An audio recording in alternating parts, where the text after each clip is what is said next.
Okay.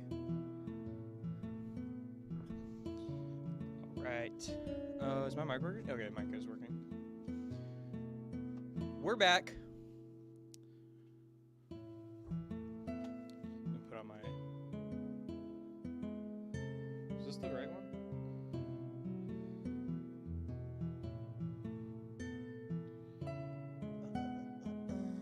This is the one that has all this shit on the end. But does it really matter? Not really.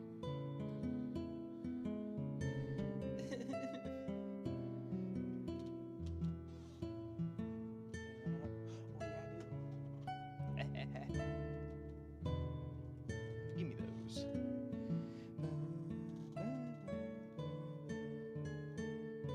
Wow, okay, I was about to say, these are the weakest fucking scissors I've ever used.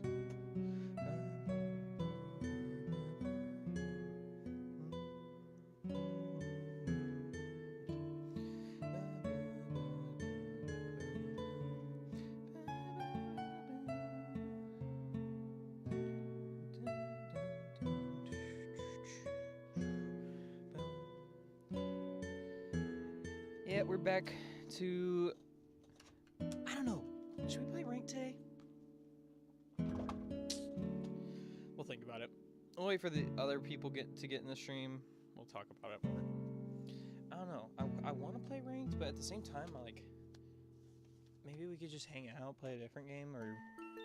Well, I want to play Valorant, but... Okay. Let's open up Aim Labs. And I'm because the main reason I'm kind of a little on playing ranked is because I've moved everything. So my monitor is in a different spot. I'm playing on a different DPI. I'm playing on a different sense. So I have a different crosshair. Everything has changed. So I kind of want to kind of do and don't want to play. Turn on boss fights.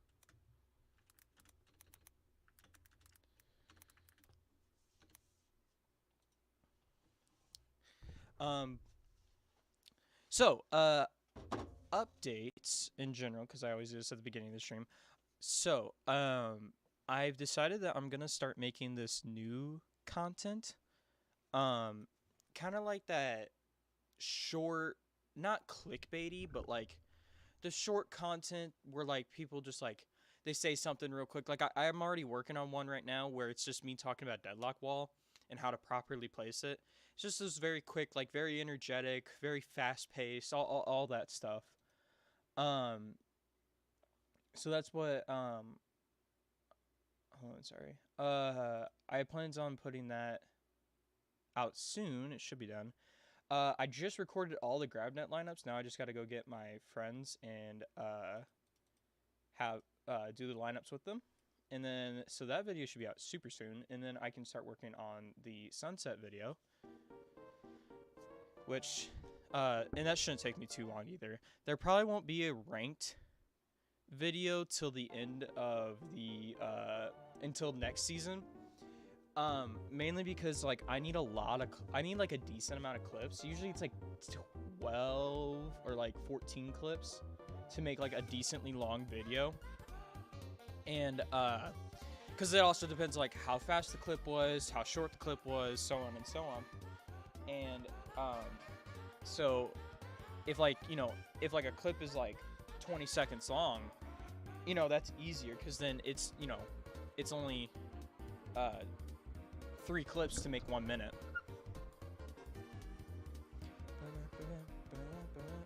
So yeah, probably not a ranked video until next season. Which then the first video next season we'll be talking about the new agent. We're gonna be watching VCT a lot. I didn't realize I forgot how long the VCT games are. So I don't know if we'll do the same thing with here, let me switch over to my Aim Labs tab. I forgot how long the VCT games are, so I don't know if we'll watch every single VCT game, but any of the VCT games that have a team that we really want to win, we'll definitely watch.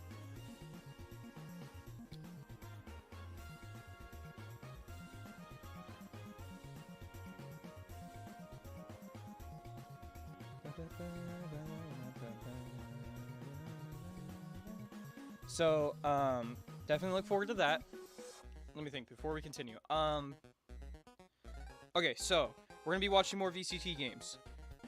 GrabNet lineup video will be out soon. Short, quick, kind of like the clickbaity, I guess you could call it, like the very energetic talking content will be on the way. That'll be on my shorts only and TikTok. Oh, this week for anybody, because I know some people do watch this afterwards, and anybody that's here now, my stream schedule is going to change.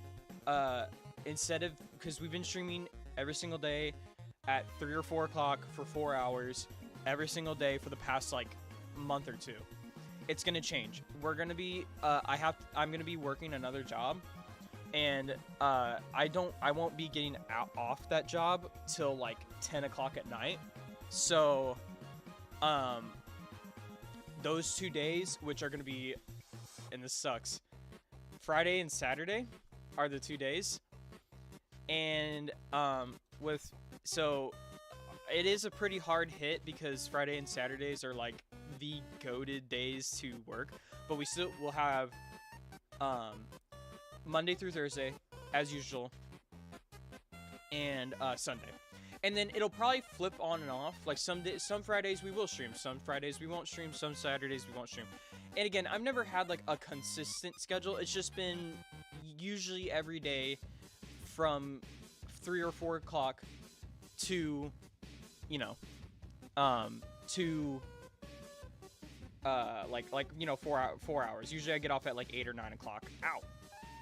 There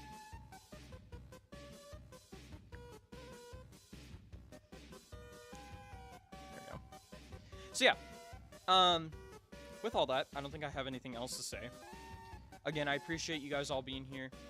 I hope that we can keep striving to turn this into something. But with all that, let's get back into the aim labs. I've missed playing aim labs.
Okay, that's a really good sign. On the new DPI, I already almost matched my highest score, which usually I have not been reaching up there recently, so.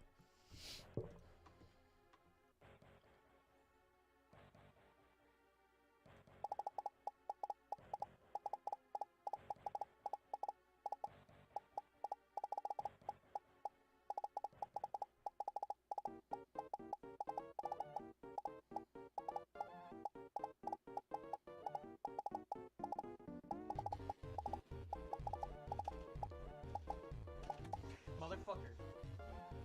Go! He's being such a brat.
Yeah, not bad.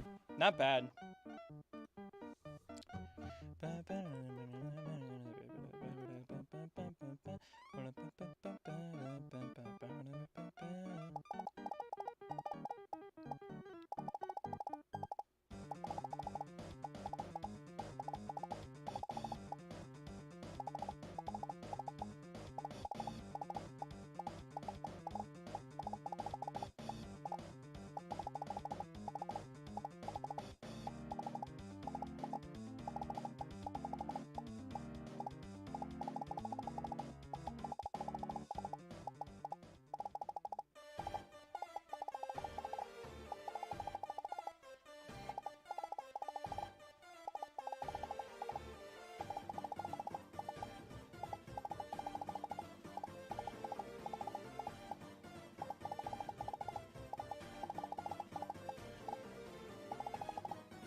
Dude, it's really hype watching VCT though, and I'm glad that we have some people come in here, because I know a lot of people are watching Tarek or watching the actual stream, but it's dope having people come in here and we can all watch it together, dude.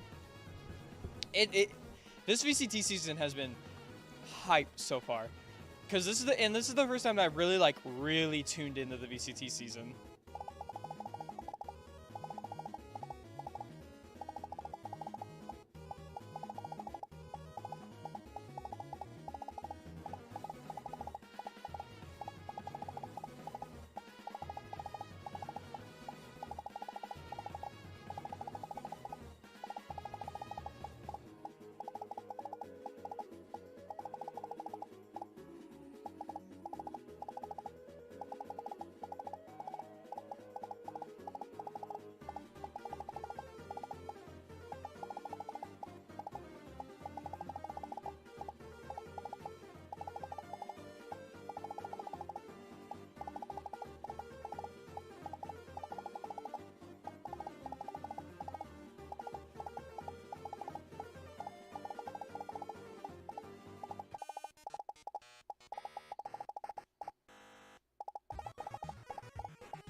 Ooh, close. What the hell? What is that?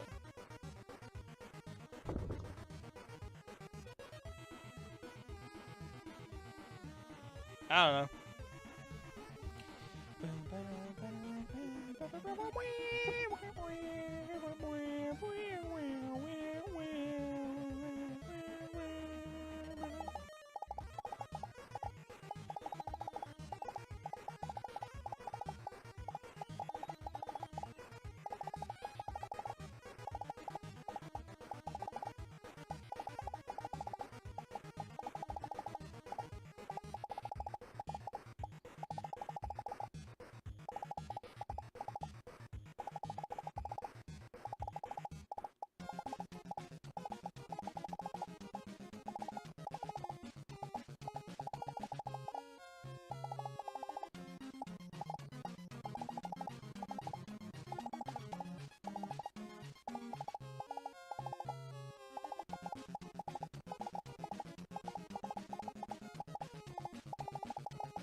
Dude, you know, one of the things that I get reminded of watching VCT is when I used to play for my college team.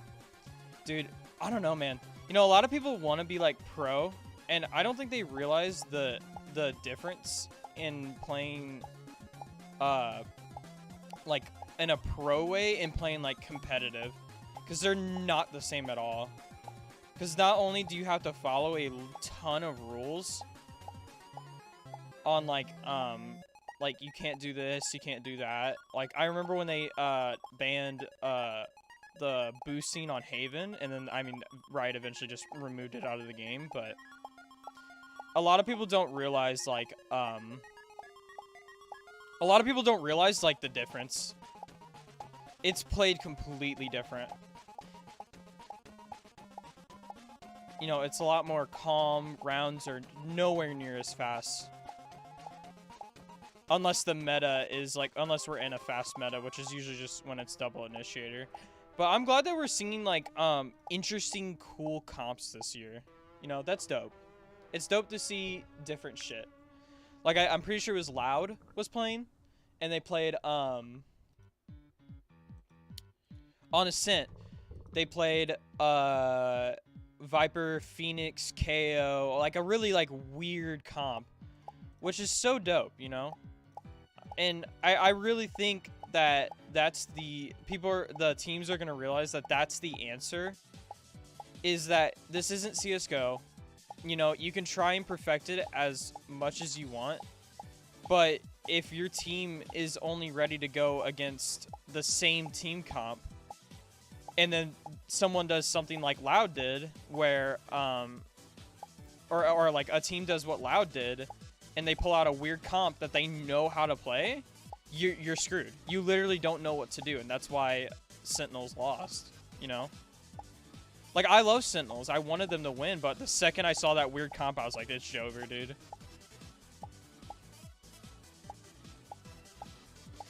And you know, the only way at that point to win is to adapt and figure out what they're doing in the middle of the game, while you have hundreds of thousands of eyes on you, people cheering behind you. You know, it's nerve-wracking. They're nervous, and they just have to figure out, like, how do we deal with this, you know?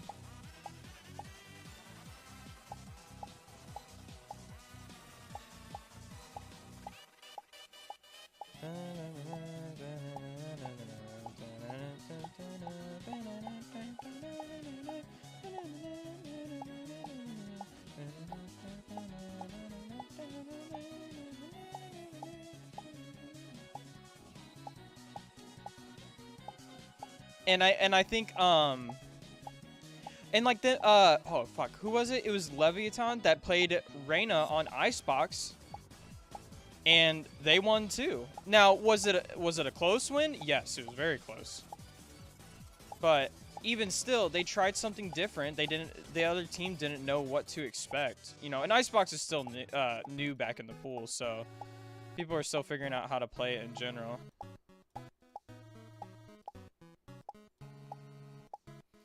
And let me bring this up. I was watching SkillCap's new tier list since with 8.03, and dude, they put Deadlock at the very bottom. I understand that Deadlock is not amazing and is not broken. I don't want her to be broken, but they put Sage above her. Dude, they are literally the same character.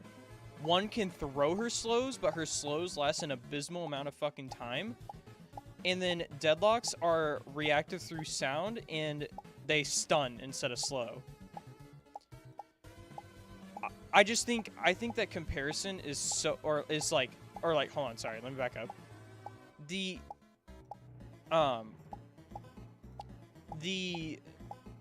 people that, like, think Sage is better than Deadlock, it literally makes zero sense, dude. It makes no sense, and I know I'm butthurt. I am butthurt. I'm willing to admit that I'm butthurt right now, but I really genuinely believe that people just don't understand how it's like Gecko. Like when Gecko was like released, like people could see his potential more easily, but people still were like nervous to play him. Now he's like, you know, he's actually becoming like a staple meta pick. And I'm not saying Deadlock's going to do that. I'm not saying that Deadlock is going to be at the top, you know, and I don't want her to be at the top. In fact, I don't even really, like, I would love to see her in VCT, but I honestly don't, because then that means people are going to pick her, and I want to pick her. But, I don't think, look, she can get buffed. I'm fine with her getting buffed, but, I don't think she needs a rework, you know?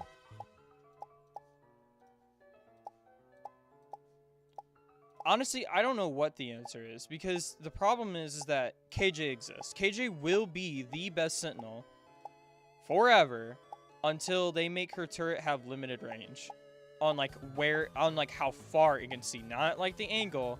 I didn't even like that nerf. I thought it would have been better to have it have a limited range, because it's ridiculous how far it can see you from, and that allows it to cover a lot more area, you know? That's just my opinion. I think Deadlock's a good Sentinel. I think the Sentinel class is becoming more balanced, but in Pro it's not balanced because it's just Cypher or KJ. Not even Chamber is like, Chamber's only map is Lotus. Sage lost her map, Icebox, because people figured out that if you Gecko Harbor, it's way better. Which I think is the same thing with like Deadlock. I think Deadlock, if you want a Sentinel, you should play Harbor, Gecko, Deadlock. And here's my reason. Because Harbor, you know, he walls everything down, and then you, instead of you using the Sage wall to cover yourself, you let Gecko plant, and then you wall the left side of and I'm talking about Icebox. You wall the left side of like the nest area on B, and it's solid. And then you place sensors on site, on like the bomb in sight. I genuinely think that that is a good setup for I think that's genuinely a good team comp. And then you could just play Jet, and then either double smokes or double initiator.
Ooh, close. I just think it's goofy. I think, again, everybody is too stubborn to try and figure out Deadlock, and they just want to play KJ because they just want to rank up, and that's fine, you know? And I don't care if people, you know, I'm butthurt, but I don't care if people think she's a bad character. I'll keep playing her, you know? But it just hurts my heart a little to always see her at the bottom of the tier list when I genuinely believe she's not that bad.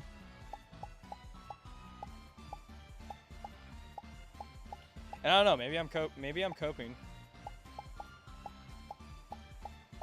Maybe she is that bad.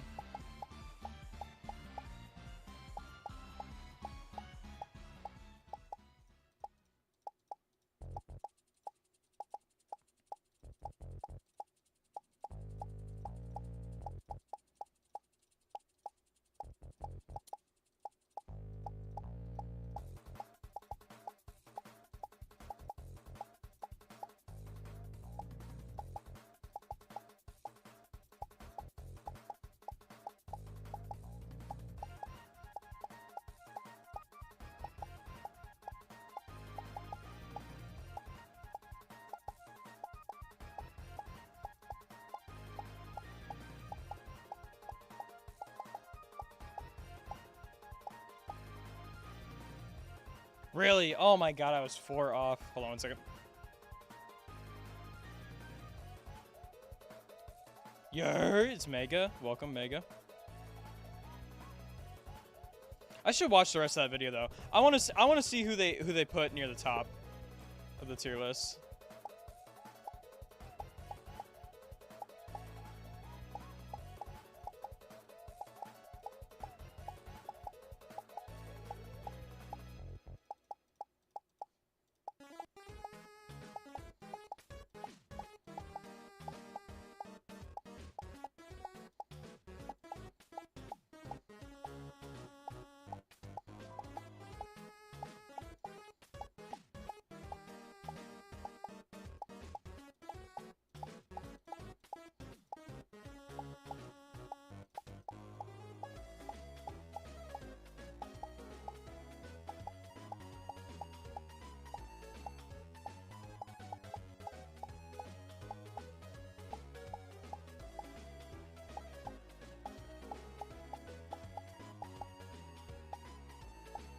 Oh, I'm doing so bad. Is it a Val tier list? Yes. And they put Deadlock on the bottom.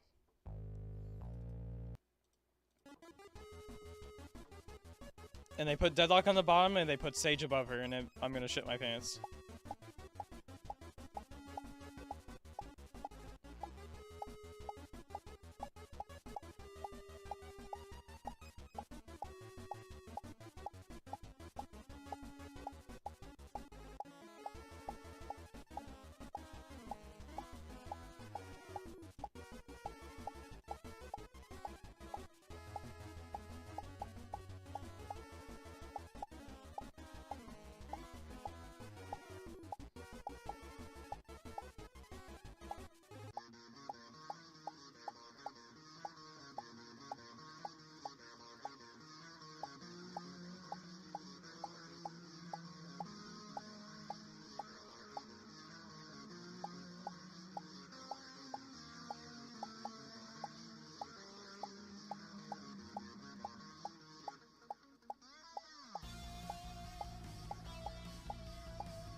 I'll take Deadlock. Is so good on Lotus. Like, she's got to be the best or second best on that map.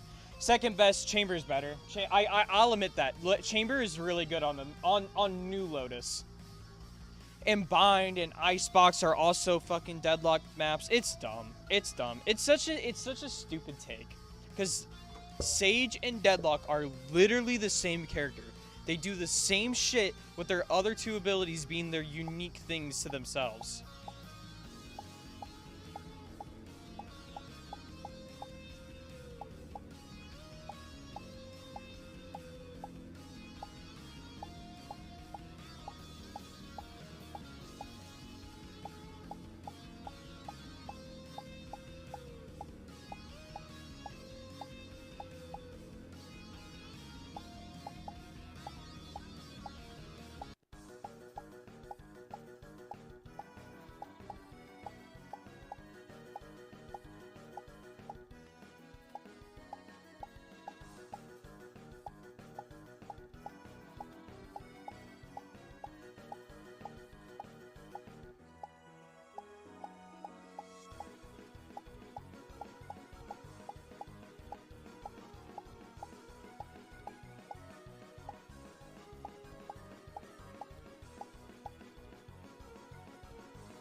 I don't know, man. Maybe I'm coping.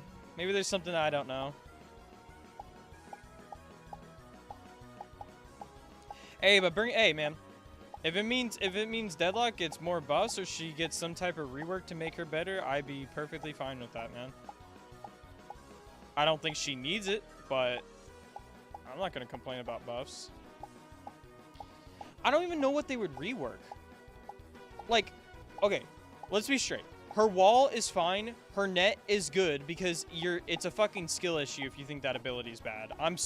I will forever admit to that. It's just like Fate Seize. Fate Seize is a great ability, but it's skill issue. It's why I don't like it. I'm not good with Fate Seize. I'm willing to admit that. But Fate Seize and GrabNet literally do the exact same thing. Kinda. GrabNet pulls you in, but it silences you and halves your HP, while GrabNet slows you down to a snail's pace. It's the only ability in the game that directly counters Jet. If you think about that, it's the only ability in the game that directly counters Jet. And what else?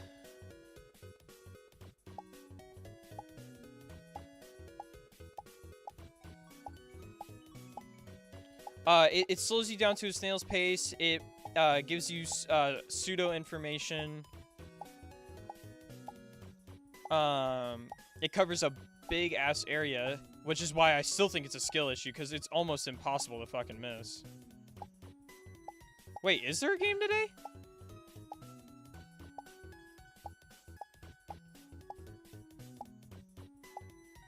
It's the 18th, right? I thought... Hold on. I thought there weren't games on Sundays.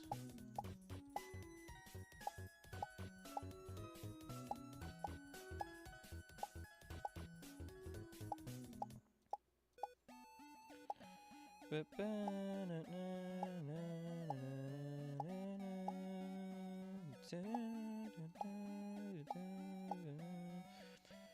hold on.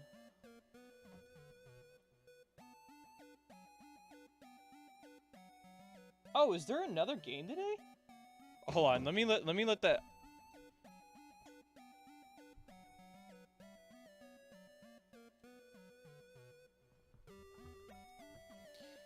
Oh man, I didn't know there was another game today. Unless they're streaming like America's just streaming another region.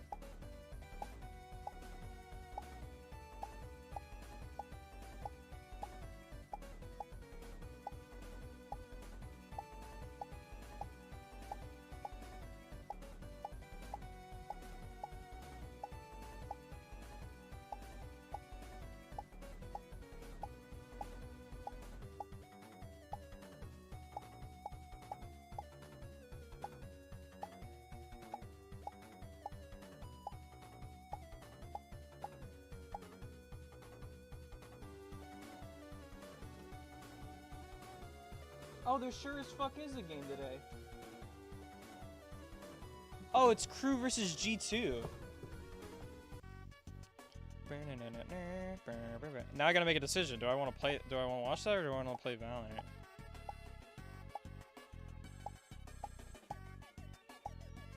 I mean, honestly, I don't know if I want to play ranked for the rest of the season. I'm gonna be 100% honest. I don't know if I want to play ranked for the rest of the season. Like, I want to get on every day and consistently keep myself warmed up. But, like, being 100% honest, getting closer and closer to the end of the season and me being at, me having the games that I've been having, I kind of don't want to play. Because once you get near the end of the season, you get all the people that don't care or they're trying to D-rank, especially with me being, like, my elo has been, like, I've been playing with Immortals and Immortal 3s. And those are the guys that, like, purposefully try to D-rank at the end of the season.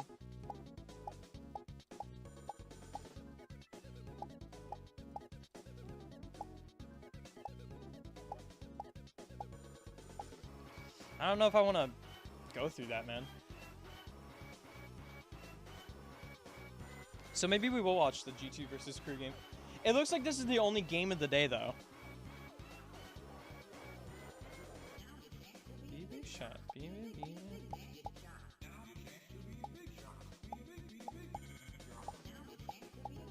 So maybe we could watch it and then, I don't know, maybe we will play ranked. Again, I'm like 50-50 on it.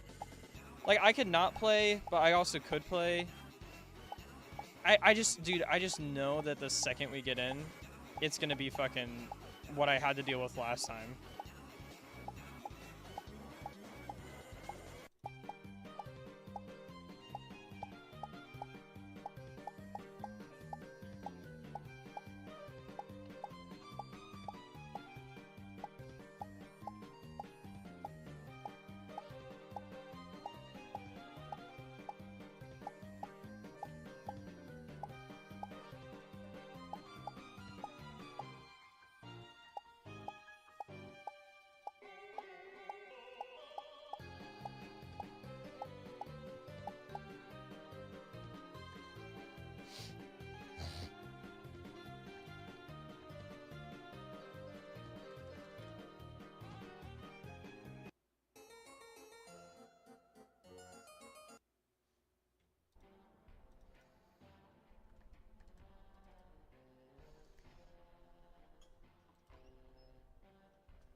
That's pretty good.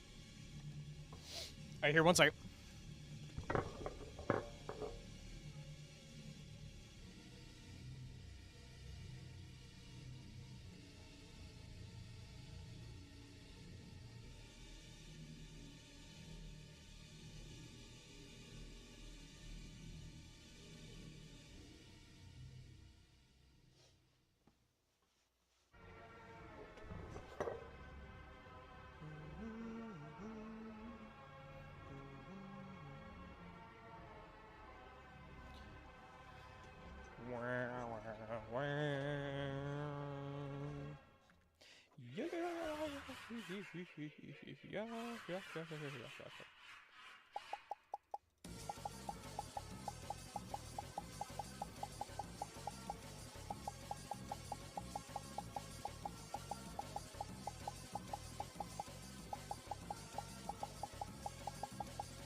Man.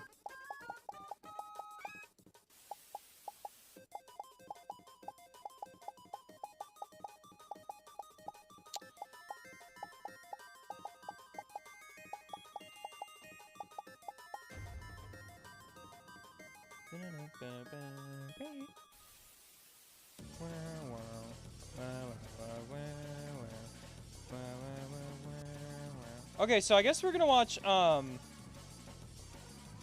guess we're gonna watch the VCT event.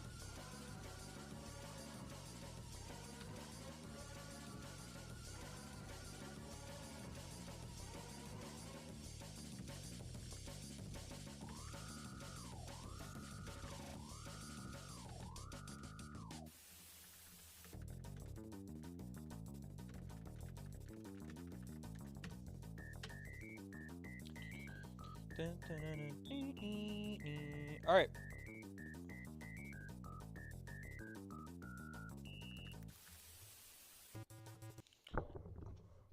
Let's see where they're at right now.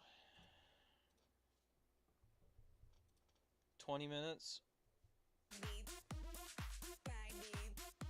God, I hate the music they choose. You know what? Here, hold on.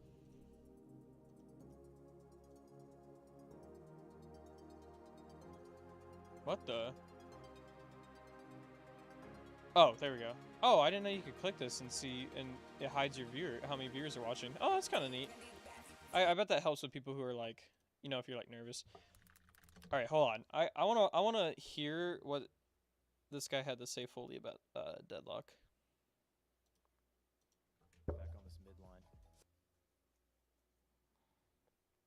Bling, pom pom, bling, pom pom pom, bling, pom pom. Oh, is Locked playing KO now? Dang, he gave up on Deadlock. Bling, pom pom. Wait. This guy did not just upload, bro. I know. So, if you guys plan default, as like 99% of the player base do on Icebox B side, but yeah, basically what you want to do is you want to get on top of this box here, like this, get into the edge of it. Then all you have to do is aim for the middle of this box right here, shoot it, and that's gonna hit anybody standing in default trying to defuse the spike. Alright, moving over to Lotus. I don't really use ult lineups on Lotus, but I do have one thing that I do sometimes if I have the ultimate, which is I get on top of these stairs here. Then all you have to do is basically just aim in the middle of this wall right like this, and this is basically just gonna hit anybody standing stairs. Shoot it. Then anybody holding an operator here will basically just get Hold on. and then kidnap. Now moving over to C side, this isn't really a lineups. Alright, now moving over to the ultimate lineups. If we start on Ascent, if we go to A side, then there's two main lineups I use sometimes. I don't really like using them, but if you really want ult lineups, here you go. So if we start with the first one, this is just gonna hit anybody standing heaven here with an ult. So what you want to do is you want to line yourself up with this bottom step here. Then all you have to do is aim for this like. Oh, tile what? here, That's solid. and this is gonna hit anybody standing heaven. Wait, holding wait, that could be as a. tile here and the roof. Then this You could plant a bomb there and do that. is gonna hit anybody standing heaven here with an op, holding this angle here. Now the next one is for post plant, but basically what you want to do is you want to plant spike default like this, and then when they start to defuse it, you want to line yourself up with the wine bottles here. And then you want to aim at the bottom of this little satellite thing. I don't know what it is. I don't really care. But that's basically. No, there's a better one, Bonnie. Like here, pretty much. Alright, moving over to mid. If you stand like between this wall and this wall, and then you aim for this That's. middle part of the lamp here. Next map. Alright, moving over to bind. Here, I only really have 2 ultimate lineups. So if we start with the first one, this one is gonna hit lamps. I've shown this one quite a lot before. But basically, what you want to do is you want to get yourself on top of this like line in the table here. I don't know what it's called. And then all you have to do is aim for the corner of this wall like this. Shoot it. And this is gonna land here, which is basically gonna cause anybody who's holding this angle actively or even passively get taken by ult. Now moving over to B long, if you're very scared somebody's opping garden or holding it at least with an op, what you can do is you can get yourself in the middle of this fountain like this. Aim for the line on the wall here. It doesn't really have to be precise. Shoot it. And this is going to capture anybody who's holding it with an op. Very close garden, so like this, for example. Alright, moving over to Breeze, there's only really one ultimate lineup I use. Other than that, I just jump around and ult people. Basically, you stand in the green here, like this. Doesn't really have to be precise. You're going to aim for this white rectangle here. Shoot it. And this is basically just going to land backside / default. So anybody that's annoying and holding this will basically just kick cocoon by it. But yeah, that's pretty much it for Breeze. Alright, moving over to Icebox, there's only really 2 ultimate lineups I use for Icebox. The first one is for post plant on A side. So basically, tell your teammate to plant close to the edge of the bump site here. Then you're gonna move all the way back until you meet the edge of this like doorway here.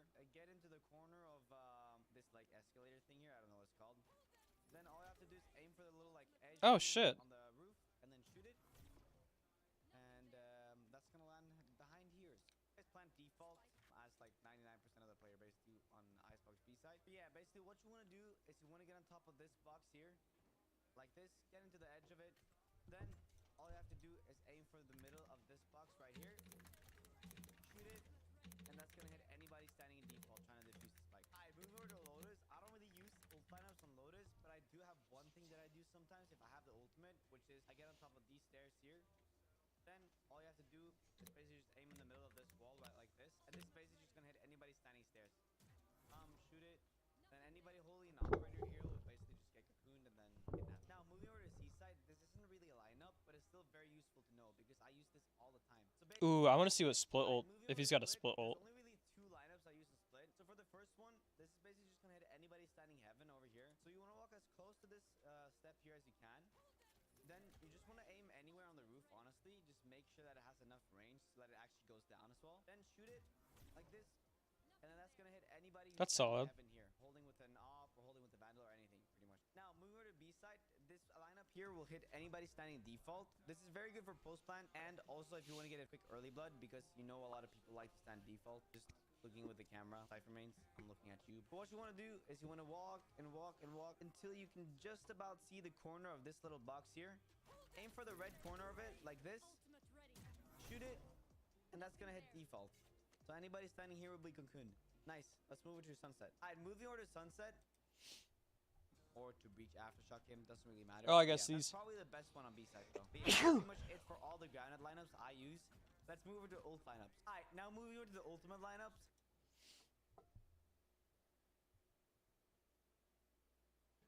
But yeah, that's pretty much it for all the ultimate lineups. Again, I don't really like using ultimate lineups. I prefer kind of just ulting on the fly because, again, like, lineups are very situational. So That is true. you gotta be careful when you're using it. So that's why I prefer using the ult a little bit more actively instead of passively with lineup because you gotta adapt to the enemy. If he's not standing default, for example, and he's pushing you instead, your lineup won't do shit, right? I would highly suggest just going into a custom game and just ulting around, seeing how the ult bounces off things because then you can get really used to like using trigonometry, geometry, I don't really know. Bounce it off objects and bounce it into where you actually want it to land. That's solid. Rely on lineups and stuff that takes time to prepare. Okay, anyway, let's go watch that video. I just saw that and I had to pop my head in real quick and see what he was saying.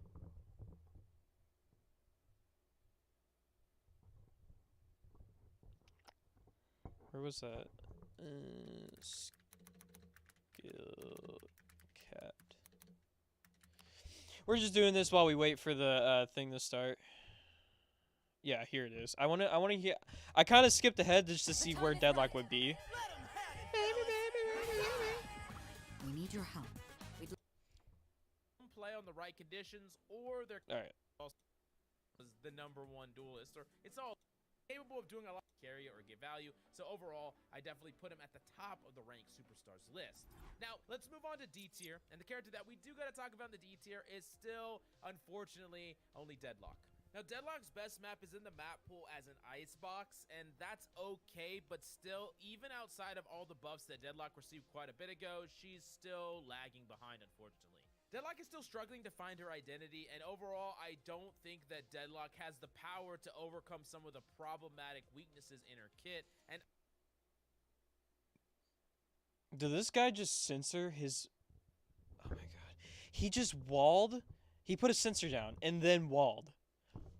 Like, no shit, that's not gonna do anything. I think that more buffs are needed, or maybe even more fundamental reworks of the character. If you become really good at fast decision making or setting up on the fly, you can definitely still get value out of her, but from a meta perspective or from a top-down perspective, Deadlock is just lagging behind all the other Sentinels in the game. Next up, we do gotta talk about C tier, which is characters that are either a bit underpowered, but they still see some play on the right conditions, or they're characters that their map is not in the map pool right now.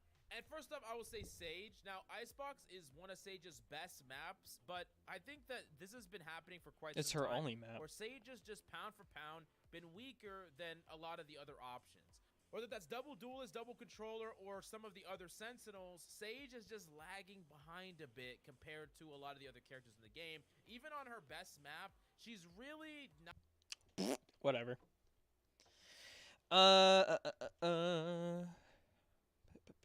How much longer do we have?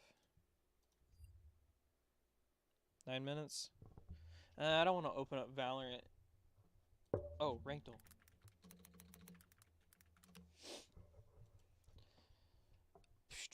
Oh yeah, let me open up YouTube chat on my phone. Oh yeah, and let me also change stream title.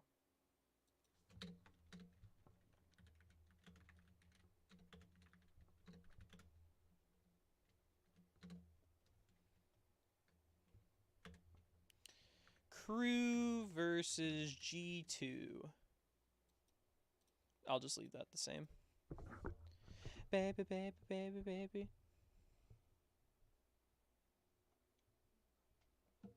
YouTube chat is open on my phone. Okay, and we are good to go. All right. Ranked.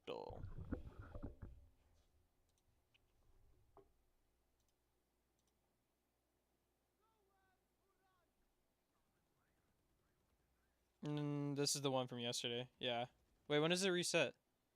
4 hours? Oh my god. Alright, well never mind about that. We can do Valo Guesser.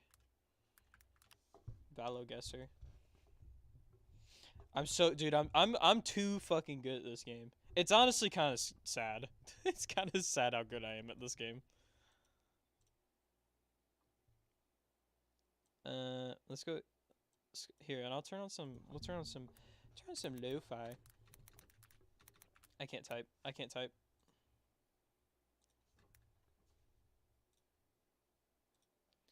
Baby, baby, baby. Oh yeah. Da da da da da da da da. Baby, baby. But it seems like this is the only game of today, so after we're done, maybe we'll go, let's see. Yeah, this is the only game of today. So after this one is done, we'll go play Valorant.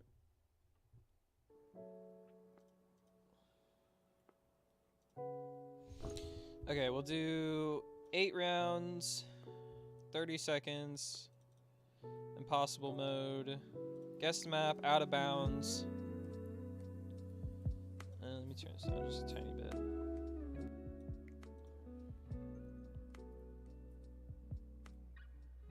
And all maps. Okay. Here we go. Oh, this is saving.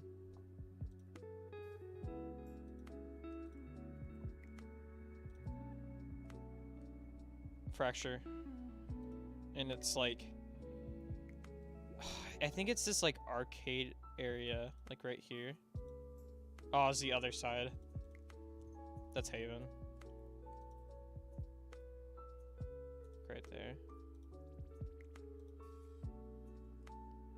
It's Breeze. Is it the stairs? No. It's Breeze, but I don't know. I think it's like right here. Oh, it was well, this is Bind, but I think we're in the middle of sight.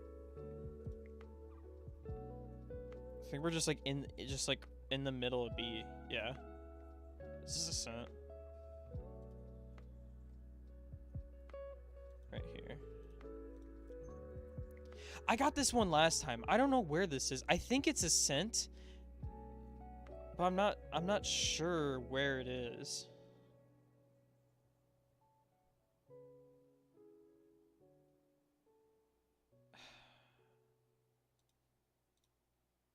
It's over there. God dang it. Okay. Okay, this is Ascent, and it's like right here. Yeah. Bro, I'm too good. Too good.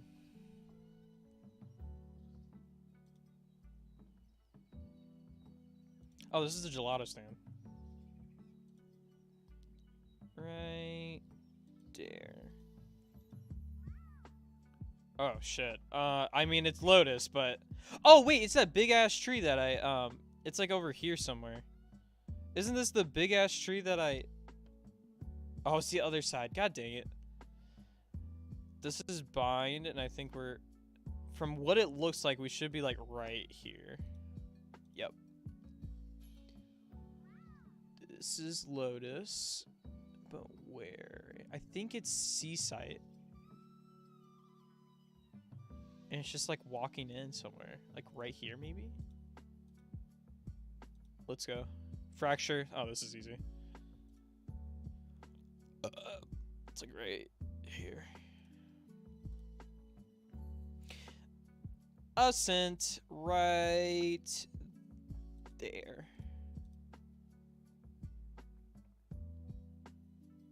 Oh shit. This is out of bounds, but this is Icebox. I just don't know where. Is it like this back part? Oh. It was split? Oh shit. Oh, that's we're going in the sewer. Okay, this is Haven. Like right there. Oh shit. Oh, I didn't even see the stairs were there. I'm trolling, dude. We're almost ready. 3 minutes. We'll play another. Look, oh, this is where my lineup is. Honestly, that's probably the only reason I know these maps so well is because of the lineups. Ah, whatever, close enough. Pearl, this is B site. Wait. Yeah. It's like right at the top. Oh. Nope, it's defender spawn. What the fuck is this? I'm assuming Bind. Okay, this is a hard one. No, this looks like Lotus. The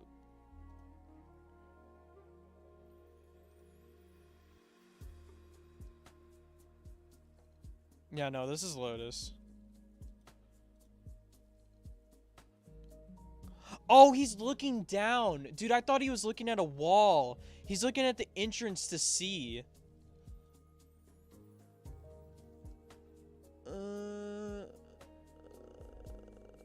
Is this right here? I think the door is to the left, and that's the entrance to B right there. Yep. Bro.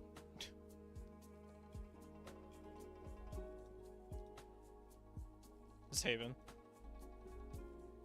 Oh, what is this in Haven? I think it's the nest. Yep.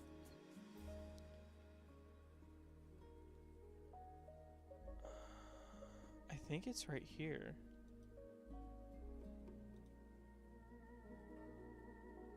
That's in stairs? I didn't even know that. Oh, that's easy. That's right Like right there. There. 140%. I don't know who I have my money on this game. I forgot who I voted. This is Fracture right there. Oh, this is oh, what side of bind is this? Is this going it's this, but I don't know if it's wait, if the wall is coming. It's right there. Oh, it's in the middle. This is Breeze. Isn't it like this little there's like a jail cell right there. Oh damn, it was the other side. Oh man, I hate getting the out of bounds ones. The out of bounds ones are so hard. I mean, it's Lotus, I just don't know where. It's like up somewhere. It's probably A. It's like something up high. I don't know, man.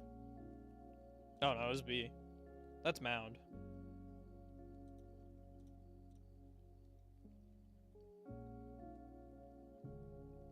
Oh, dude, this is bad. It's bind, and it's right here up in this corner. That's bind as well. Isn't that like no? That's the.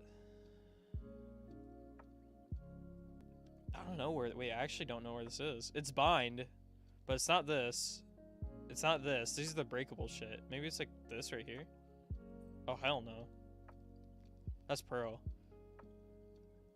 I think it's up in Nest. Yeah. Let's go.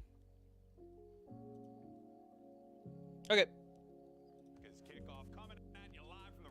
Oh my god, there's 4 people now. Los Angeles, California. Of course, I'm Golden Boy, and I'm joined on the desk by my esteemed colleague Mimi. Fist bump is always done. Boom, nailed it. Look at that. Absolutely. Really messed that if up. we went for a dab up, it could have been really bad.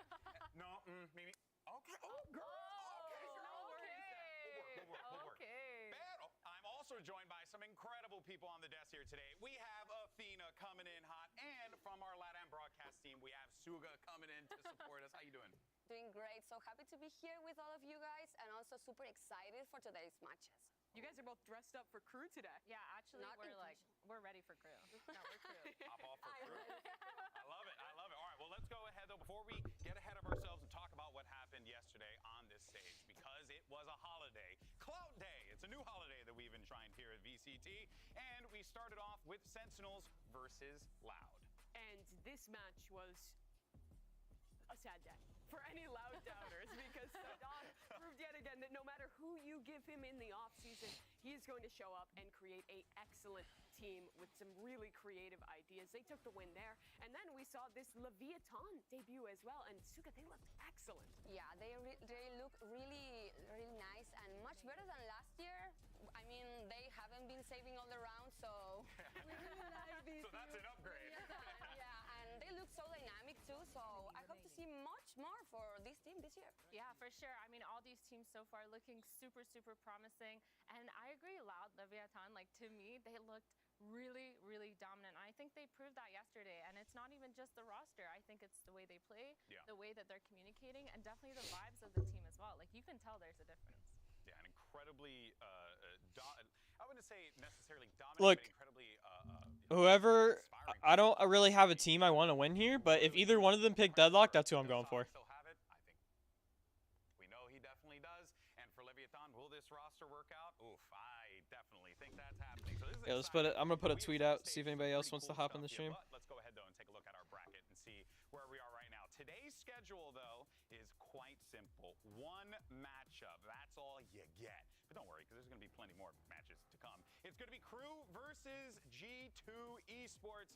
And I'm personally excited for this one to see the boys in G2 finally take the VCT America stage. But we also get to see the darling of the LCQ, Kru, really come back and show us what they've learned over the offseason. Yeah, champions didn't go their way after going on that incredible run, and now with some new players in the roster, it's a question of whether G2 can, or excuse me, Kru can actually have consistency compared to last year. And for G2, we have been waiting so so long to see this roster play at a tier 1 level. Their arrival in Americas is so exciting. Yeah, I mean, they're kind of like the sweetheart team coming into this because it's like there are so many people and tier 2 players are looking forward to see how this team kind of performs because First they big are test, right? exactly. This is their big test, and this is kind of like where they see like, okay, are they up to standard? Can they compete in so to speak, the big leagues? Yeah. And I think that this is like really, really their time to shine. But at the same time, I do think it's where Kru has to kind of prove themselves too. Yeah, and they also have like the experience of being like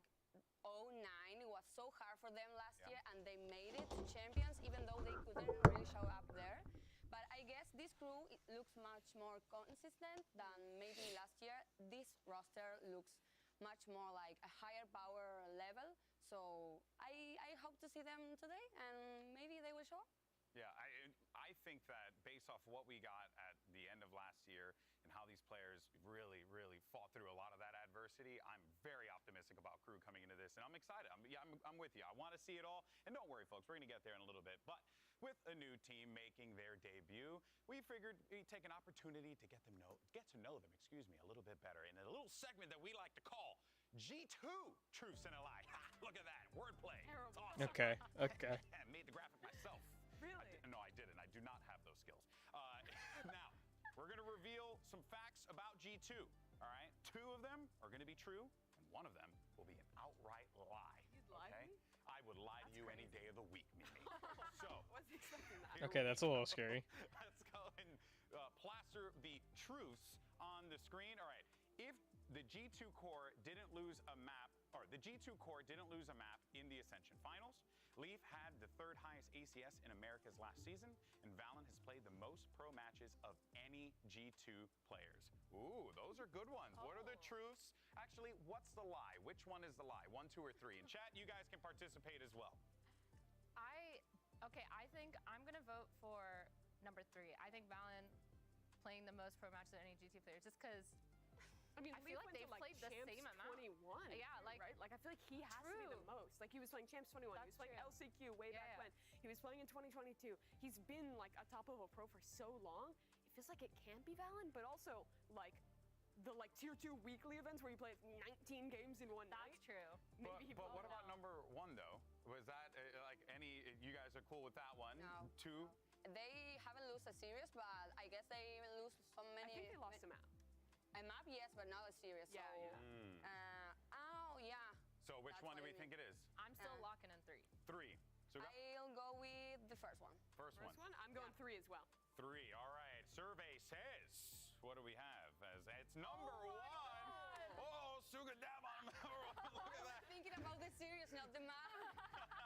She made me realize. Okay, all right. Let's see. I didn't mean to. I was still wrong. Let's see the next one. Let's see the next one, because I'm excited. All right, so G2 is the only team in Americas without an assistant coach. Leaf's only previous team in Valorant was Cloud9, and all of G2 has attended an international event. Which one is the fib, the lie? The second one's a lie. The second one, Leaf's only previous team in Valorant was Cloud9. Well, no, he only is the issue. Has he played for? In Valorant? Okay, No. I remember 2021. It was only Cloud. I mean, Actually, Truly's played like tier 2 tournaments, but I don't know if we're Does that counting count? Yeah, I don't know if that Only counts. previous I'm pretty team sure it's his Valorant was- only signed team. It just depends on how you count it. All right, which one's a lie? Athena? Pick a number. All right, I'm gonna lock in number 3 again. All Number I do 3. has attended an international event. All right, Suga? I'm gonna go with number 2. Number 2. Okay, James? I know G2 doesn't have an assistant coach. I feel like She's surely. trying Wait, to that's win why I this. pick it. Blood's trying to win. G2 wins this 2-0 probably, kind of like NRG versus Furia. If I you're haven't considering, seen like, G2 some at all, rosters, I don't and I only remember Kru from last year. We're gonna look Let's silly, see which one is the lie. We shall see. Survey says Oh my number God. 1. G2's the only team in Sentinels America sold against Loud? Yeah. coach. Well, I mean, I know Yeah. they did it, but I thought maybe another team. No, but you're It was a little Survey's disappointing. right. Wow. That makes me wonder who else did G2 play for? Are we just like counting a pub mix? Ooh, maybe. I don't know. Oh, okay. Well, He's we'll have to definitely find played, out. like, And tournaments with friends. ultimately, we can all just blame Kurt. Can't believe they lost. Kru hasn't been doing good, like Now, not very let's good. go ahead and- Expectations Wait a not minute, high. I'm being told Okay. We have a new game. All just because Suga's here, we figured we'd do something fun. It's a new one and a new pun. Kru Truths and a lie. Okay. Enough. Okay. You're the crew expert. Yeah. How Made long that have one you too. been like following this crew team? I guess since they started playing Valorant. Day one fan? Yeah. They did have that run last season though, and they were saying that they have new players. Let's see what we It's like how got NRG here was first. predicted to win, Kru G2 also predicted to and a win. lie. Okay. I'm quite excited. All right, during America's We Kru shall had a see. positive win rate on one map. Kru was the only winless team in the 3 international leagues, That's and a lot. Klaus is the only remaining player from the original Kru roster.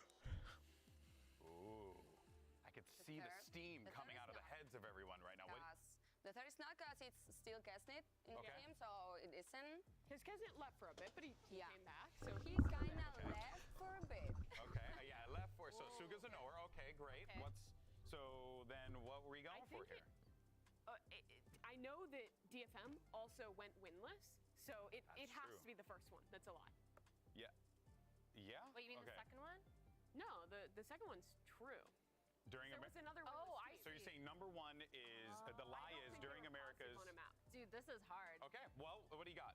Yo, Pick why one. do I have to Yeah, go I mean the only thing they have going for them is last season where they had that little run First one. that they did really well, and then they flopped in champs. All right, first one. All right, Mimi, you're because We'll see. We'll see. What you did? I think so. Okay, I can't hear. Hey, I don't care as long as they bring cool, unique, fun comps. All right, what about you?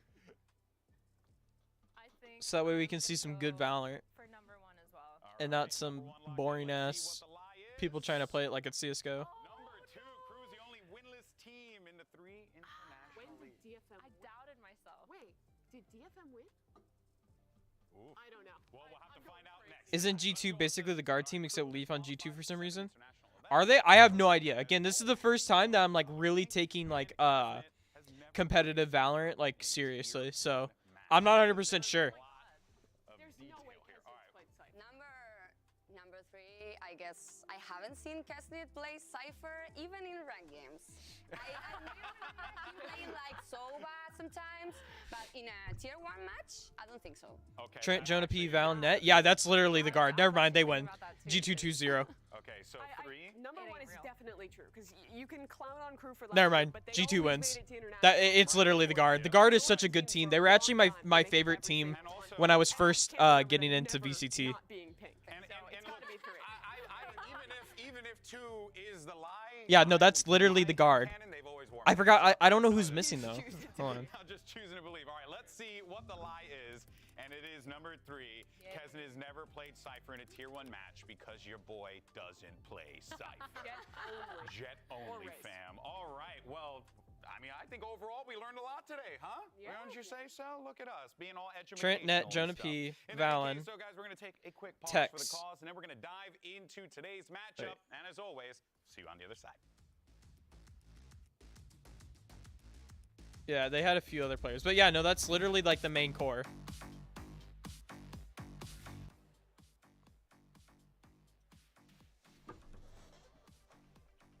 That's hype. Yeah, cause didn't the guard like fall through? Didn't the guard like fall through with their organization?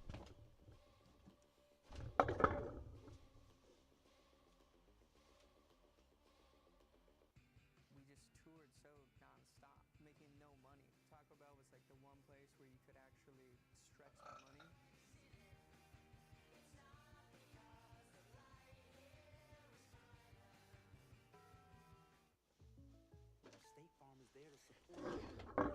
Change the duelist a bit, so I don't know. Side player was there for 1 point.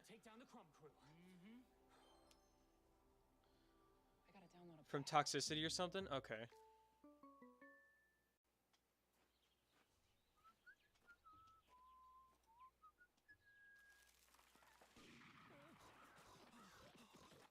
You know what I'm shocked about? We're getting really close to the end of the season, into the end of the act, and we have not gotten any leaks or like teasers for the next agent besides that they're Scottish. Tired already? Here, have a Red Bull. And then Then run faster. Red Bull gives you wings. Welcome back, everyone, to VCT Americas. Want to thank Suga from our Latin broadcast team for joining us here. Of course, you can check her out on the LatAm show right here in the studio. And actually, I think she's going to be casting right now, more than likely. So shout out to you, Suga. Thank you so much for joining us. But let's go ahead and hop into It was Saya player? Yeah, that's what I was thinking. Kru first, because the last time we saw this team, they were going on a run. The run of all runs. And even though it didn't necessarily Yeah, this. 2-0, 2-1, 2-0, 2-1, 3-1. Yeah. after a really rough, to put it lightly, season, Athena. Yeah, I mean, Trent's clutch on Fracture. I remember him having. I remember Trent being fucking insane, but I remember the thing I watched was I remember it being an Icebox game. I've probably seen it. Hold on.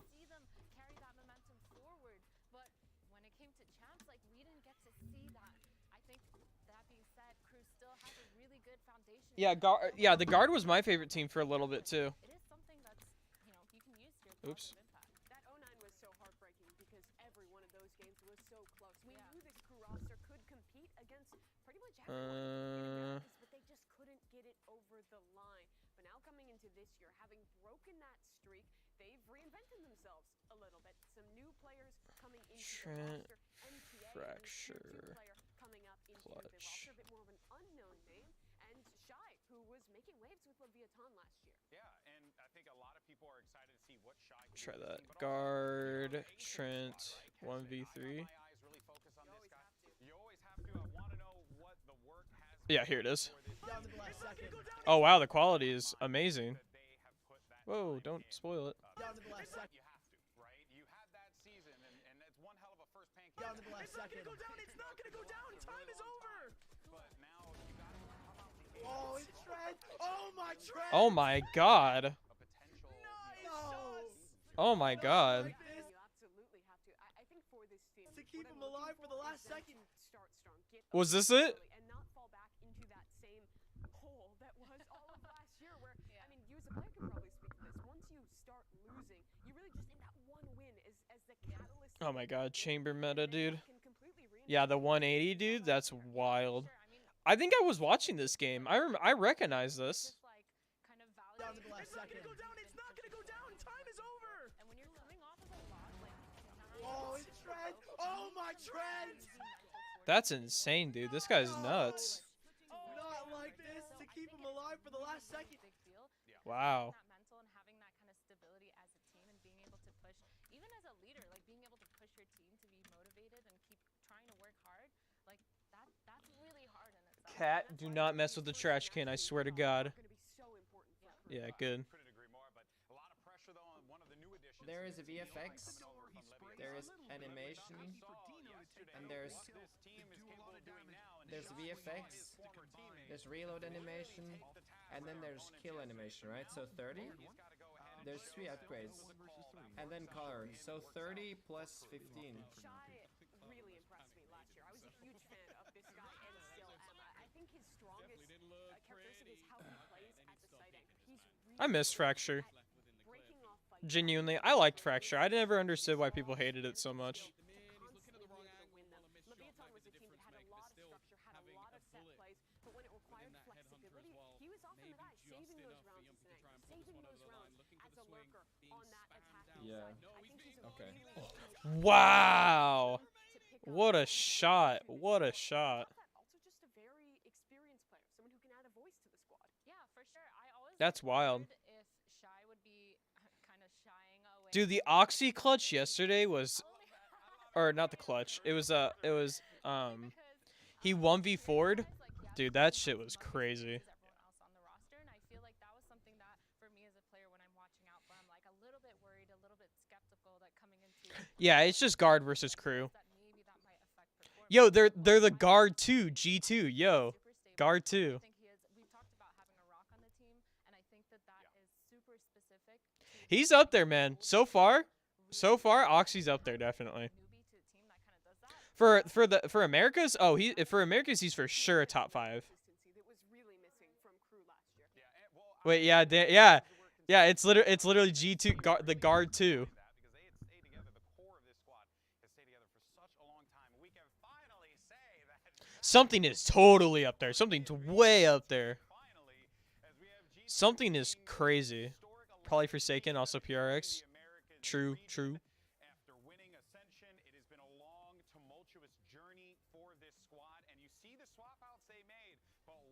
Yeah, so Leaf for Tex. Leaf is coming into the lineup. Oh my. And I mean, the history of this roster is insane. These pictures here are from 2 years ago when these guys made an international event in Reykjavik. They were rookies back then. Oh, I think they're about to show his. Over the last 2 years, They might show his pop-off moment. to the grindstone in tier 2, and they have constantly been improving. Zekken is definitely like a top 10. I don't know, man. Yesterday he wasn't. I felt like he was making a lot of weird decisions. Second most experienced core together that we have in America. Every other roster is chopping and changing, picking up new pieces, reinventing themselves. This is the same G2 roster that we have known and loved for a very, very long time. But it is still a big change to come to the big league. They now play against international competition in America. Yeah, I feel like they were doing a lot of weird stuff. Like, and that's why I think like different team comps are the way that Valorant needs to be played, because Loud played a different team comp and did so well on Ascent. And I really think it's time for people to relook at Ascent and realize that the normal team comp that people keep running, it's not that it's bad and that you can't run it, but maybe it's time to do something, you know, different. Not fully utilizing their comps like strengths and not playing to Loud weaknesses. Yeah, they definitely could have been punished though. Yeah. I definitely think that the game shouldn't have been as bad as it was. Just because Loud picked a different team comp is not the only reason that they won. Sentinels were throwing and Loud were playing really well. I just personally think, yeah. And, but I will stick by that. I do think that, people need to, really start looking at playing different characters, you know? Because he was incredible in Americas. Statistically, the 3rd best player. That's in a league with Team in 1, with Ospas, with all these big double up draft. Performing with the best of them. But he's not just some kid who shoots well on Jet. He can play any agent at a high level. The guy's on Viper, he's still fragging. He's a voice for the team. He's adding ideas. He feels like, to me, the perfect addition to a squad who is making this leap into the tier 1.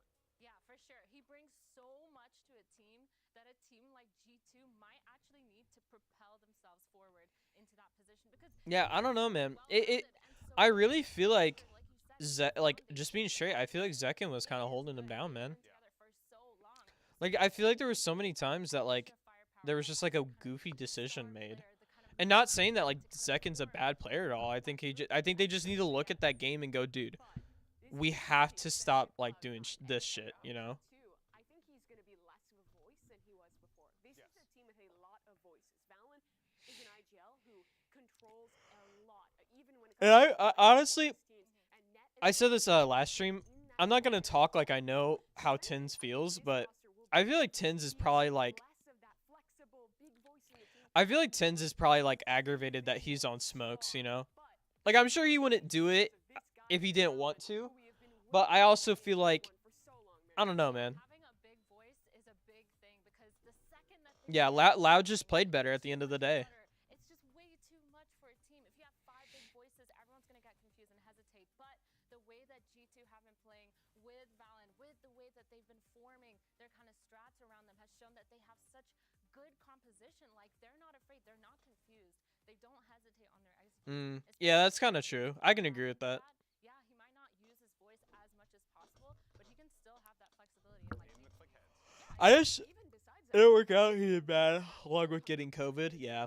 I mean, Tins has been through a fucking lot, man, recently. But Valen has a very clear read on how he likes to play the game, on how he wants a team to be, and I think that this team in the past has done an excellent job at dude, Tins has been through like a decent amount recently. I'm shocked he didn't quit. Like, not quit, but like at least take a break. I mean, we've seen it go wrong before. Like, look at 100 Thieves last year. We thought it would be 1-for-1 with Cryo, and it didn't really work out. Pincata, yeah. Scared that maybe there will be too many voices. Maybe the system doesn't work. Exactly. Maybe you're not fitting in there personality-wise, but something tells me that when we talk about Valen and yeah. Dude, and I guarantee you yesterday Saucy was so pissed. I bet you Saucy was so pissed yesterday after that Ascent game. I know I would be. Dude, I know I would be. When Tex was doing an interview with Pedro Romero in the offseason, he said that being Yeah. told by Valen as an IGL was I don't know, man. I feel like Sentinels are just, they're one right decision away from being a solid team, but they can't make that right decision. Two fantastic squads that we're going to be treated to. But since today marks the debut of G2 at VCT Americas, let's actually go ahead and take a look. Oh my god. Brought them to our stage. Really trying to prove this year that, you know, we've been deserving to be here all along. We were formed back in 2021 and we first competed in open qualifiers with no one really knowing who we are. And we ended up making it all the way to the main event, which was like a 120 team open bracket, and we made it all the way to like the top 8. After that, we're like, whoa, what? Yo, what's up, Last Dark? Team, the Guard. We were able to go on a great run, qualifying for our first international land. I'm doing good. How are you, man? I feel Pincata deserves to be started. Hey, man. Maybe they'll make some kind of change or something. Our roster had to break up because Saya player moved on to playing in APAC, and now he's playing for T1, so I'm very happy for him. There was obviously Good, just playing some TF2. Cool. for people to go and join teams or big opportunities for them individually, but we kind of talked about it, and I think everyone was in the same agreement that we should stay together for the better of each other, honestly. We learned a lot together. People were able to be bold in those moments and say, hey, like, maybe you should have done this better. And we're all really young. Okay, 5 minutes till the game starts. Yeah, Saucy was going nuts. Yo, what's up, Charlie? So really, we just had each other's backs from that point, and maybe we felt like, hey, maybe this little setback won't be too bad. Like, Reminds you of reality TV, kind of. like the interviews that they do in the middle of like a reality TV show. Let's develop together because we have something good going, and let's try to make it the hard way. No, that is a smart decision by the Guard to try and stay together no matter what.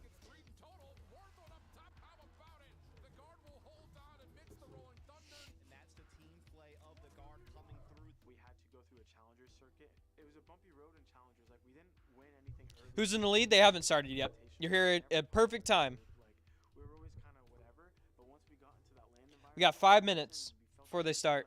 a whole new team came out. John gets one. This surely cannot happen. Someone's got to hop onto it though, and Valen cleans everything up around it.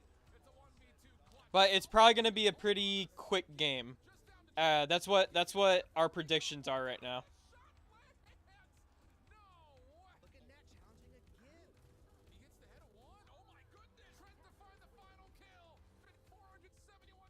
Dude, I hope the champions... you know what? I've been thinking about that. Are they just going to keep doing Vandal, Phantom, Vandal, Phantom, Vandal, Phantom? Or is the... Like, are they going to do Phantom this year, and then they're going to switch it up? I mean, this year it has to be a Phantom. There's 2 Champs Vandals and 1 Champs Phantom. And I have nothing but great things to say about him. I think he's an incredible player, incredible teammate. You know, the sky's the limit for a team like us who have been through so many challenges. This won't be new to us. I'm gonna keep it a $150 with y'all. If that didn't make you a fan of G2, I don't know what would. What a team. We're gonna see their journey happen here at the VCT America stage. So our coaches are standing by and ready for map selection. So let's take a listen. All right, please, cool maps. All right, guys, welcome today. As you know, teams were Bro's decided got the via Bible. So G2 is Team A, Kru is Team B. So you will have first map ban. We'll ban Lotus. G2 ban Lotus. We ban Bind. No, Kru ban Bind. I love Bind. And you have first map pick. We'll pick Icebox. G2 Ooh, Icebox. What would you like? We play defense. Kru pick defense. And what map would you like? We play Sunset. Ooh, yes! And would you like attack or defense? We'll take defense. G2 pick defense. And you have a 1 map ban. We'll ban Split. G2 ban Split. Okay, yeah, I was kind of getting tired of What would you seeing like to Split. Breeze. Kru Breeze? ban Breeze. Oh, thank God. So it's a Decided it's map a is scent, Ascent. but that's still And cool. What side would you like? We'll pick defense. G2 pick defense. So just to run back through it, G2 banned Lotus, Kru banned Bind, G2 picked Icebox, Kru picked defense, Kru picked Sunset, G2 picked Defense, G2 banned Split. Here, 1 second, I'll be right back. Banned Breeze. Decider map was Ascent, and G2 picked Defense. Best of luck today, boys. We haven't seen this new G2 roster play yet, and for my money, this icebox map that we're starting on is our best chance to see what identity they want to have. Because I think that map right now has a lot of different. Dude, oh, this is gonna be so hype. Into the Gecko, We're seeing actual different maps today. The old default comp.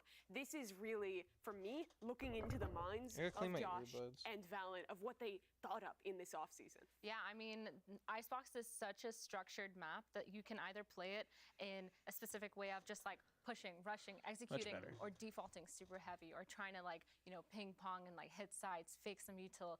You know, I think Icebox is going to be a really good playground for them, but I'm excited to see Sunset. Yeah. That's going to be so fun to watch. Yeah, and for Kru picking into that one as well, I think it's going to be cool. I'm guessing Yeah, we haven't seen Sunset yet. That's hype. Map, which is always electric. There are so many good matchups in this one. It's Kru trying to break free of a terrible last year, and G2 brand new. It's going to be so good. I'm going to put a hoodie on. It's kind of cold. Excited. We've got only one match on the docket today, and the winner moves on to face our 2023 champions. It's time for Kru versus G2. Day 3 of VCT America's kickoff starts right now. Did they say we're going down to the game?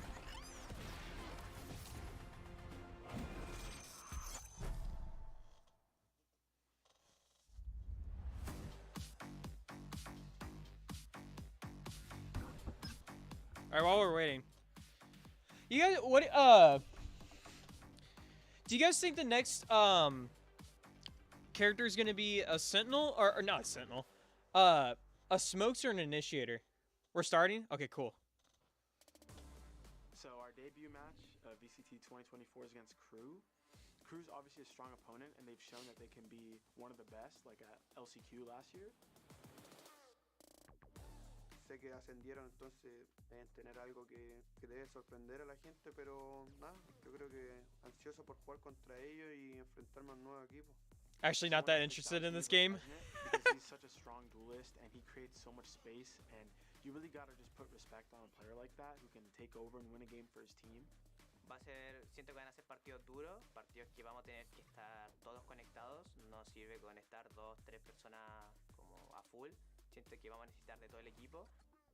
I'm just very, very excited to showcase my team finally on VCT, and good luck to Kru, because I think it's going to be a hard match for you guys.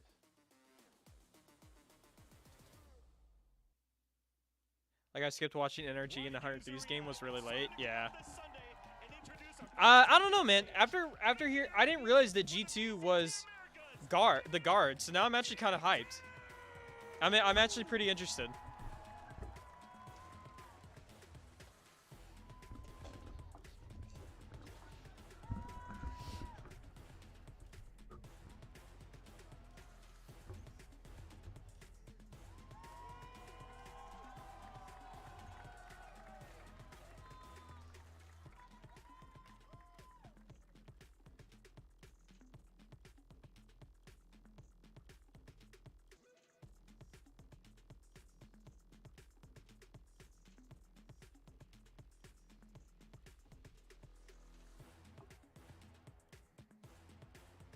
No, I feel like...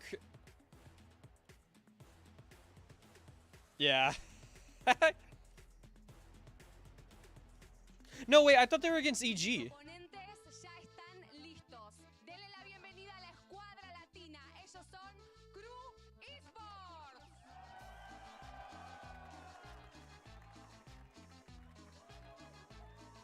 Yeah, yeah, oh, all good. No, yeah, I was like, wait a minute.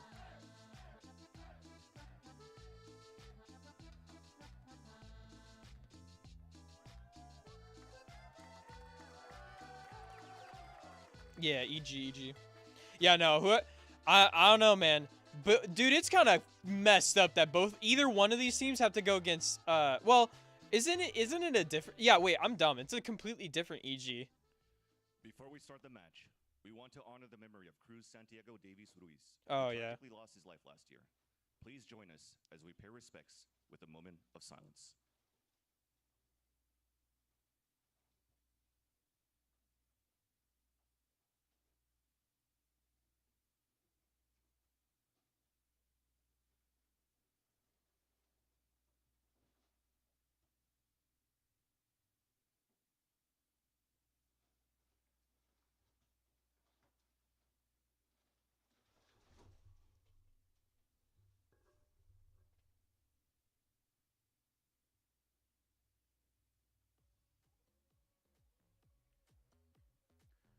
thank Sad. you all so much. And goes without saying that for Santiago, his family, his friends, we love you, we miss you, and this is for you.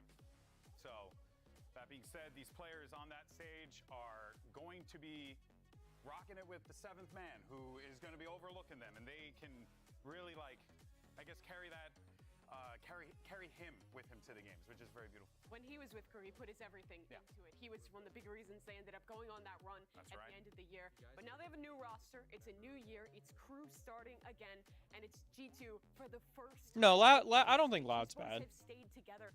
I mean, last game proved it. Opportunities to come to Americas earlier so they could stick together. And they took last year in Tier 2 as a learning opportunity to come to Americas now in 2024 as a team with an incredible amount of experience. Yeah, what a story for Yeah. G2. That is such a cute, heartwarming story to kind of have together as a team. And both these teams have so much to prove coming into this. I think this first match, like we said earlier, for Kru, this is their momentum match. And for G2, it's kind of their... Yeah, no, it's literally, dude. Yeah, dude. Sentinels versus Loud. The crowd got so loud. They were going back and forth. Yeah, yeah. It was USA, USA. They were sitting on the outside, looking in, and seeing this league take form without them when they clearly. Yeah, they were very back and forth yesterday. I was ready for like, I was ready for like a fight to break out or something. All right, I gotta stare at all their mice and figure out what mice they have. Let's establish ourselves in the league for Kru. Not true. We do need to represent. What we're made of, and that last year is behind us. Yeah, they don't want to start again, like losing the first couple matches as well. Does he have an Atlantis? You know, they really have to put themselves out there and make sure that they get the momentum that they're trying to go for. The two players KJ, the two new additions to these respective KO. was a critical part I can't tell. success last year. I'm bad at TF2. I should stick to my books and coding. Hey, man. Hey, it's all about having fun. You don't gotta worry about being super fucking good at the game. You're good. On the other side for Leaf, this is his chance to continue to show us how good he is. Yeah. Remember, a top 3 If we lose, well, we'll send them some freedom. Where the oil at? squad, which already has a great system I can't see. together. For my money, Brim? easy swap. Wait. You might Spot him on the jet there, which is, I mean, no better way to start for Leaf. They're playing Brim. That's odd. It's going to be exciting there. We're going into the Agent Select. Net locks in Killjoy at the start as we see what the Kru boys elect to go for here. Mimi, what you got? I want to ask you. Okay, never mind. I'm gonna predict all my channel points. We've seen experimentation. We've seen the old comp come back. What do you reckon these teams are going for? I mean, I've been seeing a lot of Viper kind of being thrown away on this map. I've seen a lot of... Where the map picks like, we have Icebox, Sunset, and Ascent being the decider. If they go to third. It's been happening, and I feel like... Brimstone coming out. Like, I don't know what is good. That's what I'm saying. Like, I feel like the controller meta has completely changed. I don't know if they're going to try to go for a double controller, but I feel like right now, that single controller, not Viper, but we do see a Viper as I say that, is going to be something that's super interesting. And I don't know. Seeing Killjoy makes me a little bit disappointed. I thought I was going to start seeing some crazy deadlock stuff, but I'm not on board with that. I think Killjoy is here to stay on this map. But I'm interested to see the Brimstone. I think... Oh, see, she even wanted to see Deadlock, man. Give us Deadlock. You can throw down to be able to create space for your team to get back in and find advantageous duels. On attack, those one-ways also work in post-plants, and you have super strong post-plant utility with that Brim, Viper, and Sova all in the mix. What you're sacrificing... So yeah, their plan is get the bomb down and play a post-plant. Fighting forward in the post-plants, but the Brim helps with that too. You can smoke back sight on that B, push all the way back. This is tier 1. Yeah, we're at tier 1. These are the top, because whoever wins this gets like an advantage at Masters, I think, if I'm correct. And then there's 2 Masters events, and then there's 2 Challengers. It's Challengers, Masters, Champs. And then whoever wins Masters, because if they are tier 1, then I've seen some European tier 1s picked out. Yeah, no. Cloud9 picked, Oh, wait. Sorry. No, this is the kickoff tournament. Challengers is, Okay, hold on. There's Game Changers, which is like the female teams and the lower teams. And they can go the distance really and go toe to toe with a lot of good What's the difference between champion sword and short? We know the Kru are capable of reaching heights. Fuck, what is the you know what? I'm trying to remember now. What is the difference? No, because challengers isn't the same. Because Ascension is when you climb up to Ascension's the winners get put into a tier 1 team. And that also happened during the off season as well. So at the moment, their only wins throughout 2023, their only wins since 2022. Yeah, I think you're right. My bad. I think you're right. Famous run. So this is a lot of pressure, I think, on Kru to start out the gate strong. Oh shit, they're fighting. They're gonna fight at B. A lot of players about to be meeting each other. Molly towards the side, contact plays walking into it. Net's gonna be the first one to take the contact. Yeah, again, I'm not 100% sure either. Let's go! That's a G2 overwhelming victory. And it looks like G2 have seen a pistol like that before. They weren't even trying to take space. They were just waiting for aggression coming out through B. And then they step on the accelerator, knowing that Shy would be on the opposite. Yeah, but one way or another, this is tier 1. I know this is tier 1, so. Just yet thought he might be able to get a sneaky one on Leaf. Can I have fun if I can't aim and I'm getting spawn camped? It just, you know, it comes with time of learning how to properly play the game. Maybe you just need to be doing something a little different. Or maybe it wouldn't hurt to try out a different game last start. Maybe a more relaxed game is better. Damage done to Trent. There might be an option here, but not even a tap onto No. the spike to try and force one of these fights out. Lovely shot onto the head of Leaf as well, but he's still alive and kicking. Jumping up He's to the dead. high ground Yep. now, and yet there's Let's plenty go, of Leaf. kills for Leaf. What an opening. If there were any doubts that Leaf is going to continue performing on G2. Dude, he's 2 away from ult already. Well, we'll have to wait until the end of the match for sure, but at least Super challengers, Italy or France? My question is, are they considered tier 1? right at the start, they're great position. Like I said, anticipation that it was coming. Here, let me pop this over on my other monitor. Adding Leaf, I think the second best performing player of the regular season in Americas last year to this G2 team should be spectacular.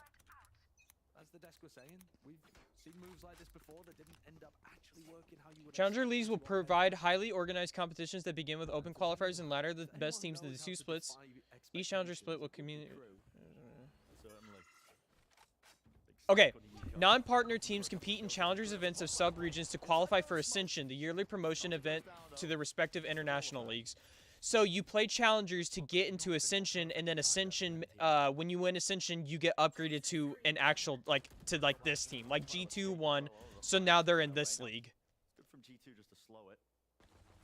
Yeah, you were right. You're right. Any of these players. They spotted out that there is a stack here. They have options. They want to go elsewhere. Yeah, you're right. So challengers is tier 2. And tier 2 and challengers leads to Ascension, which then Ascension upgrades them to a tier 1 team. Ascension is just like G2 won Ascension, so now they compete in the VCT league, which means they're now classified as a tier 1 team. Dude, 2 4Ks back to back? I mean, it was their buy round, but Who interestingly is on the Sova, a role that you would normally associate with Trent, though. You know, very happy to rotate around the initiators. But did you see the brim smoke towards the back, allowing them to get much deeper positioning? yeah, but in the Tarek versus Ludwig event, which is technically a tier 1 event, they C9 played Deadlock on Icebox. One of the reasons that they're running that. But it also gives you good post-plant mollies, which the Harbor wouldn't. A lot of good options with the Brimstone. You got to think. Leaf has earned his way to the Blade Storm. That's from those prior kills in that first round. And Kesnet, despite the fact that G2 punished them for pushing out B on the pistol, is not afraid. No. Doesn't know fear. Never met him. That guy is, I mean, Kesnet's a menace. Yeah. When he gets going as well. Real high skill player.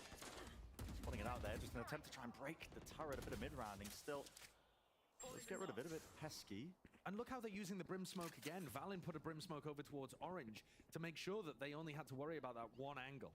It's been re-cleared by Kru now. But this has pulled people away from the A site. And Ooh, we got a lineup. Who's this guy?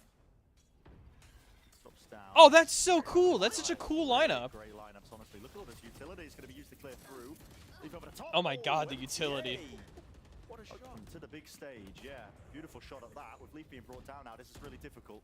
35 seconds left. How are you going to get the spike down? You're going to try and fight for that backside control. Molly onto the top of the rafters, but already he kills. An even trade right now. It's going to be favoring Kru in this situation, and more. Kesnet's here to play. Rips away the hopes and dreams. Trying to have a nice and easy round, leaving it just up to Trent. Let's go, Trent. And the dice, fading it out. Brought down in the end, so Kru not losing against the bonus round. I'm telling you, man, it's just a little bit of time, and people will pick up Deadlock. Was sublime. It just took the sting out of that exec completely. I'm telling you, I'm telling you, either one more buff or it's some person being like, you know what, fuck it, let's try Deadlock. And they have that good game, people are going to try and play her, man. A wonderful job. Kru are really proactive as well. As soon as the turret was destroyed in that round, they were clearing the 2-3 players into mid, making sure that they weren't pushed up behind that brimstone. Yeah, like Yoru. Or Gecko. Immediately was going over to be the 8 hit. And here we see a Brimsmoke on top of Boiler, threatening like you could go for some kind of push.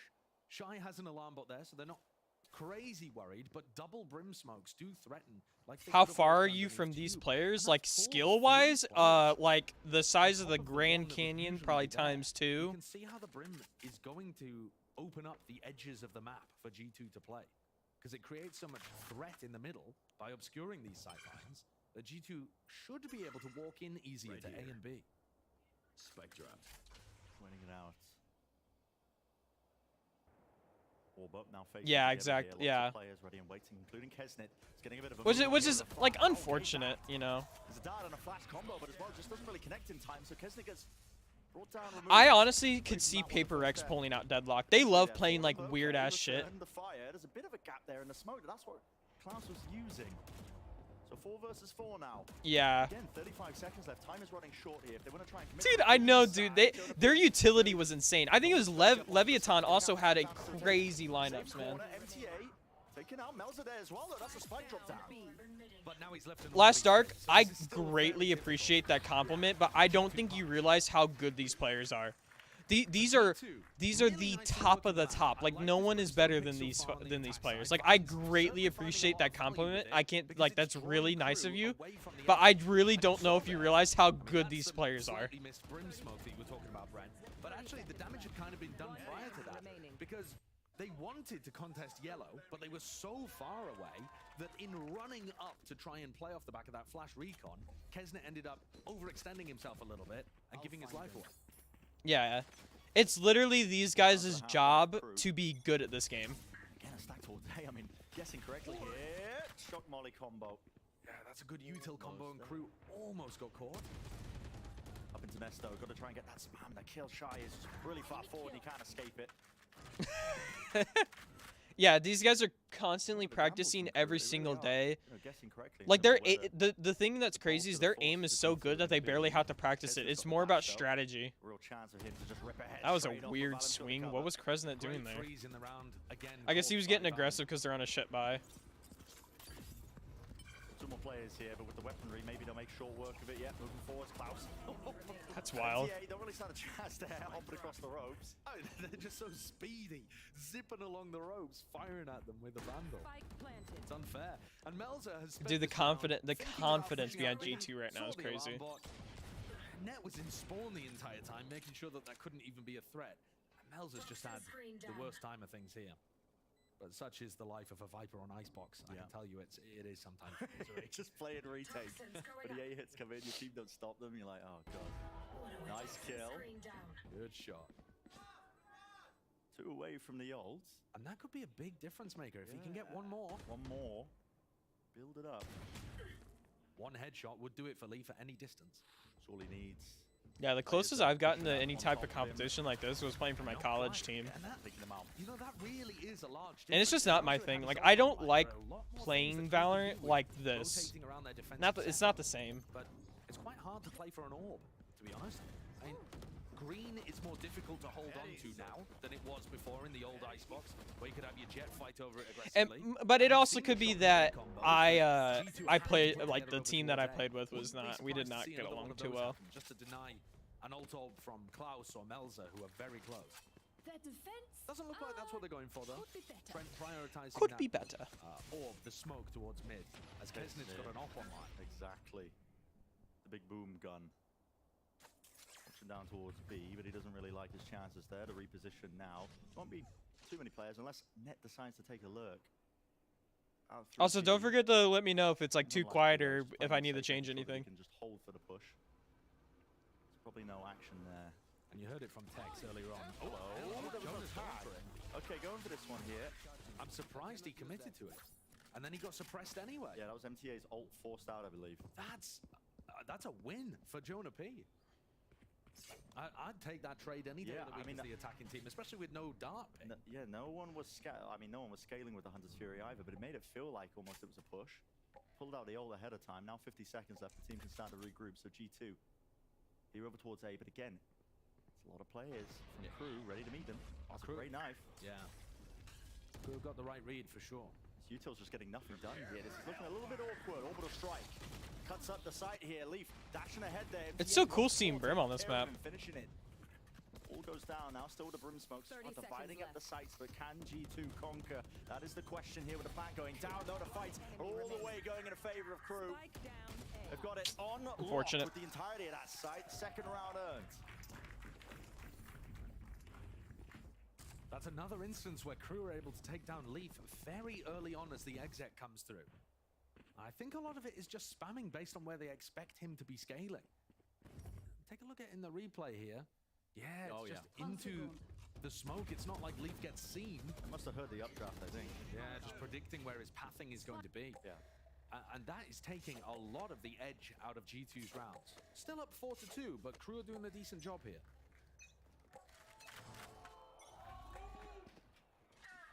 Down towards mid. Finally that Viper's pit. Pac-Man ult. Yeah, drop that one down onto A. Makes it nice and easy. You can stack defenders out towards mid here. Shy with the alarm bot. Broken. Klaus over the top of Boiler. That's Net taken out. I think that was just a bit of a spam kill. Dart is going to be good here. It's going to be connecting. Now they know with that shot fired. Hunter's Fury to force them. Oh, that man, that would have been so cool. Still, there it is. Damage applied. With Trent falling now, Valen is left to just try and rush into it, take some risks here, but he's lit up once more. Should be an easy kill, should be, but isn't. And now the Viper. No way! Let's go, Valen! Just given an open entry to Jonah P as well. These two players from G2 can now regroup and fight on even footing. Molly missing a little bit late here. Valen's definitely weak, but it's 2 versus 2. Flash, that's a nice one. Just over the side of Jenny, but oh, they don't see him. Well. They don't see him. Let's go! Let's go, Valen. How have they gotten away with it? How have they gotten away with that? It's Valen just muscling his way through an awful situation. I think Kru played that excellently. Klaus' awareness that someone was coming through the smoke, perfect. Then the dart and the ult, excellent. The punish in here should have been perfect. And yet Valen just outskills a couple of players. Wow. Flipped on its head. Pure individualism from the IGL. And that's annoyed me as well, because that's gonna count in the stats as a successful mid to A hit. Ah, okay. And those almost never work. Why? Do you have personal stocks in that, Phelan? I do. Okay. G2 playing another slow beginning to this round, anticipating some level of aggression from Kesnet. It's not a bad gamble. And there, the turret is smoked off. A different Brimstone smoke position. But I think the goal there is just to try to pull players away. They're hoping Kesnet is not on this angle. Wow! They got the trade, but holy shit, that swing was insane. Performance so far. That's fantastic. If you can shut down Kesnet, it's a massive win condition for you when you're playing against this Kru team. Hyper Molly, perfect placement as well. Forces TA towards the back side of the site. And again, it's that smoke flash through it. 2 kills for him. Gonna try and find a third, why not? The orbital strike was just a little bit ajar there. 2 players suppressing over the last 2 are. We really expecting Valen to try and do it again. I don't think it's likely, is it? Surely not. Contacting both of them now. There's only real chance here. Nice. Surely not. There's one, but it's dealt with. The deep position of Net. Jump spot as well. Good discipline. Klaus. It's off to the side here. No, let's go, Valen! For him. On no way. No! Denied by Shy. No. Oh my goodness, you hold your breath and believe for a moment. Oh, the Kru fans getting behind them. But that is Wow. now 2 rounds where they should have just easily dealt with what G2 were doing. One slipped away, the other way too close. MTA though, these flashes have been excellent. He's a player that's got the call up. Tier 2 player. Wow, he's just a little bit to the right. Yeah. Having his place on the roster as the flex player and looking immediately on stage like he's got some great ideas, good timing, not afraid, not letting the nerves get to him. The firepower's there. Timeout? Tech pause? Certainly is. So now G2 are going to take a tactical timeout. There's a few things here, and the Brim Smokes were pulling a lot of people towards the middle lane at the start of this. Now, Just did a not so TDM. much. Now, Valen smoked off the turret in that round, and Kesnet was still trying to fight B. So there is now a possibility that you can follow those Brim Smokes a little more and use them to lurk through mid. We'll see how G2 decide to fight for this. One of the other things that Kru are going to have to be thinking about as well is that the Viper wall going up, Brim Smokes behind. When the He almost aced. When Trent drops that wall, suddenly everyone from G2 is fighting on site, so that makes it really difficult to hard anchor. He hit a crazy shot on Kesnet, and then they were in a 2v4, and they were in a 2v4 and Net died, and then he almost clutched up. He was just a little bit to the right. Yeah, he's going crazy right now. And then he clutched up another round. Knife was dodged. There's the turret. Dash is there. There's those changes. You can catch on to him, but he heard all the noise cues as well and swung, forced Kesnet away. Got to respect that. So slow from G2. The first 20 seconds burnt off, but dodged that threat from Kesnet and now trying to drone to push him away. But they see the jump spot. At least they should have caught. Do you really want to go into Kesnet here? Yeah, it seems like a fool's errand. We know what this guy is capable of. There are now 4 Kru players ready to fight. Flash play. There was anti-flash positions by G2. They were seeking to try and punish an attempt like that. But time is being whistled away. Down to the minute mark. Here we go. Dart towards the back of yellow. We'll clear it. And here comes that mid lurk. Yeah. Knife is good still though, but that mid lurk shut down. Oh shit, we didn't even get to see that. This time playing in front of it. Use the same Brim Smokes, but there's the adjustments being made by Kru, and they are really having a good time at this one now. A lot of damage done to these players. Do Valent? Oh, wait, never mind. He got hit by Viper. More than difficult. Try and get themselves into the site.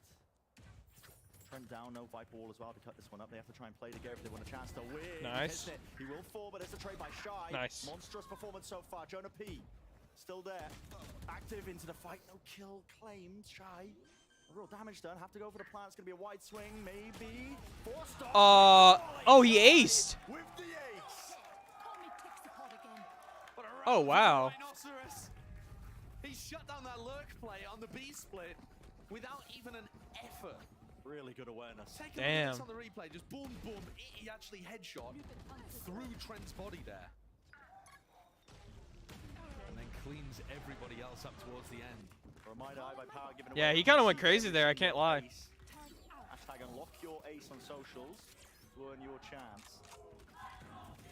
And now Kru have broken the G2 economy. They're going back and forth. G2's plans of trying to make use of that have not worked. Look at how many players on Kru there are. Already meeting them.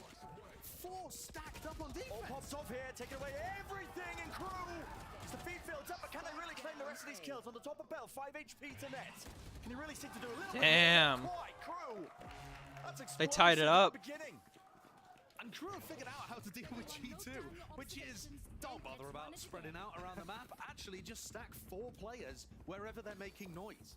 And G2, because they're heavily defaulting themselves towards one side of the map or the other, are not really able to ping pong. And Kru are making the right reads, like you're saying, you know, just follow the noise cues or what, but you know, these stacks of players, it's paying off for them. Right back into it. Yeah, I can't lie, they're hyped though. Kru, only one player going to be anchoring, it's Melzer.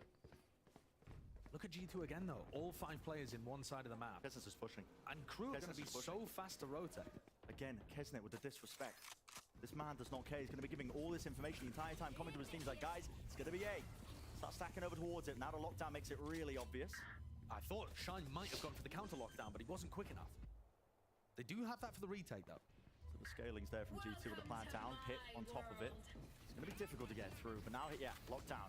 Used to push them out of the pit, most likely. Man, I'm shocked that they committed the pit there. Potentially, over a strike. Is he gonna stay in? Oh, they broke it. Oh, they had. Okay, I didn't even realize they had Brimble. With him still alive, the pit's still up. Kissing it though, he's up close. Nice. Inside the pit now, MTA taking names and taking the space of the rest of his team. They pushed them all the way back to the fuse, tapped, but they forced them out wide. Yes, they Damn. Again, right answers, the right pace, and they've taken the lead in the map. What a response from Kru. They've really figured out how to deal with what G2 are throwing at them quickly. This is a team that struggled to close things out, struggled to find the answer. Okay, both teams have Hunter's Fury, and we're not gonna see any other ults this game. Man, that was. Hey, it's close. Even after their lockdown was I guess we gotta put a little bit of respect on Kru. On Kesnit really nicely. MTA's got so much confidence for a new player on stage. They're looking aggressive, confident. The trades are instantaneous as well. Yeah. They're not letting anything get slipped by. Good stuff. Last round now for them. Updraft, dash on top of the tube here. And remove that turret, move the dart. He's got a hell of a job to do here, and a drone in his face on top of it. What options are available to him? Kesnit just takes him out. Do they realize that Trent slipped through? Yes. Oh, Kesnit again.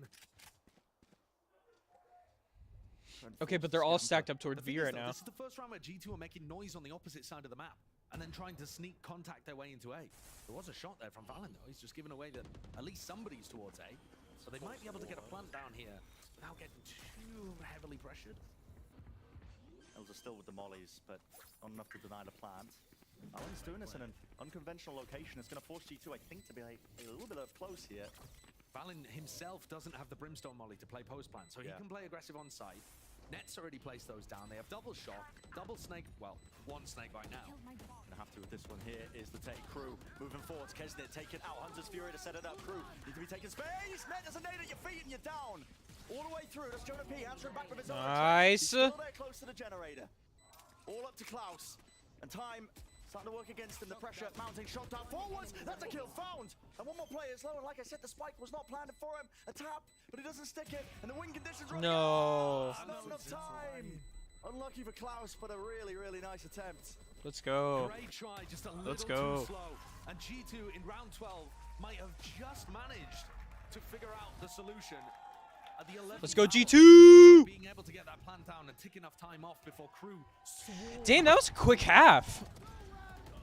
That was a very competitive half from both teams. Oh, yeah. Super back and forth. But that's how every Kru map was during the regular season last year. It always felt competitive. Every single time. Vancilia is actually standing by with G2 Shazam for a nice little interview. Thank you so much, Brent Inside Show. I'm joined here by Shazam's G2, everybody! Shaz, man, welcome to the show. You had a chance to do a meet and greet today outside the Riot Games Arena. I just wanted to tell us about the experience so far. Yeah, it was a lot of fun. It was my first time at the arena, actually. So it was pretty chill to meet all the fans. We gave out some cookies. Had a good time. They're actually pretty funny cookies, though. That said, you know, Net had an interview before going to this game that they had really what it takes to really win Americas pretty much for the kickoff. You had a chance to play against him during the Check Twitter. Scene. See what do people you are talking think about. is the biggest strength that G2 currently has here with this roster? Yeah, I don't think he's wrong. They're one of the longest standing cores in the scene right now, and I think that built like a lot of chemistry for them. No matter the situational, it feels like they take their time, they're patient, and they know how to work together and come out of a round that's probably not favored for them. Speaking of chemistry, there was a lot of chemistry in the Cloud games yesterday. I wanted to know, I'm pretty sure you watched the games because everybody else probably watched it, right? So tell me about what you thought about the Cloud games. Loud and Sentinels, pretty much. They're a lot of fun. They're very exciting. Loud is always like a really fun team to watch. You know, Ascent might have gotten a little stale with some of the comps, so it was exciting to watch, you know, something creative and new. And I enjoyed them very much. All right, now is G2 looking so far in this Icebox? I mean, you finished a half at 6-6. Do you think they have what it takes to close the series? Yeah, I mean, I'm always going to be biased, but yeah, I have faith in the guys. They'll 2-0 this. Awesome. Well, Shaz, always awesome to see you, brother. All the best, and we'll pass it back to the casters. We'll be getting into the second half shortly, but yeah, super competitive. I mean, a 6-6 half. Can't ask for anything better. I mean, I'm just taking a look at the scoreboard because I got blown away by the macro and how they were reacting. But having a look, seeing MTA top of the scoreboard, it really feels like he's having a lot of impact. And then I'm looking over towards the other side. Leaf got 4 kills on the pistol round. Yo, let's go last start. 3 and 10. Just getting shut down at the start of so many of these rounds. So he has yet to really come online. True. LKJ. Anticipation of how he was playing on the attack side. Look at the patience on show by Kru here. On their attack side, anticipating that aggression. You're right, you know, the Jet players, particularly Leaf, really a bit of a fall-off. We'll see on the defensive side of things are a little bit easier for him. Yeah. Usually they are. And you think about how Kru got that success at LCQ, it was by playing very disciplined 1-3-1 defaults, where the 2 players on the outside of the map would never make a mistake. Super disciplined. Leaf feeling like he had to overstay his welcome there, but a couple of shots off, rattled Kesnet. He's in, out towards yellow now, clearing out for the rest of his team. Taking the space, but the wall's not up for the rest of them to cross. Dash active, maybe a little bit too early for Leaf. Unlikely to get value, and yet fades away. Here's the wall. Again, no noise being made. Look at it, creeping up. They're going to pop flash through, potentially with a knife. No, a tap. Seeking some sort of response here, trying to meet them with just pure, raw manpower. Nice. Met with G2. Nice. Let's go, G2! It's a little quiet. Here, I can turn it up. Great cleanup from G2. Kru had a great idea there as well, though. They tapped the plant and were trying to bait G2 into peeking so that they could punish them. At the same time, though, when that dissolved, MTA just a bit too aggressive, pushing on his own into Snowman, not connected with the rest of the team. It's one of the first times, actually, where we've seen the kind of team fighting and brawling from Kru disintegrate a little bit and look a bit sloppy. Yeah. And it might have come at the worst time because that pistol is so important at a 6-6. G2 take the lead back. Smoke's down. Valen's going to farm his ult orb inside the smoke. Not that the smoke is going to stop a shock molly combo, but it will stop somebody trying to get eyes on him. Look at where Net has put down his nano swarms. So he's got 1 to try to deny the plant, and then he's also got 1 in case they try to fight aggressive onto it. So he's thinking about how MTA might want to use those flashes. You can see it almost at his feet here, blocking up that choke point into Snowman. Spike going to be rejoining the rest of Kru, making their way over towards B. Nanoswarm was removed. I would assume that Valen has some kind of molly lineup to the default plant as well, though he may use it in a retake. Slow beginnings here for Kru. Really slow. 2's entire game plan just revolving around making sure they hold enough map control, but they're aware now. Plan going down. More than aware here. Opens up just one of the sight lines. Escaping away. Melts is on barely. Literally 1 HP. Molly now towards the back of yellow. It's going to be forcing the players out a little bit wide.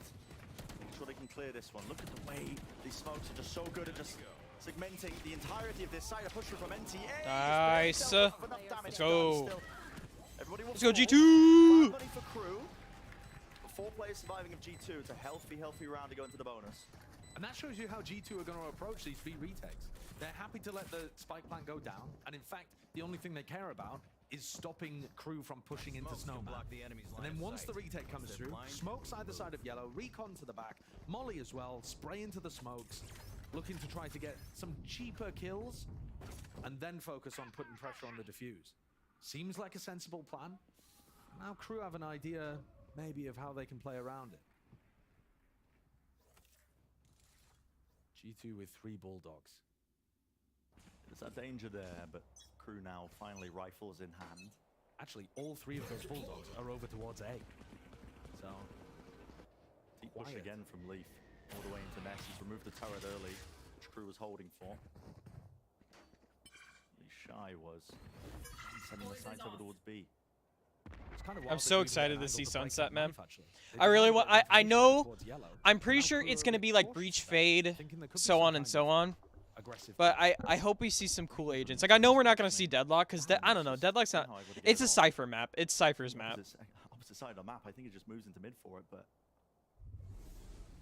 starting to see the limitations of Brimstone. Why I used to see Omen played all the time in a similar capacity, but They don't seem weakened by it. Now moving up again. Kru, game plan, just contacting. Kesnet getting a bit of a run on.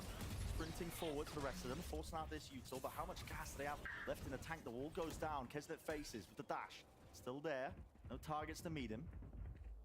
And like I said, G2, as long as they hold on to Snowman, they're going to be confident in their retake strategy. Once the orb goes down, then Kru can attempt the plant, and you see Melzer go for it. Time. 35 seconds. Nothing to push it back. Oh! Okay. Weird. Through the smokes again. Kesnet falls. A bit of an unlucky one for him. And Kru have now got to think about how they're going to fight this, because they're very likely just going to get strike.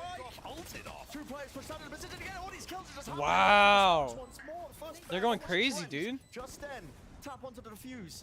Players out of the way, and now a stick is ordered. Trent. They have so much time. They're just letting them defuse. They gotta back away. They're Gotta saving their save. guns. That's what Wow. strategy from G2. That was so Never good. contesting the plant. Kru always allowed to get it down. Let's go, G2. No, you're good last start. Hey, we're all here to just talk. They have one ways in your face. They have Let's another go, face. G2!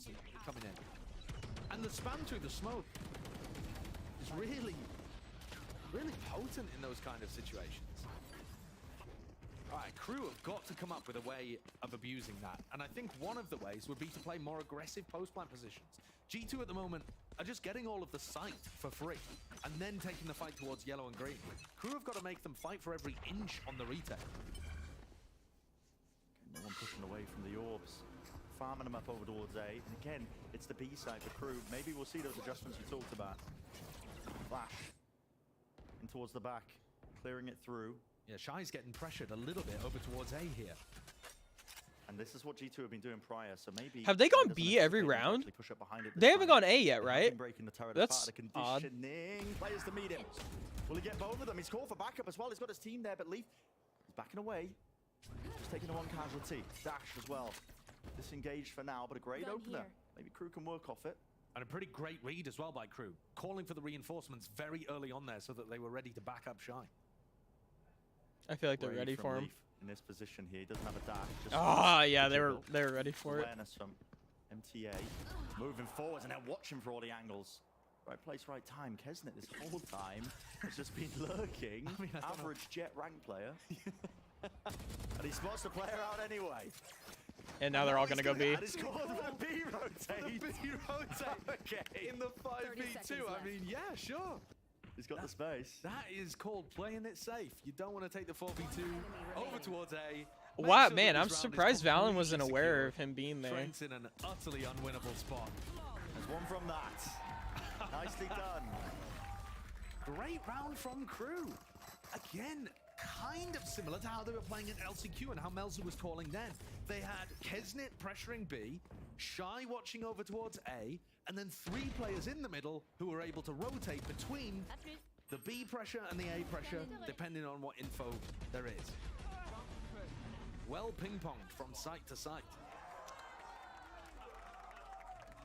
And I didn't know really what to expect from Kru Timeout? coming into this opening game. Wait. Because Oh, Kru called the timeout. their games were Odd. close, but they still went 0-9 throughout the regular season. Yeah. And their off-season performance wasn't amazing either. So I was thinking, is LCQ just a flash in the pan? It's really difficult to know. But so far, they are Take a playing peek, see at very Twitter, see what people are competitively saying. against G2. Yeah.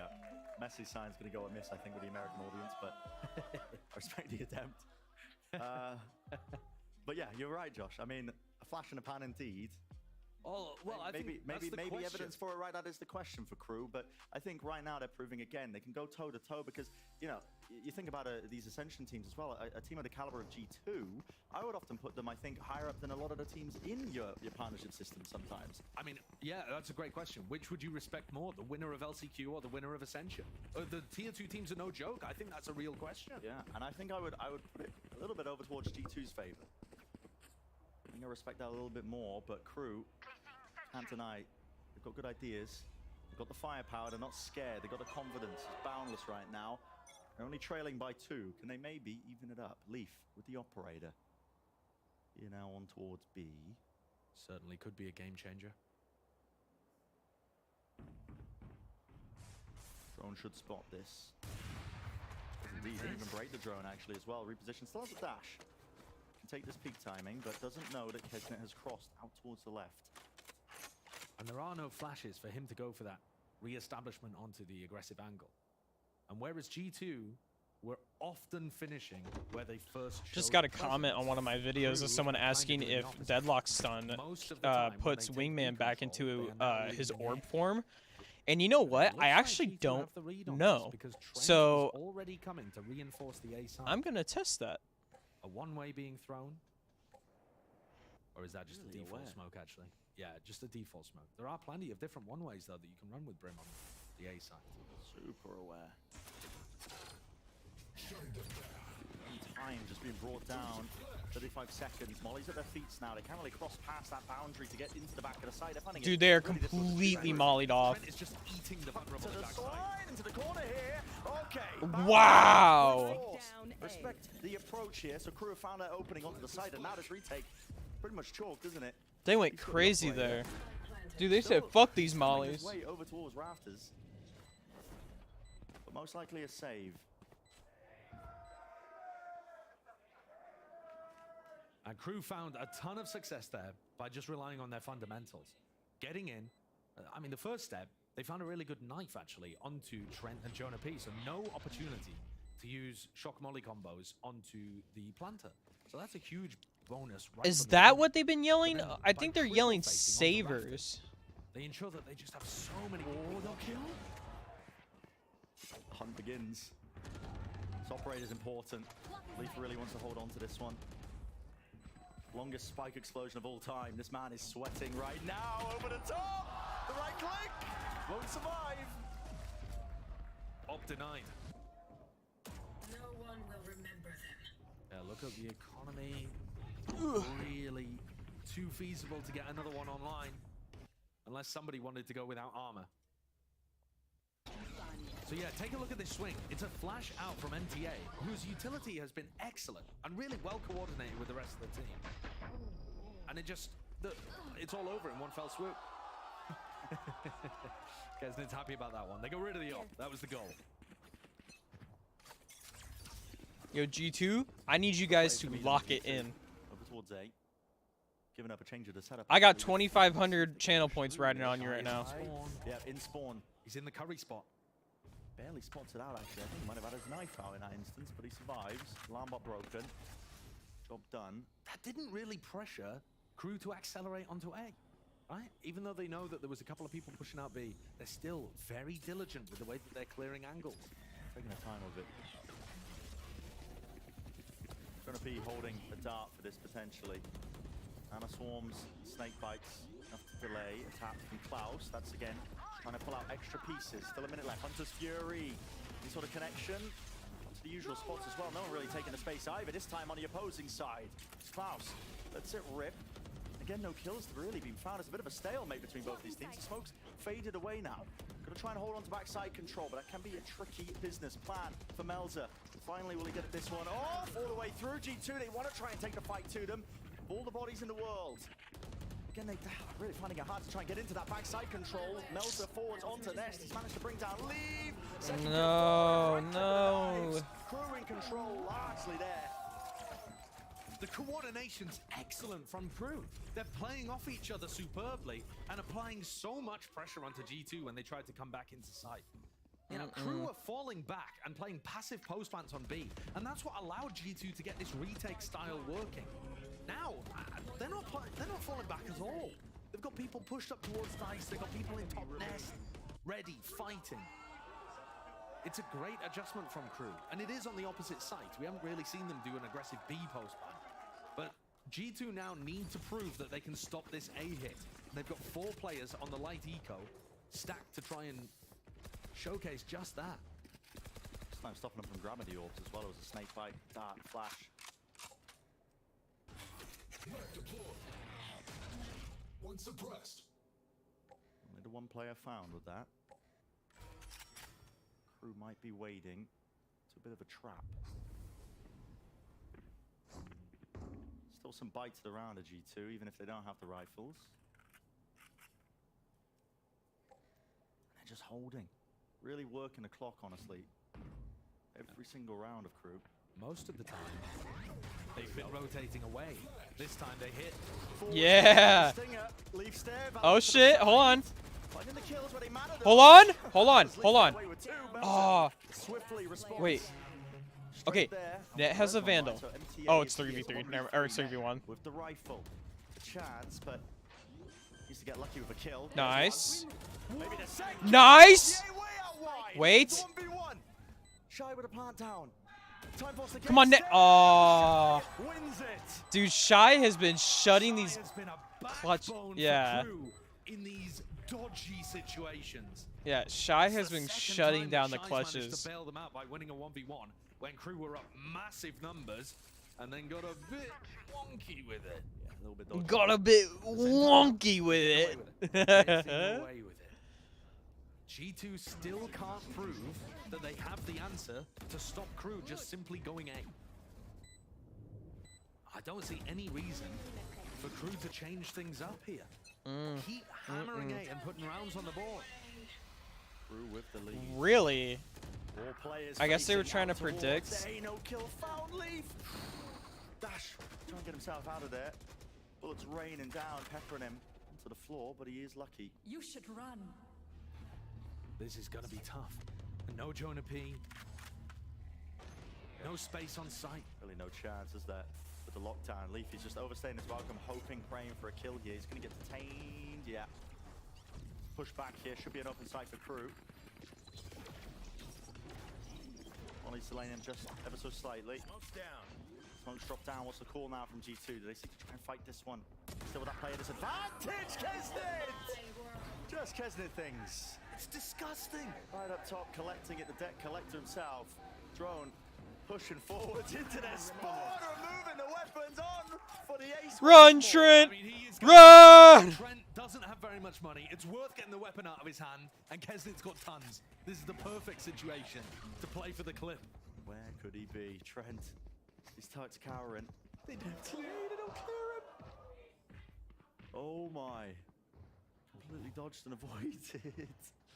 But Trent just praying he can hold on to this. He hears the ropes as well. Players running straight into him. MTA, he's baiting him. Ah.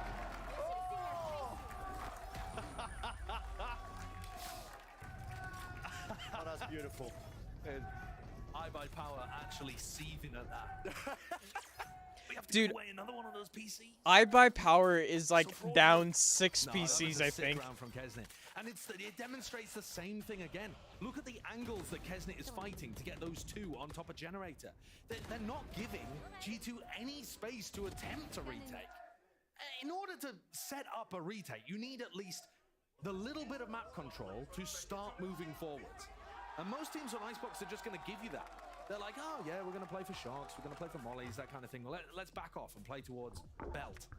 And instead, Kru are choking out G2. And they're also just going A every round. Yeah. Icebox moment. Yeah. Go A every round. Actually, Icebox... Icebox single piece of A4 paper scrapbook. Kru fan favourites here in the Riot Games Arena for what they did last year at LCQ. What's the play now for G2 to try and bounce back here because it's lead? Got away from them. Yeah, I mean, they could try doing something like a triple push down mid, see if they can overwhelm Shy, who's normally been holding that, and get a flank retake. That's something they could attempt. I think it's worth trying that kind of thing on the eco, so then you can just stack 4 players A on rifle rounds. But that's what they'll have been discussing during the timeout. To be honest, this one's a bit of a throwaway. And then G2 have to win 3 rounds straight to get it to overtime, assuming that Kru can convert here. Balls in their court. That point ready and waiting. The big danger in this round is, of course, Leaf with his Blade Storm. But MTA can kind of just hold on to his knife and wait to use it specifically. Shy hears it. Turret active as well. Thrown up close. Broken. Oh, he got caught. Knives No. missed. Yeah, and didn't Okay, he wanna only dash wasted to one try knife, to though. collect the kill. Instantly, Shy calls for reinforcements. The Kru players are there, backing. I said it earlier, but the way Kru just worked the map, really making sure to get every single Oh, second shit. out of them. MTA. What is that? That's from on top of Generator, like the up angle. What a shot. What the hell is that? Molly sent flying. Kesnet still here, lurking around the corner. He's going to be meeting Net. Net only with the Sheriff. Jiggling. Spots it. He's kind of stuck in his position right now. I need some help from the rest of his team because there's just lurks over the top. Updraft play. Kesnet baiting like he could be there. Trying to force him out wide into the open net. Seeking to deny the plan from getting off here. But this is around us falling to pieces. Unless Leaf can do something about it. Vulnerable into the orb, forwards. Shy, he's running away. Here's the noise cue. This is a really hard round. You even cleared this corner. Melzer wants to take the first straight to them. Okay, it's traded. But there goes Leaf with his Blade Storm. Picks up a rifle, orbital strike for Valen. He's still got one smoke. I think maybe there's a chance, but no, Kesnitz just want to fight some straight up. Okay, swinging wide. Yeah. Confidence in the aim. I respect it. That's a masterclass round called by Melzer as well. They insert Melzer up tube into kitchen at the very start. Kesnick continues to apply that lurk pressure with his aggression towards B. And even after they lose MTA to a great shot from Leaf, they've got pressure onto Net, a lurk to pick up Trent, and the B site is theirs. They are really showcasing how to play a slow attack side on Icebox here. Looking at map point. Keep to try and stop this. Operator again with the drone, this time breaking it. Doesn't push himself off the angle, actually, just keeps it, holds the ground. I think that's the kind of confidence you need, because they've got to get info to deny Kesnick going for his lurks up towards B. Hard to hold that angle with the op, though. It's two positions, you can't hold both of them. Into mid now. Isn't there with the knives? This looks like Ned is going to be asked some serious questions of him. Once this alarm bot gets broken, and they know it's here. Trying to find it. Just running straight through, not even using util to clear. Updraft, they're just going straight into their spawn. This is almost unheard of. There's a dart to clear it. Dash through into the back of it. All the way through. Valen this time will contain, but Net, there's the questions asked of him. Melzer taking him out. It's even trades across the board. 3 versus 3. Trent moving forward. Still, they know a player's there. Straight up through the mid 2A, Melzer. 1v1 now. Spike in his hands. To get the plant off here. Leaf spotted way earlier, didn't get seen in mid. And Leaf's picked up a Vandal, exchanged it for the orb. This is it. Keep your team in the map. Yeah, Melzer doesn't have the orb on the spike, so these snake bites are not a death sentence for Leaf. Melzer will have to peek at some point. No way. No way. Time. Silently working your way all the way across. Players down. Up close. Quarters. Will the fight be No! No! Oh, it was such a good try, man. Oh, we talked shit too soon. We talked shit too soon. It looked like they were struggling at the beginning of this map, the very first quarter. And then they figured out an adjustment, stacking the sites wherever they saw G2 approaching, and that attack arc was sublime. Beautiful. I'm gonna go grab a soda real quick. I'll be right back. Same kind of style that we saw from them at LCQ, the 1-3-1 kind of defaulting to perfection. Yeah, and a fresh start does wonders, honestly. Going into this one, the kickoff tournament, plenty of chances to really just take some names away. And yeah, listen to the start saying that G2 might have been favored, but not the case so far. Early lead here for Kru. Stepping away, GP and the analyst desk are going to be breaking it all down for map number 1, so don't go anywhere.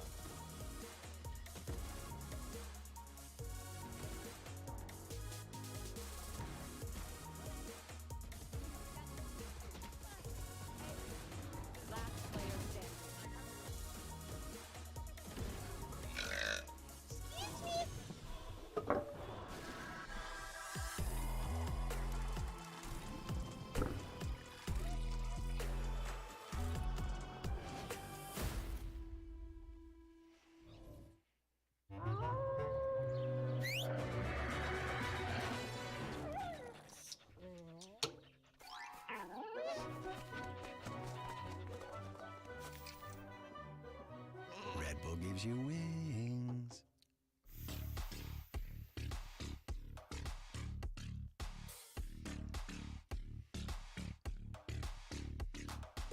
Damn, damn, damn.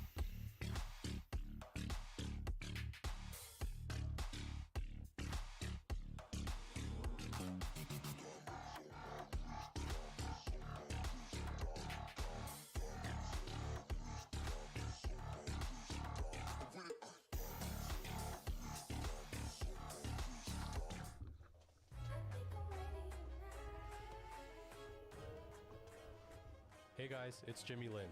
In this series, I'm going to walk you through attack on Pearl. Watch out for the stairs, clear this angle, you're going to be able to fight this.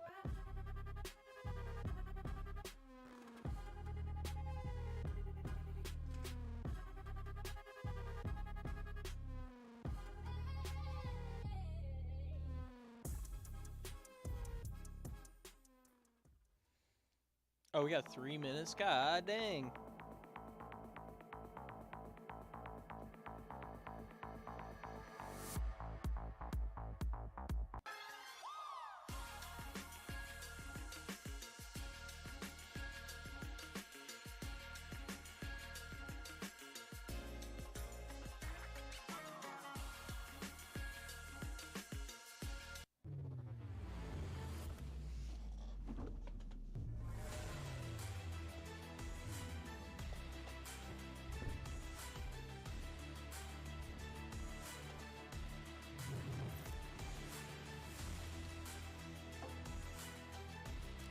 Ah.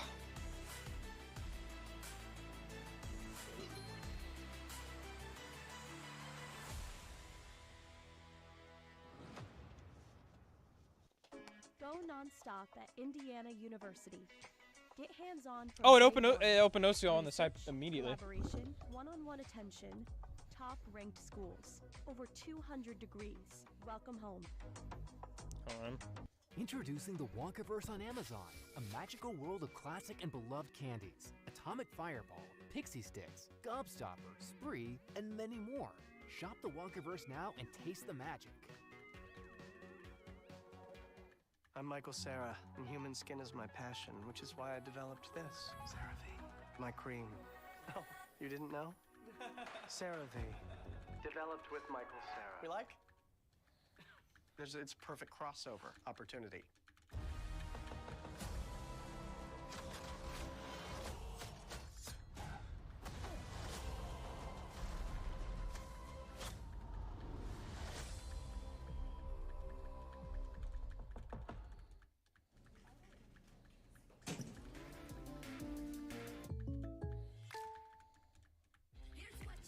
This spring is the perfect time to get away with a great deal on your favorite Hyundai model.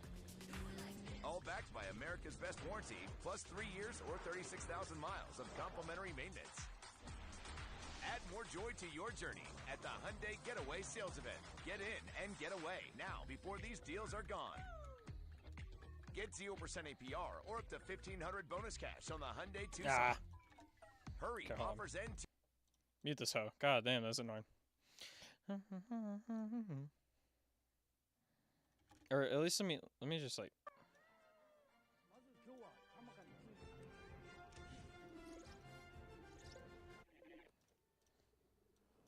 I told you to take Broadway. This always happens.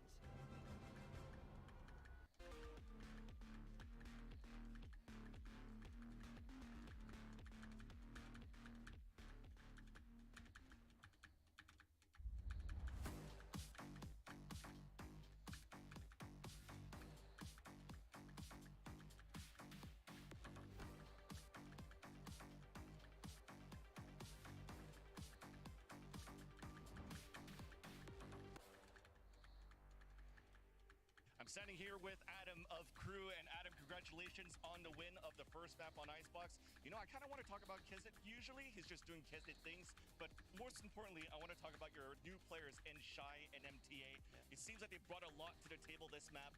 Tell us a little bit about them. Well, I'm just proud about both of them because it's new for them to come to a different team where we have a really different play style, and it's also they have to learn to go crazy with Kesnet, because he does Kesnet things. So both of them are like extra bats for Kesnet, and with all three of them, I think we are a really dangerous team. Awesome. Well, thank you so much, Coach Adam, and all the best for the rest of the series. Thank you. Bye. Kru pick up a massive win for the team as they managed to topple G2 on their pick of Icebox. You know, actually, funny enough, it's quite ironic because G2 is going around, not that cookie. We're going around and making these cookies, and one of the cookies says, who? And I think they have just answered that question for themselves. Right? Because they now know what Kru is all about. And we were a little skeptical, I think, going into it, only because a lot of unknown factors, right? But I think now Kesnet looks amazing. Like, everything is clicking for this team, and it couldn't have happened for a better group of guys. Kesnet looked great, but really what stuck with me from that game was how good the calling was from Melzer and the read that he and Adam had on that one. That Brimstone comp is not something that you see very often, especially here in North America. It's not something that you're going to be scrimming against a lot, and I thought they really quickly figured out its weakness. It wants to be playing the retake, playing the stall with mollies on B, so they really slowed their game down, played that 3-1-1 style, constantly defaulting, baiting out utility, and had some great late round hits to just destroy G2 on this A site over and over again. Yeah, they went A so many rounds in a row, and the second that they stopped and kind of slowed down to take their pace, even different places into that mid, it still worked out in their favor because they did such a good job at baiting that util. They did such a good job at even breaking that KJ turret or ruining a little bit of their setup towards that B site. They put in so much effort to just bait, and even on the executes, they did not go in way too fast. They knew that there were mollies waiting to stop them. They knew that there was like a chance that there was counter util for them. And instead of just like running into site, they threw their first set of util, waited for that wave, and just let their teammates go. And MTA with those flashes, man, like they are looking so good too. He's going crazy on that KO. And you were talking about Kesnet. He was great, but he wasn't the Kesnet that was great during the regular season when his team was losing every map. He was the Kesnet of LCQ, who is still playing really well, but is in his IGL system and is not taking undue risk. He's still Kesnet. He's still going to peak sometimes. He's still going to take that risk. But he was not going off on his own and making silly mistakes and overheating. He was playing into their idea very, very well. And that cohesive product is what made Kru go on a run before. And I'm so happy to see that's continuing here in 24. Yeah, I just wanted to see this team show us some layers, right? Some different speeds, if you will. Something, you know, the game's ramping up, then you meet the speed. If the game's slowing down, then you also slow down. And that I think they really controlled the pace in that second. Yeah, they really did. I mean, a big part of that was this guy, MTA. His debut was so good. Yeah, I mean, I was literally looking and watching MTA because I just said it earlier, his flashes were so good, his util was so good.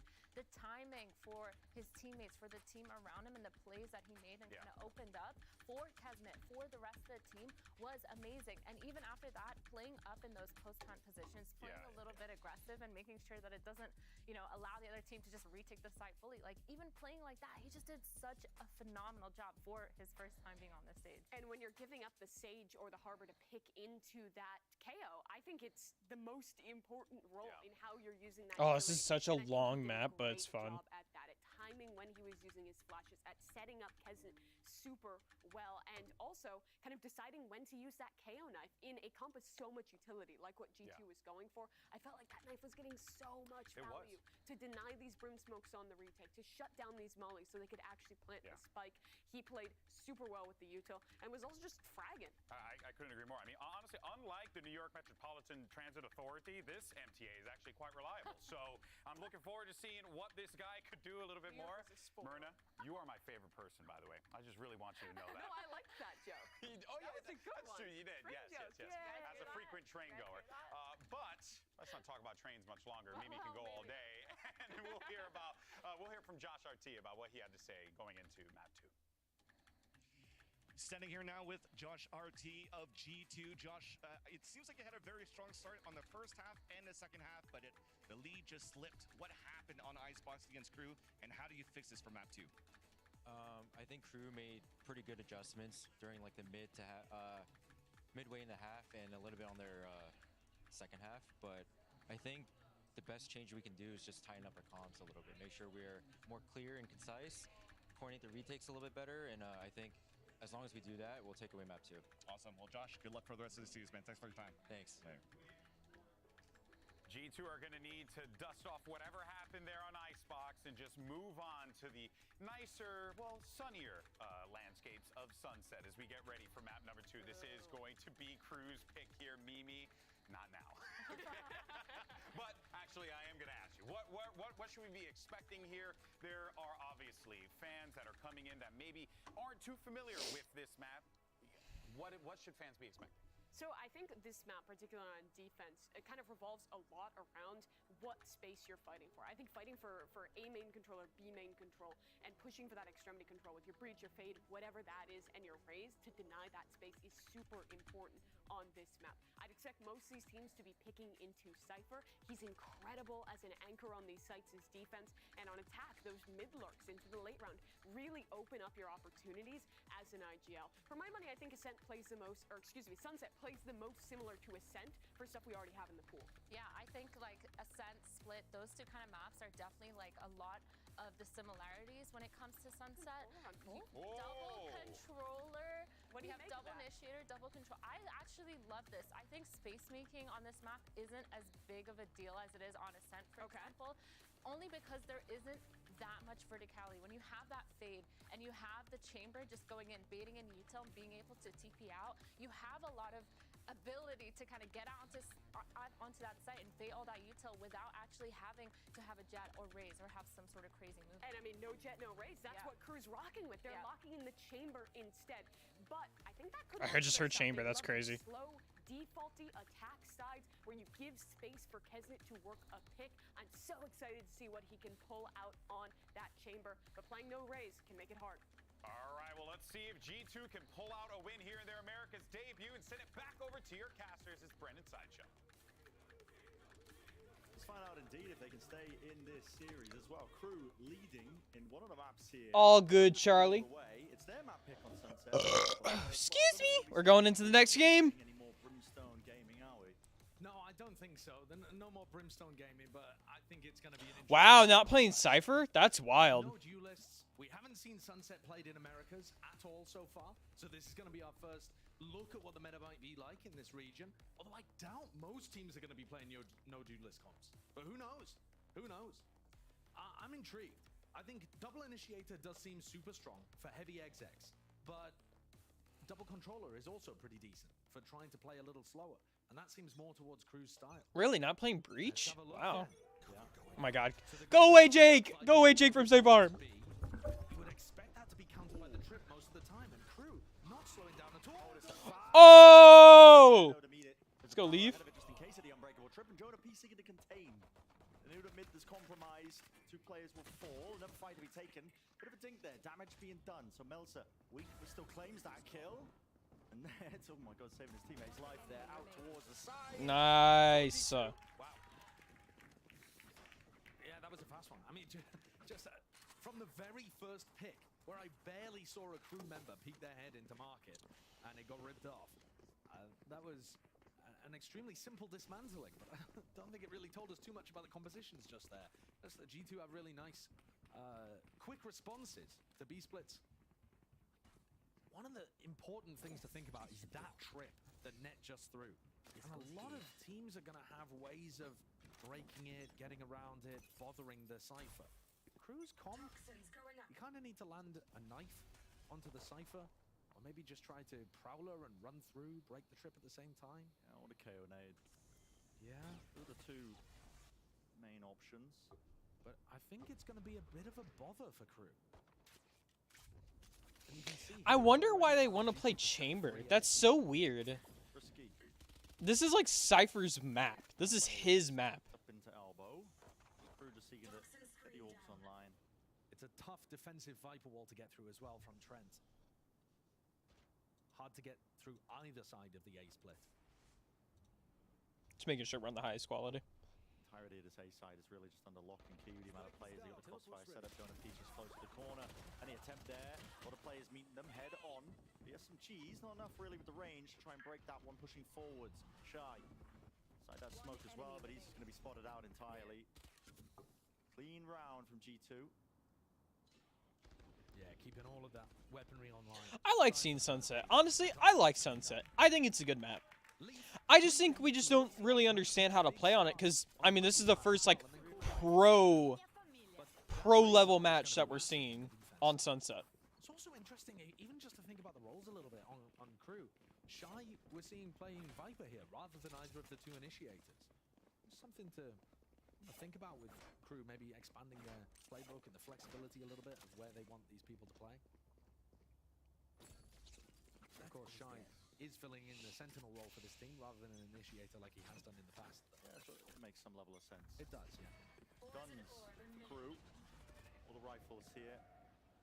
Fade eye into me, the power on the left side here. But like you said, you know, this Viper wall, the Trent's laid down. It's really quite tough to chew through. I think Kru are going to have the most success if they manage to pick him off before he can even realize there's someone there. As you saw Kesney going for him. Ooh.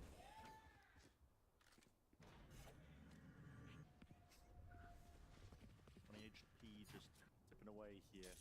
No kills. Kesney up to his lurks. Same kind of thing he was doing on Icebox. Yep. In play start. The smoke up into his face, but here we go. Drop down. Damn, what a shot. Adjustment trade online for Jonah P. That's such an important kill that Jonah P gets. Because if Kesney starts to get rolling and opens up A for the rest of his team, you're going to have all the same issues that you did on the previous map. Jonah calls for reinforcements. Valen in his spot. Jiggle. The angle. What a cheeky way to do it, but Shy was only on 20 health as well. Maybe could have got away with that as well if he had a bit more health to him. Team running out now. Trying to scale onto the side towards the back of the box. Jonah P was blinded up, and Valen narrowly assists, not with a smoke in his face. Valen was slow on that paranoia. It didn't catch onto MTA, and that's why Jonah P died. So now a 3v3. G2 have a flanker. Here comes Net. Nice. He wins it. It was rough, but... As brought down, two players still anchored tucked to the side as MTA and Klaus. Cover going out. Do have those rifles, but it's a really difficult one to try and win. Time being taken. Nade towards the back. Klaus still stand this ground. He took one fucking damage. Over the top though. Spotting it out actually with that satchel all the way. MTA's close. In their face, they don't have a clue. And it followed up and turned it into a 1v2. Net here still. It's got the rifle, but so much to do. All good. And MTA, a 4K in this round. This guy might be a newcomer. That was their bonus round. A lot of unknowns circling around this guy, but he has stepped up massively so far. It's been amazing. And the KO on both maps, filling in the flex role. What an addition. I think it's fair to say that expectations were not massively high for him. He's somewhat of an unknown player coming up to the tier 1 level. But he's fit into this squad and added a lot of firepower. And his timing is really strong too. Yeah. We've seen some people get nervous in their first game. Even in this season, actually. But he has just stepped up instantly. You two forced down. Yeah, a bit of a skirmish there, over towards the A side. Good response from Valen, keeping them back.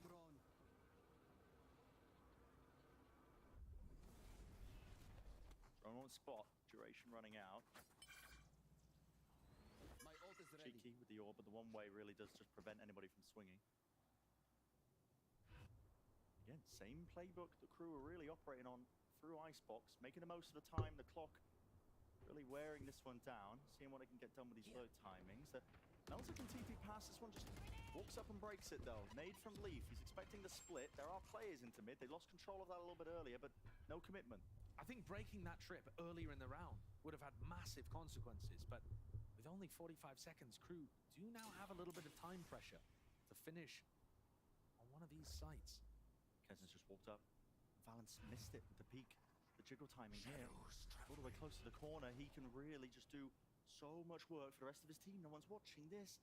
Crouched to the box. 30 seconds left. No way. Spots the gun. Spots the gun. And there's one kill. There's the second. His timings are absurd. Absolutely ridiculous. 20 seconds left into the corner. They are dropping. Bro, what was that? No chance now for the round. And he knows it. If you think about a map where Kesney dominates, right? You just picture average Kesney domination. Most people picture him running at people, stomping them, winning aim duels. Actually, this match, most of what he's been doing is finding perfect lurk timings on Jet and now Chamber, weaving his way through the defenses. That's unbelievable. Yeah, he's demonstrating extremely high game IQ. I can't believe the timing he found there. That's insane. Antonato's last gun. No players really surrounding him, so Net should be safe. And a lot of the space that was gathered for Kesnet is off the back of Melza breaking that trip on B. And it pulled back the defenders on A. Because Kru are spread around the map. And G2 can't really get a feel for where they are. The information game. Let's stay alive. Oh my. So there's a silver lining, but not much of one. Yeah, you're right. I mean, it's the information game. You know, when I say about Kru playing slow in these rounds and making the most of the time that they've got available to them, you still need to be doing stuff in the round. You still need to be breaking a lot of that preset utility, the passive map control that G2 have. Yeah, 1 HP, the observer's highlighting there. Wow. But a lot of the damage had already been done. G2 are going to have to start getting more proactive, I think, in re-clearing on defense. Let me refresh the in order to just stream get an chat. idea for where Kru are. I always gotta refresh that so that way YouTube doesn't break. Maybe they can even get picks out of it too. It's difficult though, because with how slow and quiet Kru are around the map, you might just run into the stack if you decide to defensively re-clear an area. And that spots it.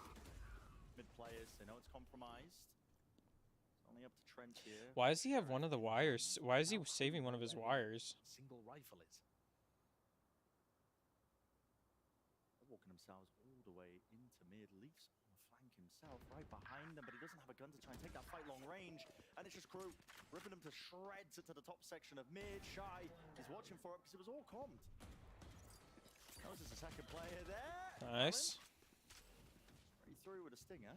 I think it's a consolation prize though. Yeah. It's going to be really difficult for Net to commit to this. He's only got 450 credits because he rebought armor and he didn't get the loss bonus. So Kru again demonstrating that they're finding the holes. There were 2 people watching mid, and yet they smoked it off, quietly walked in. The contact play, and the fact that there's so many of them grouped up, is finding every gap. And the G2 players can't get their one and back around the corner. They're just getting knocked instantly. Kru is in form and coming in with kind of an extension of what their style was during LCQ. Yeah, I'd agree with that. It bears mentioning, again, that Kru did not go into champs and dominate. They had that run at LCQ. He tried to get him. They weren't actually able to convert it into any success at Champions. They didn't convert it into any success in the off-season. But now they're coming in into the games that matter in 2024. And they're looking great, like they didn't skip a beat from the end of LCQ. Yeah. Early timeout taken by G2, but potentially necessary. The only 2 rounds they burn have been off the pistol and the follow-up. Enemy remaining. And I think they're lacking so much information. Which shouldn't be too difficult for them, because with Net's trips only being broken in 1 out of the 5 rounds that we've had so far, in theory they should be able to stack the other sides of the map, try to play aggro in certain areas. Yeah, but there hasn't been any of that really.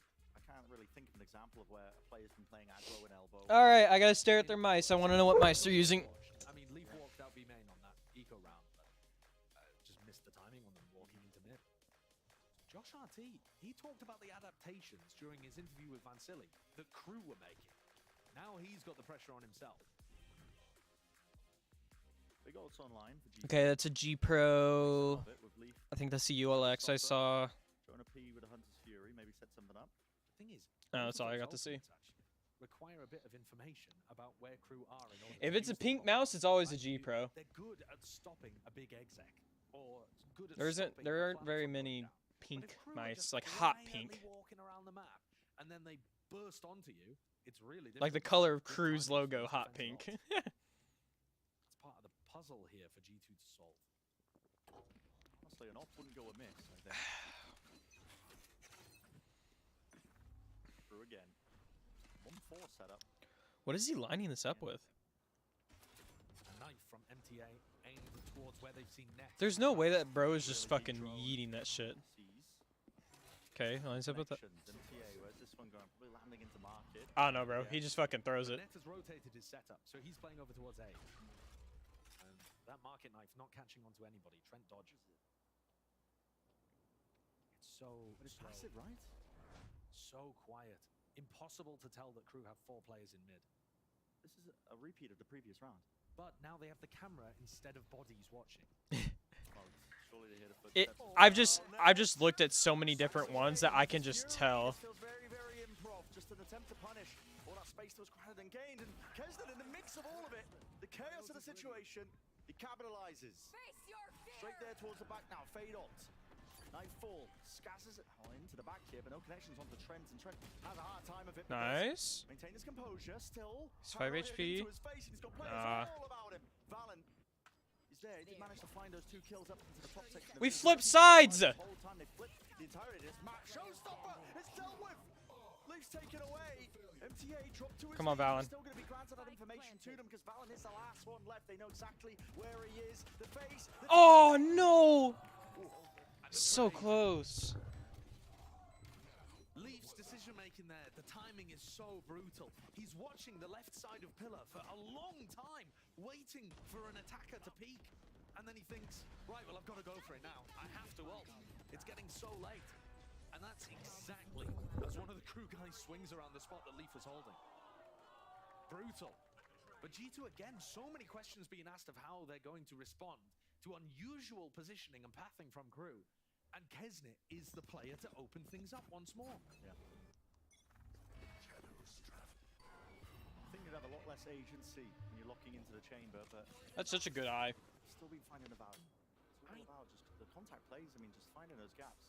He's not even trying to play inside his rendezvous, is it? No. It's not like he's trying to play it as a, I'll get one and get out. Yeah, that's how you. I think that's how you got to play it into this comp.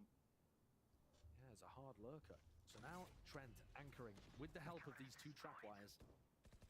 Look at them, they're just walking all the way up. I mean, they can just walk up to this trip, spot it out, hear it, break it, paranoid into the back. Trent is in a lot of trouble. And look at that, Prowler in his face. On top of it, they're running him down. Didn't stand a chance, man. Not a chance. Absolutely brutal. It's like Kru are playing with wall hacks on. They know exactly what the setup looks like. Dismantling it with perfection. Not using any utility when there's no threat. And this is a team with an immaculate read on what's going on around the map. It's a forced buy by G2. Don't have any money. Next, dodgy weapons. They've just got to save.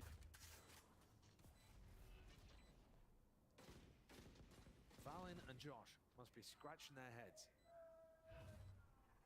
Again, it's not like Kru are using tons of utility and stomping their way into A, making it obvious that they're ending on that side of the map. Yeah. G2 only realized that it's a heavy commitment once the trap's been broken and a paranoia is already in the face of Trent. By that point, nothing too much they can do about it. It looks really good so far from Kru. Bear in mind that this was their map pick. So they're confident here. They have an unusual composition. One that Athena liked on the desk. And they've already got map 1 under their belt. Yeah. This is looking excellent so far.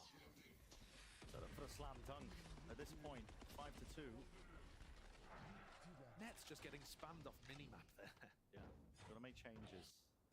Got to make changes. G2 with a timeout. Now, burning your second timeout after 7 rounds. Yeah. And that shows you how lost G2 are at the moment. I can think of a couple of options for them. Like I said earlier, the operator. Now, they don't have the economy for it.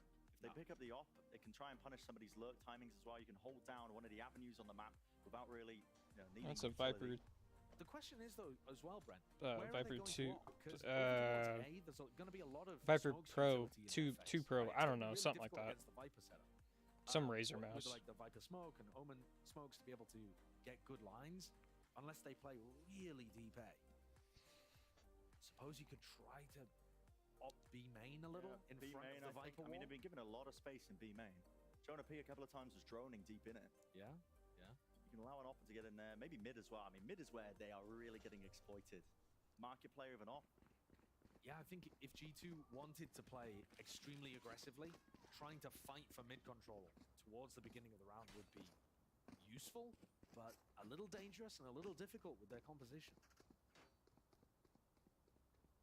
Desperate times. No. Viper V2 Pro. See what the call is here.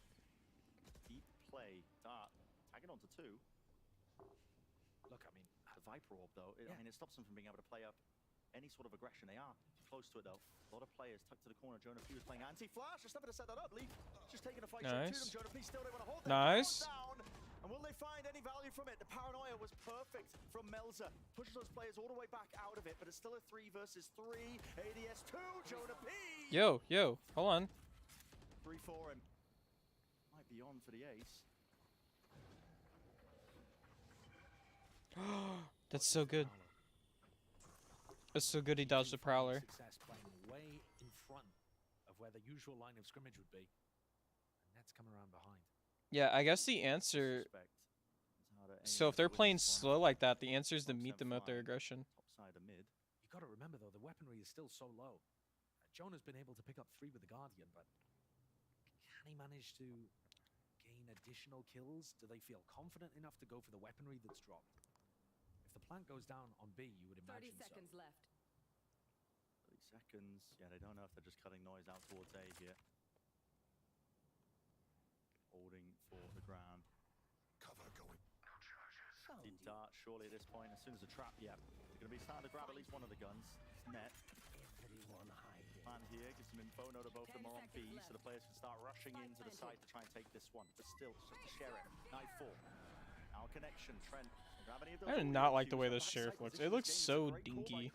In the moment here, they're doubled up. It is some semblance of awareness. Jonah P. Ace, ace, ace, yes! Right when they needed it. Give that free PC! That's what it takes though. Jonah fighting with a Guardian, acing it. Kru. You cannot escape. I don't think that's the call from Josh in the tactical timeout. Yep. Jonah, buy a Guardian and ace them. How much is it per PC? How many aces have we had now? Is this the third one? I got power. Yeah. Marketing guy is sweating. He's sweating. No, boss, I promise, it was a good idea. It was a good idea.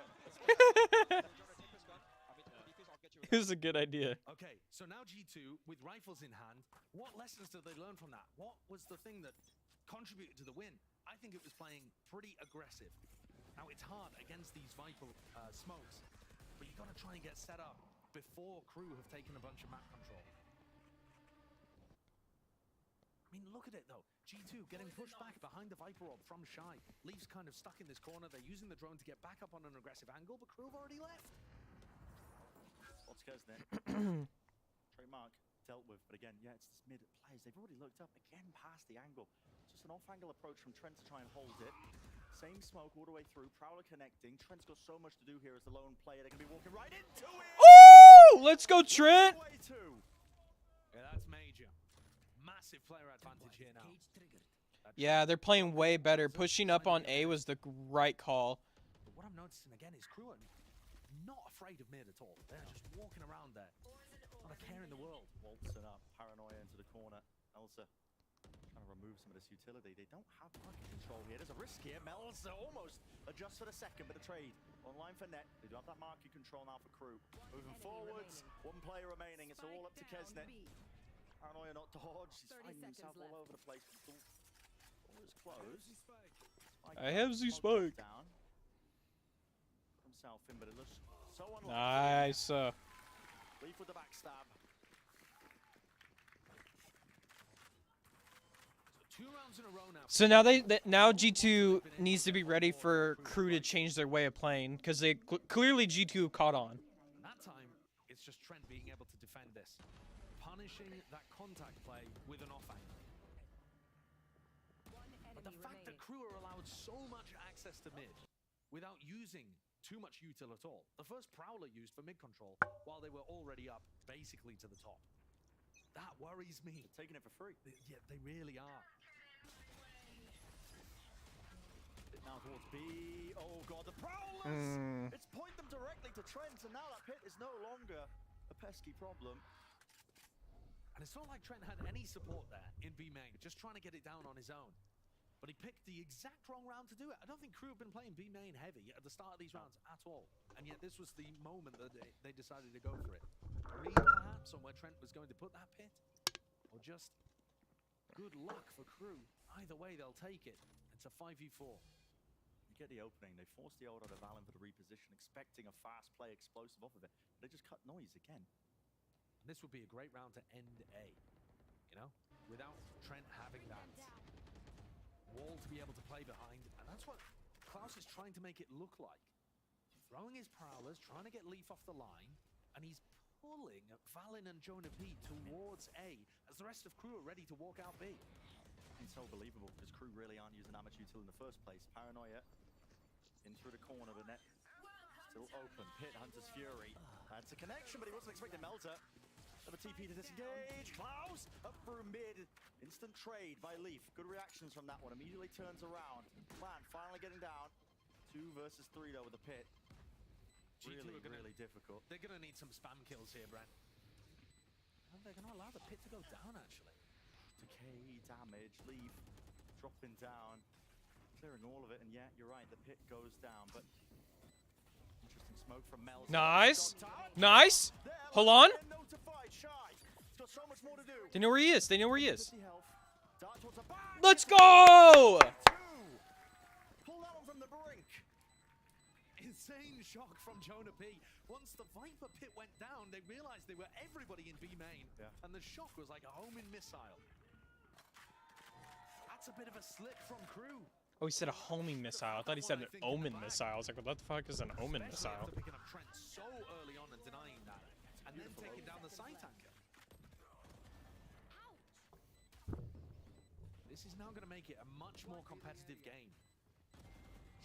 The score is 5-5. I'm not sure it feels like it. Kru have been very dominant up until these final few rounds, where G2 have started to wake up again. It's taken heroics. G2 to make it nice and even. We haven't seen a Kesnit lurk to win the round in a while. Fast main from Kru. Very different than they're usually doing. Still with these trips, getting rid of the cam potentially up there, but it's not. Trip down to the floor. They can jump over this. Not choosing to do so. Yeah, that's decent information actually later on for Kesnit to potentially abuse. Look at the call here. They're going to try and make pressure around the rest of the map, and then I think Kesnit is going to go for the jump over that trip. Genuinely, he's mad. I believe it. There's a cam in the corner. Put a Traymar there to try and clear it. Leaf holding close. Got a showstopper to do so. One of the luxuries that you've got. Lovely flash from MTA. And Leaf, you can't see a thing. Doesn't know if they scaled up close to him here. He's going to be feeling the panic. Settling in, but Kru not really taking much speed into it. Is Kesnit going for the Fosbury flop? The fucking what? He's really thinking about it. Okay. He went to break it instead. Okay, fair enough. Rest of his team grouped up onto A. There's only 35 seconds left. Smoke The removed Frostberry flop. Setting that one up for the defense here. They know that there could be players in the elbow. They've completely given it up. But the lower as time gets, the worse it could be, especially when Leaf still has this showstopper and seeks to deny any of the plan or even if the space getting in. No! Nice. Good damage. Good damage. Flying, but no kill there. Just the damage on top. Melzer just TP'd. Ballsy play, but he earns the 1 kill at least. Come on, Shy's literally one tap. Maybe they can make something of it. 6.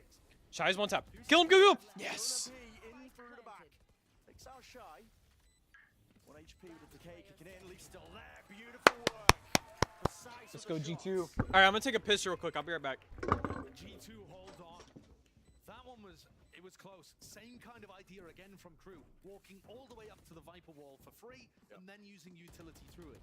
That time though, Leaf and Valen doubled up, able to pick off at least, or do enough damage and get a kill at least, to be able to make it slightly easier for the rest of their squad. And crucially, Kesnit only went 1-for-1 on his lurk. I mean, if you can keep Kesnit to only going 1-for-1, that is genuinely a win condition for G2. What a comeback. Very reminiscent of Icebox, but the other way around. G2 themselves having to come up with the adaptation in the first half. In the second quarter, now double offing. You were talking about that being a potential solution.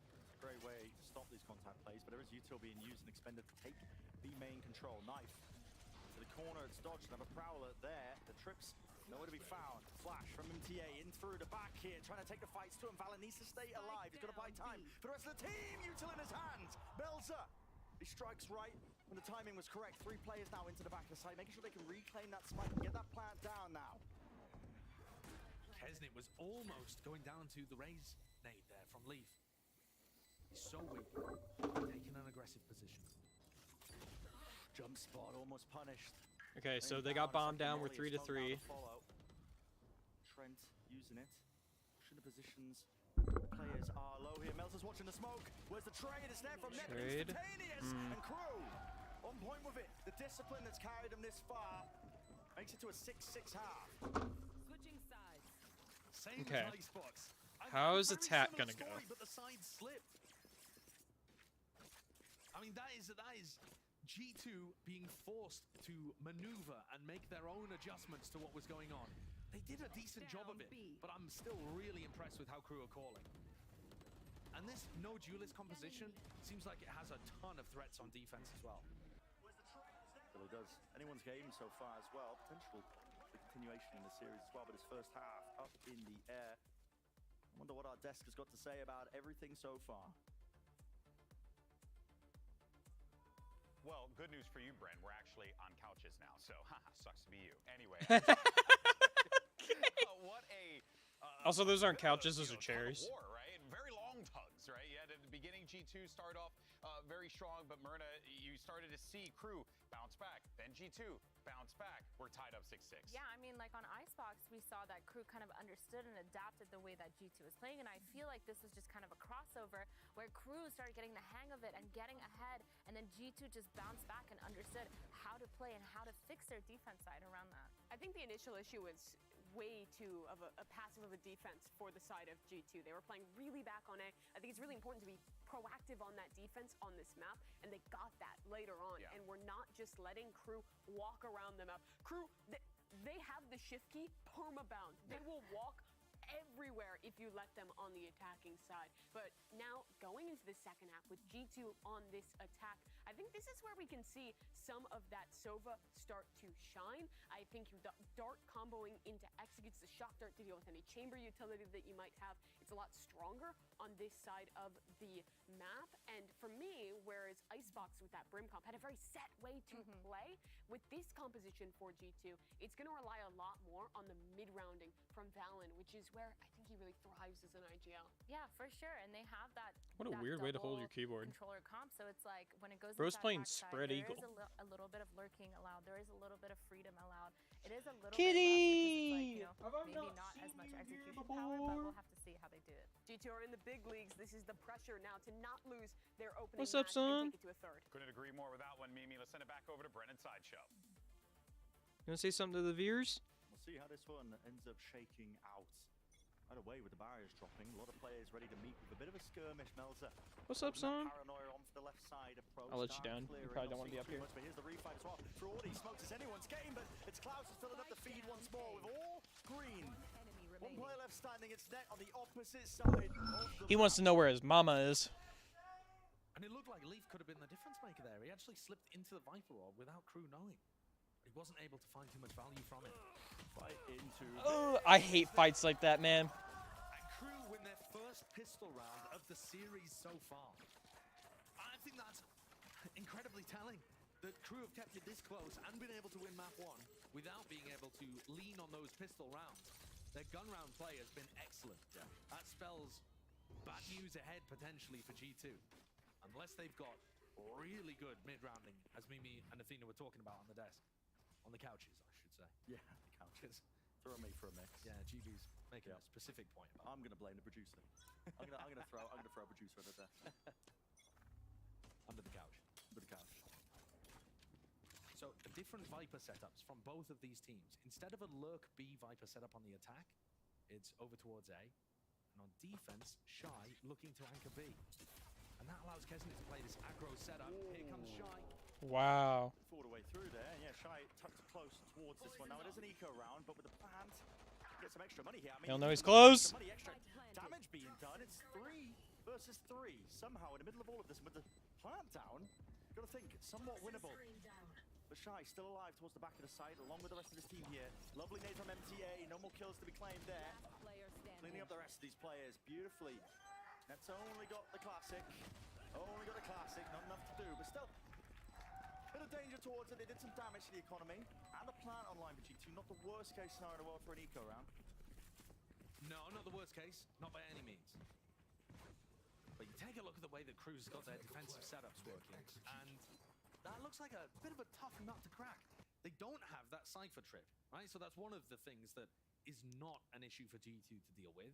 but they have to get through the snake bites, the wall over towards B as well. And anytime they want to fight A, they're going to be pushing into double initiator utility to set up Kesnit to take early fights. Kesnit might not find it as easy as all that, though, because of the Viper wall in his face. So these fights over towards A are going to be very interesting. Who wins, initiators or controllers? Yeah. I mean, this is awkward. I love the idea. Rendezvous set up to his back. He set him up onto this angle, but as the wall goes down, and with the orb, isn't it? Free to play in this spot. Still within the safety range. So he's going to be getting all that control, passive map control the entire time, calling for his teams. But he is backing away now from that angle, just from the door being broken in mid. Kesnit loves being active. And it looks like G2 have a bit of an idea that he might have moved off, because they're starting to re-explore as the Viper util gets cycled. Kru's game plan just seems to be just follow all the sound cues.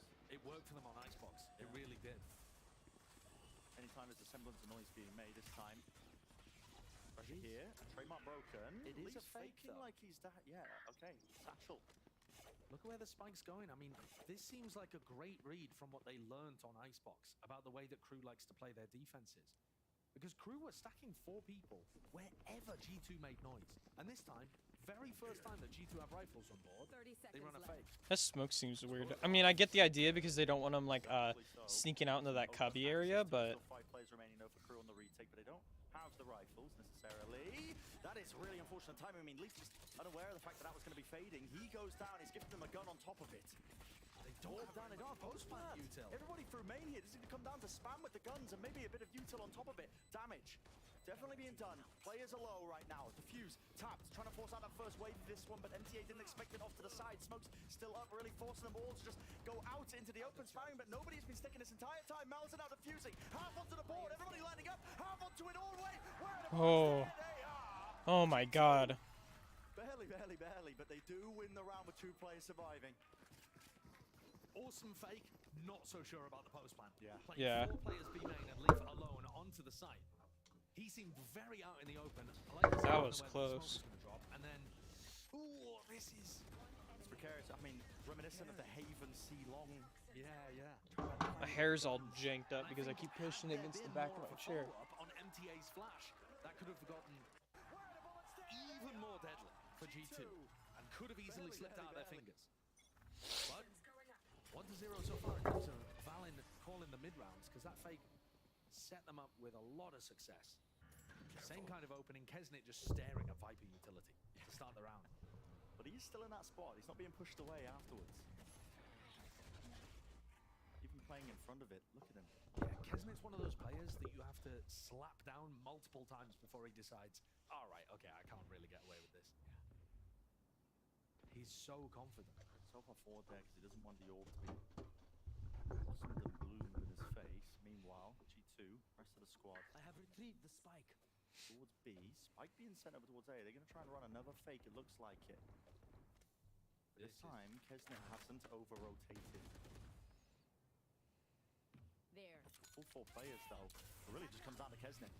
I mean, yes, this hit's coming through. Maybe some kills can be found, but they don't have the spike in this direction. Kesnit pulls back the rendezvous. He's running away, so there's an open side over towards A now. The fake is working. Leaf, maybe he can get a little bit more here. Kills to be found will be absolutely excellent. He is the lone player up onto the side, but he's met his match there. Lots of players ready to find him. Kesnit not giving up all the space here, but there is a smoke again into his face. A bit of random spam. Lucky he can get his head taken clean off. He's disrespecting them and shut down in the process. That kill gives Trent his pit, so this now becomes even more difficult. Nightfall all the way through here. Players were low enough with the decay damage kicking in. Excuse me, MTA. Catch that one onto net, but yeah, the pit didn't go down. Trails pointing towards them. Dart over the top. Broken. Jonah P. It is chaos in the mix here. But the trades are still good for Kru. Working their way now into the back of this one. Only 2 players remaining for G2. The pit still remains up. He needs to stay alive. Yes. Good adjustment from Come on. to the side here. The players alive here with it planted for the pit as well. It's looking more than one for them. Too difficult now. Melzer onto the high ground. Time ticking away. Let's go! Wins it against the counterpart. 2 rifle rounds, 2 fakes for Valen, 2 rounds, 1 for G2. Excellent maneuvering. I can't believe they sold a fake again and Kesnit moved off site. this is almost a time where you want to be hitting the tactical timeout, but it's so clear that probably Atom doesn't need to get involved. I mean, the Kru players are not dumb. They realize that they've just been faked on twice. The question is how you adjust to that. And you can't fake every attacking round. No. But conditioning it a little bit is really helpful, because now Kru are going to be certainly not over-rotating as much. And now I say that, but G2 have just made noise in B main, and immediately two people are starting to rotate over to help Shy. Yeah. There's an eco though. Before to stack. Especially with Kesnit just pushing all the way forwards here into the back of the site. Leaf thinks second against it. Chunk down low as well by the util. Who do they want to plant this one? They have to try and fight for backside control. They will do so now with the util pop flash. It's nice. No way. No way. No armor for the Kru players. Just one after another. A lot of blind spam there. So, fake the rifle rounds. Flawless. Fake the anti-eco rounds. Let's see if that pattern holds true. What does Valen call here? They have a large ult to be able to work with. I mean, the Raze ult, pretty decent. This is a weird one though.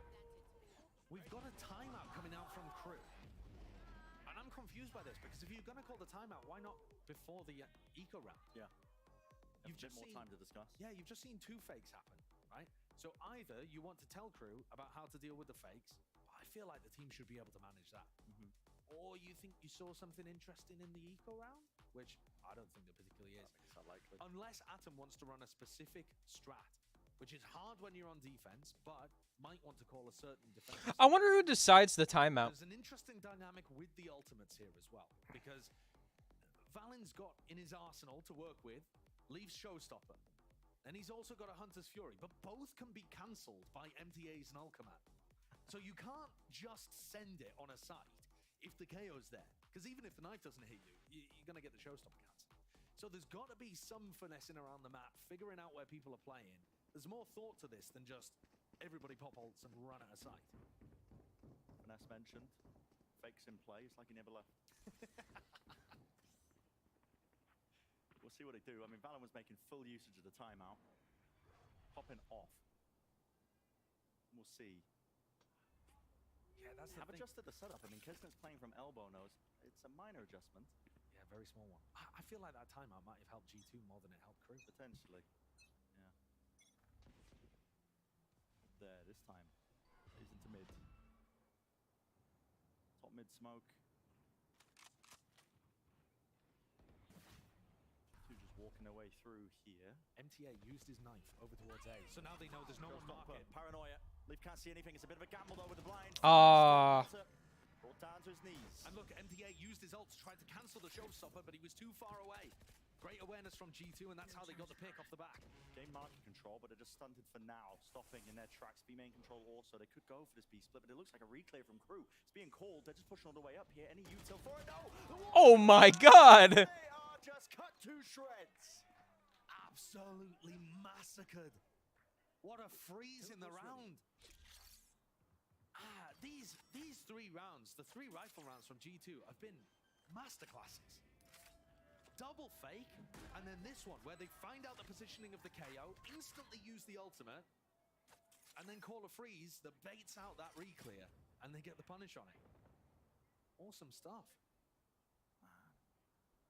The quality of play, even for teams that we're not expecting to be right at the top of Americas, is pretty impressive at the start of the year. Yeah, I'm not gonna lie, I'm dead impressed. Especially considering, you know, if you think about it, at the beginning here, some of the teams should have the least practice that they'll have at any point when you watch them this year. But there's a lot of parity. There is. It really feels like a lot of these matches could be going either way. Hello, Kesnit. Hello. I mean, Kesnit just has to get his two there, I guess. And saving.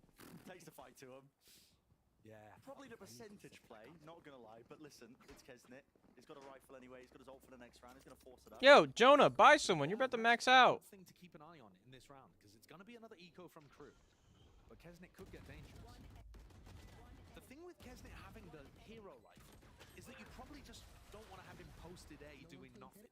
you probably want to have him being a bit No mobile one to around the map. interrogate. So I wouldn't be surprised to see his position change. Moved over to B. Yeah, he might just end up stuck there though as well.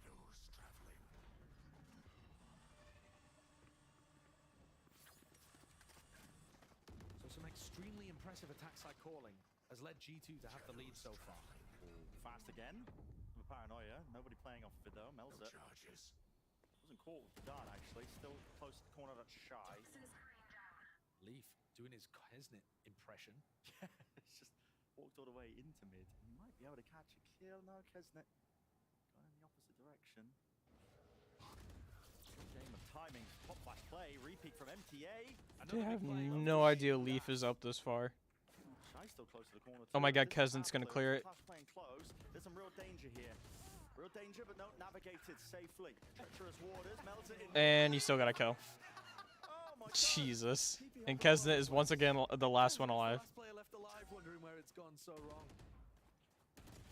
And they give him a lot of respect there. Triple face on different pieces of elevation. G2 pulling out quite a lead right now. It's the exact thing that happened on the previous half. It really is. Pistol round for the opposite genuinely team, is. and then just a string of rounds occurring. It's a different style though, right? Because it's not so much the push and pull, it's more to do with G2 actually just being able to run some excellent fakes and then good ult plays. But now, another question, what's going to be happening here? G2 have been bossing it in the 4v5s as well, winning just under 50%. I mean, that's way more than you would expect after losing a player at the start of the round. It's an insane stat, actually. In the 40s, you just don't expect that. 46% of their 4v5 so far. Fast, though. Whoa, there goes Leaf. Straight in, through market. No one to the top. Melza spotted. Not to take it out, though. He got damage though. He got good damage on both of them. Brought down, TP's close into it. They haven't cleared the back of the site here. Shy, he's still alive. Pitting. Valen with the plant. Pit's going to be covering this one. Stretching out into the site. They can defuse inside the pit here. And they're picking off the players all over the place. So G2 don't really have an intact post plan other than the one player into market. That's Jonah P. He's got to try and stay alive here. Maybe catching this rotate. No, not expected. Kesnet just spots him out first. 2 players remaining. Valen with the flank, but the door's closed in his face. Absolute disaster here with all the smokes in play. Shy, he's safe to stick this one. Yeah, they're sticking it. But pushing up here. It's just Kesnet's time now to just stick it for his team. Trusting him, placing it. Valen can't do too much. And yet, 1 round for Kru. Valen. This is actually important. Nice kills. No, those are really important kills. That's hurt the economy. I mean, look at what Yeah, wait. Melza's on 3,200, Shy's on 3,100. Those kills towards the end are actually massive. It's a Pyrrhic victory. Wait, yeah, they messed up in the end. Oops, sorry, I didn't mean to. They kind of messed up in the end. It's a bizarre round as well. I mean, the pit is such a cool idea, actually, coming out from Shy. God, that shot on the chamber was crazy. Pressuring backside, and he's able to get that off. It just makes the defuse so much easier. But now look at the economy difference in a round where Kru won. They can't afford to eco. Choosing to invest into it. With Guardian's half armor. Bargain bin buys. My cat is in a perfect loaf. Showstopper. Trips there. Broken with the Prowler on top of it, so beginning here for Kru, at least over towards the A section. Kesnet going to be just holding his ground as well. Will he? Why are you staring at me? Lots of players ready to meet him now. You can feel it. The stampede right behind Trent. All grouped up now, and he's holding such aggressive angle. And again, he's lost his nerve. He's pulled back his rendezvous. I'm scared. He's staring at me. Potentially anywhere right there. Would it be the trade? Ooh. This guy's a menace. That's outrageous. The aim is just spectacular, and he's also denied the showstopper away from Leaf. Even fewer tools to work with, and where did Melza ult to? That's what G2 will be thinking. Wondering exactly where he could be. They've given up A entirely. They're saying there's no way they go after that. Kesnet just got 2 taken away, gambling on the fact that they're going to be going back over to B now. And the call is so correct. Yeah, wonderful stuff by Melza. This round, if Kru can secure it, is going to fix their economy 30 woes seconds as well. left. 25 seconds, G2. Cautious is the approach, making sure that they contact up, don't reveal anything. Everyone's spotted. Shy maybe, potentially. Now they're making noise though. Shy's going to be aware of this one, making a call. Doesn't expect the player though. Close. Down into the lower left, that's Jonah P. Still staying Oh, no, this is one of them. Playing a game of timings. Oh my God. Jonah P wins it. Off to the side. Let's go, Jonah P! And he still has market control. The bad weaponry there, I think, is really hurting Kru. You can't spam into smokes with the Guardian. You're It's going to just play nonsense. this? Klaus is going to try. They're going to go. A lot of util. So much to clear, though. Cam there. A tap. And the timing for Jonah P works his way behind. Hello. Okay. On the first one, quick tap, expecting a play from a different position here. Net's doing a wonderful job of just really bleeding down the clock. Frustration for Klaus. That was funny, dude. Find themselves up to 12. Incredible play from Net. Really disciplined from Net and Valen towards the end. Final timeout. I seriously do think that those Guardians made a difference in those situations. When Jonah P's dancing around the smoke, I think with a rifle in hand, it's a much more even fight. It's just impossible to spam with the Guardian there. And I said that if Kru won that round, their economy woes would likely be solved, assuming a few stayed alive and grabbed some upgrades. That's not the case at all. It's just gotten worse. G2 used both of their tack timeouts in the first 7 rounds. Now, Kru are using theirs. But I think it might just be too little too late at this point. Yeah. It's 12-9. Their economy's in shambles. They're barely going to be able to get sheriffs on the board, man. Never mind any kind of rifle. This is G2's. Signed, sealed, and delivered, I think. Keep the series going if you are G2. We're talking about, earlier, the ults online. Leaf and Jonah P again. Hunter's Fury, showstopper this time. No ult online for MTA, can't even stop it. You can cook up a game plan if you're G2. Try and go with a bit of pace here. You might find success just from the ults alone. There's so much that relies on this round right here. And they do have a read that MTA has usually been playing A to try to set up Kesnin. So what's the call? Is it going to be a fast B? Everybody's grouped up. G2 haven't been going for many fast plays. And if it is a fast B, that's where Kesnin is. The only player with a rifle for Kru. Very passive rendezvous set up from him, though. In fact, closing the door initially. He's going to be hearing the rumble. Footsteps in through B main. Presence. He's only hearing Cypher, though. This is too much to ask of Kesnin, surely. Showstopper now. Moving forward, that's clear. There's a flash on top of it. Rendezvous to back away against the wall. The nade will rebound. It's off to the side here, but an open sight for them. Will they take back side control? They're just going to give it up. The post plan is what squandered for G2 when they got into this B position a little bit earlier. They do have the guns if they wanted to try and play spam wars from main. Ults online over Klaus. Spamming.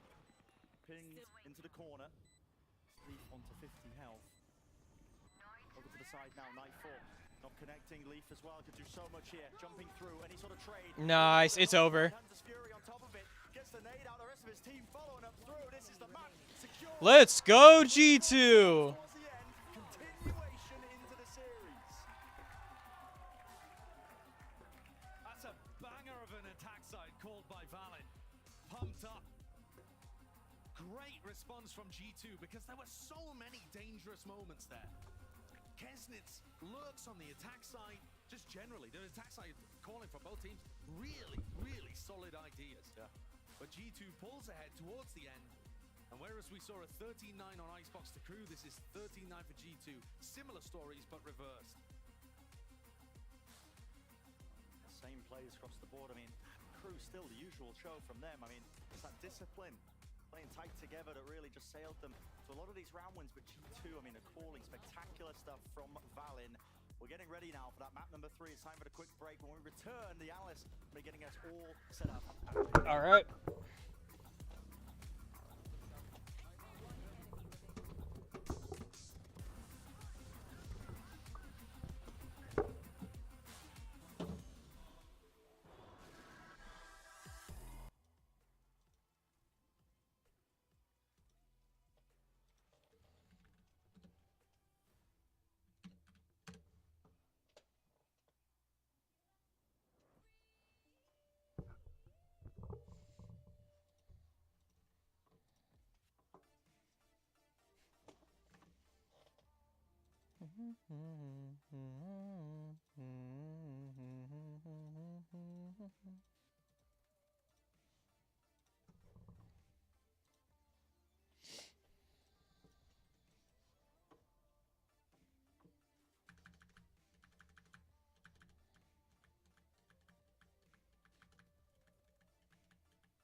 Wow! I lost at the very last second, dude.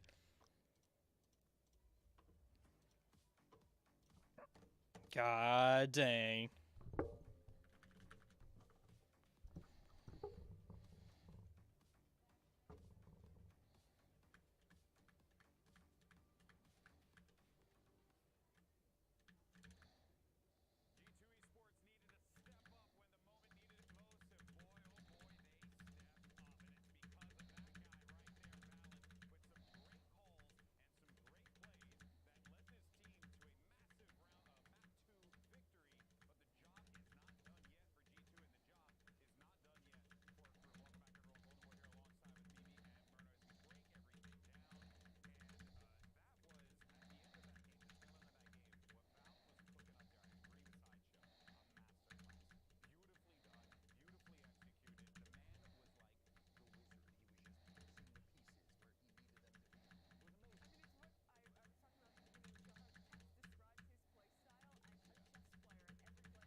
Ah.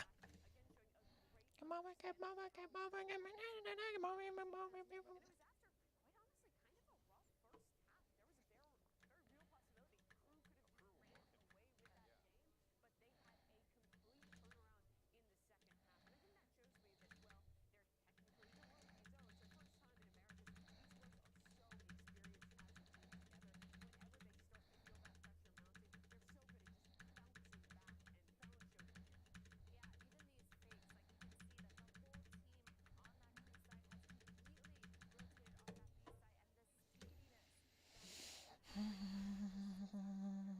No way, I got the same map.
Damn it.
I lost on the last one.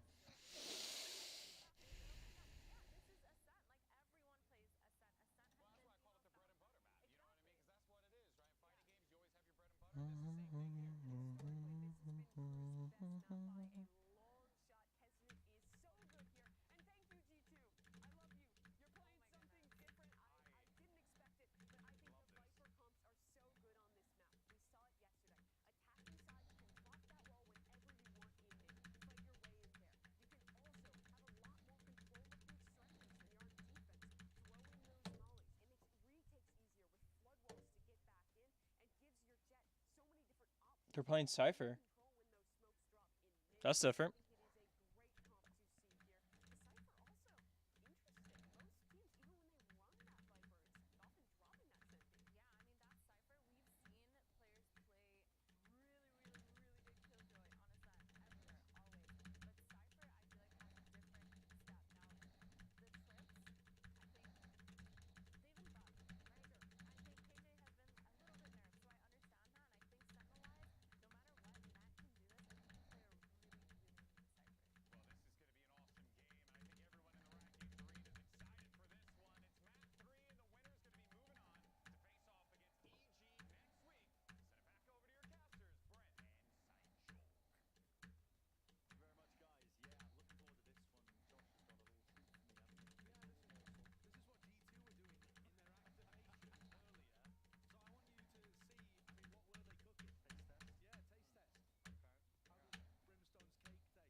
All right.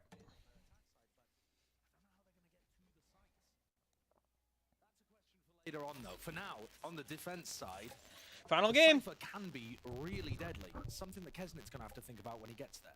On a P, holding the flash underhanded to hear it with the wall going up as well, trying to really isolate those fights. Woo! Be taken, damage done. Oh my God, he got him. So much value. Dude, these flashes are crazy. The factory position as an attempt by Clouds to punish that one straight through main, but it was shut down by Trent. Two players left in market. Isn't it and Shy? Require a couple of kills. That's a great first one.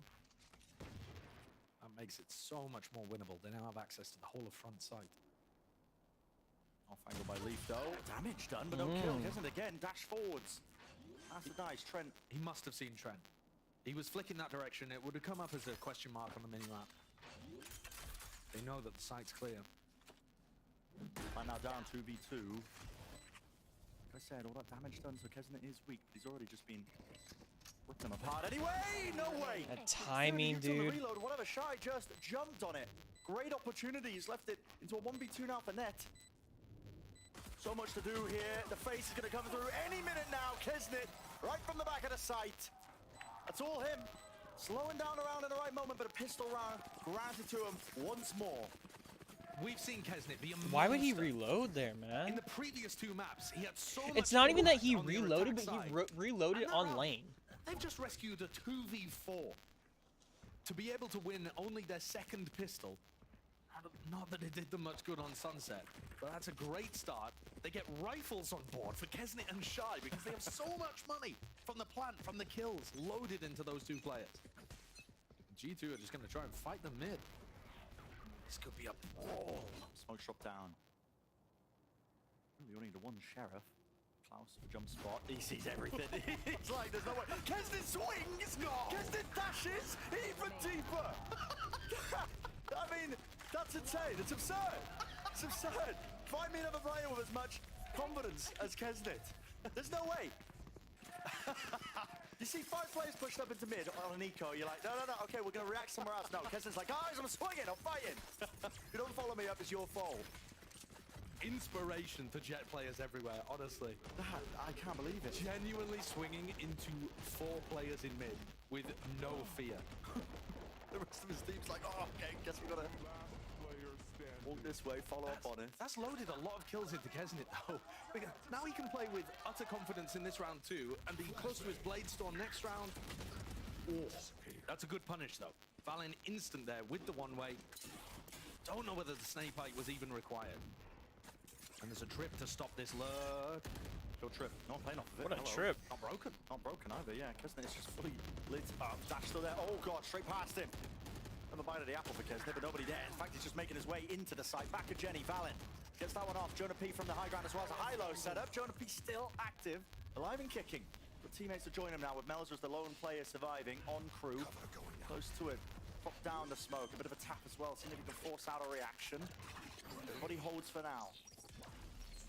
Just the nade. Moving around. Melzer is hoping that somebody oversteps the boundaries and maybe he can be granted free kill. Unlikely. Another tap.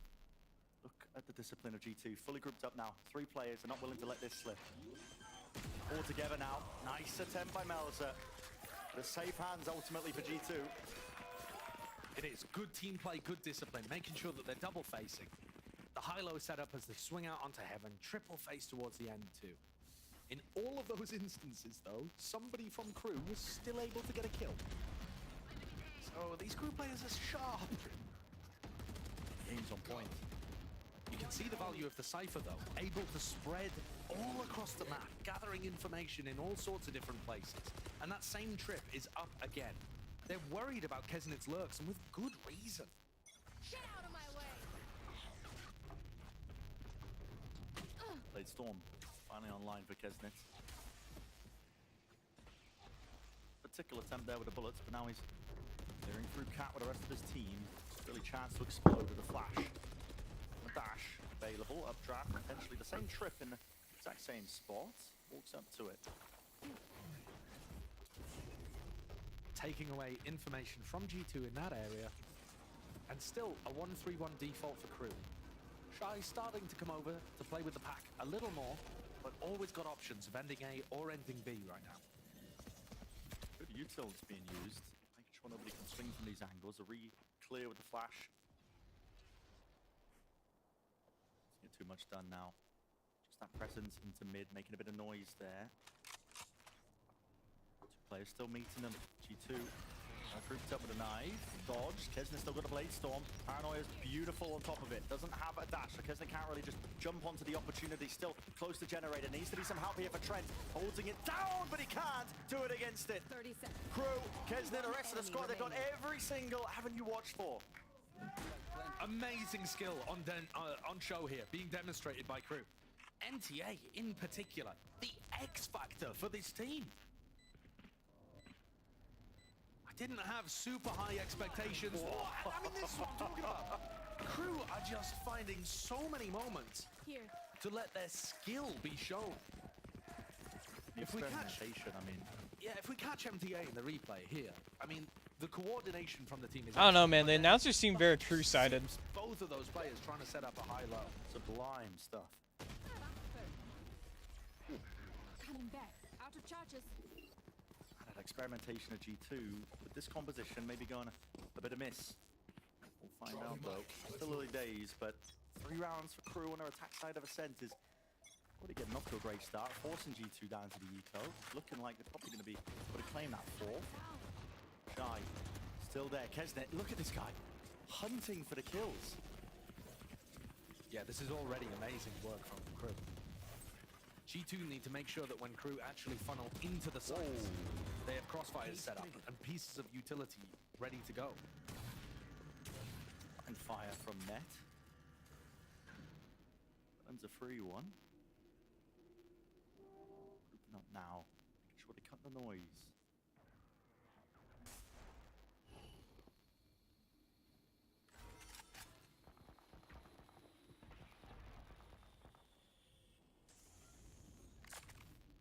In and out this trip proved troublesome, but still they don't really have the guns to be holding the defense, anchoring players towards the back. That's Leaf and Net still close together. Paranoia, Net again. Finally, this guy's dealt with.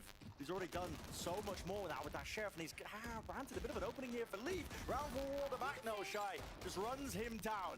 Shuts it all down on top of it. Klaus, he's out wide here. Bit of danger towards it. Hold on. That's two. Let him straight to the cook. dome. Trying Klaus down, double face, out wide, Melzer. 1v1. Him versus Trent. Let's go. Classic.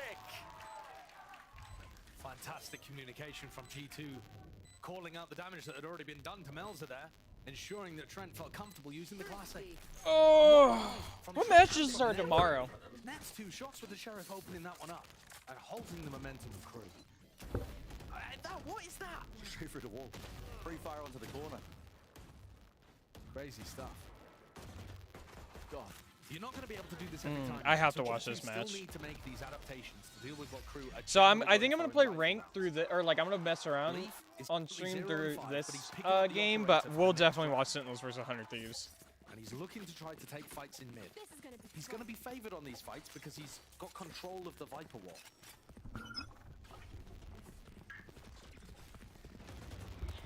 Kru not looking towards mid. B main seems to be their aim, but that hold out of Jonah P already. No command. Waving through. They're going to be waiting this one out. Everybody's suppressed, just cutting noise. And that's because all of the utility there made it feel like a fast B-pop, especially that KO flash through the window. Line up. Snake bite, nades, all combined. Final pulse does it. Lockdown's destroyed. Players are rotating though. Maybe the goal of this was to try and fake. But no, Spike. Okay, I mean, Melzer still got this one. They're into the site here. Kesnet is traded though. In through the back. That's a TP and a committal now from Kru. Already walking up, but they're blinded. MTA didn't stand a chance. 3 players now onto lane. Bit of a pause and a drop down. Still trying to cover those angles. How is Klaus getting away with that? Valen, Utilo in his hand, straight through the wall. Nice! An Odin playground. What can Klaus do? Lit up now with a neural theft. Lucky to not get spammed. A tap. Once more, has to wait for the second pulse of it. Has to keep moving. Shot dart now committing out towards Dice, and a double play from the G2 players is enough to seal it up. 3-3 now. The Odin just ripped through them there. If that was me, KJ wouldn't have gotten taken down. True. And Kru got slowed down We all know because they Munch tried would have to just won there. teleport Melzer into sight with the spot, and he had to cancel. So then they waited for a long time to try to get in, because they were waiting for Melzer to come and deliver the spike so they could get into sight in that disciplined fashion. That Odin, baby, let that Odin sing. And now Trent with his ult towards B main. This is where Kesnit's currently playing. They could try to do something fast, but no. A little bit of discipline, probably worried about that Odin. Wow, that ult stopped perfectly. They can work with it. They've spotted. Drone pushing away. They've got to know now that mid compromised. 3 players onto Cat. With the guns though. That was into mid actually, just net. Straight through market. Pushed up though, spotted, spam through the wall. That was 10 goofy. Weapons. Leaf only be able to return the one jump spot. Any damage done? No, there's a shot gone wide, and all that space as well. The scaling from Shy. Didn't want to overstay his welcome there. Back to the Jenny. The MTA, what an entry. It's fast a bit, quick with it. Now with a bit of pace. Spike still with them on top of it, so it's a 3v3, and a retake of Leaf with the operator makes this one a really difficult task. Not looking for the plant just yet though. Now MTA goes for it. Holding to the corner, the cam's really causing issues here. Shot does there, ult popped off, flash over the top, spam into the corner, straight through the wall, that's net. He's gone, down and out, onto the floor. MTA's gonna be able to provide them with that information here. Facing that wide, Clamps with another one. Damn. Win it. What on earth? What a response from Kru. It felt like the momentum had been snarled up in round 5 and round 6 off the back of the eco that he ended up losing, but they've pulled that one out of nowhere. It's mostly this play. The fact that they got 2 people into tree without Jonah P knowing. Klaus of these. Follow up at the end. And MTA with the entry. I mean, being able to get onto Valen before Valen can use his paranoia, I think is a big error for Valen. Ferrari peak. He needs to be able to use his paranoia to stop Kru once they actually commit to the site. Well, there it goes. But this is an eco round. Trying to set it up, aren't they? Maybe get Leaf this orb. Played some for the next round, but thinks twice about it. Backing away now with the drone. Kisnet straight through mid. Set up with the rest of his team. Big rotations from G2 now. And And Leaf, by the way, since you were talking about him getting his Bladestorm online, is having an absolute nightmare of an opening to this. It's just getting absolutely outclassed by Kesnet. Dude, the announcers are absolutely juicing up Kru. They've only said like 2 good things about G2, even though G2's playing perfectly fine. Up into a deep position. Cam. I think that's seen Kesnet. No. They are rotating away. They are none the wiser. There's and no Kesnet way. has slunk in, hasn't he? Look at this guy. Fox in the pen. Trip taken out. It's a completely open site, and he's making a call. Yeah, the glazing is insane. They even wanted to break it. But okay, they've given the game away. Seconds left. But the spike's getting delivered. Can close cross. Okay, get out of there. Yep, Melter, TP across as well. Sight. Stairs haven't actually properly cleared this one, but Klaus, okay, they suspect that everybody has rotated off with the call there still. Okay, meeting them. It is just the firepower, the manpower with the Hunter's Fury on top. Maybe fuck him up! Settle this one because he's eager to take the fight once more. Just face him wide into it. Shy for B main. Is he still watching out? This is the Kesnet show, goddammit. This guy, he can't be stopped. One's a little bit more Shy. Finishes that fight. Bro, they are juicing up Kesnet like crazy. Attack side of Ascent. It's not just the outskilling, but that is there. I mean, Kesnet, Shy, even MTA on some of these entries they've just been phenomenal with the gun skill. But also Kesnet demonstrating that super high IQ in order to find Okay, that shot was clean. I can't lie. by lurking his way past the cap.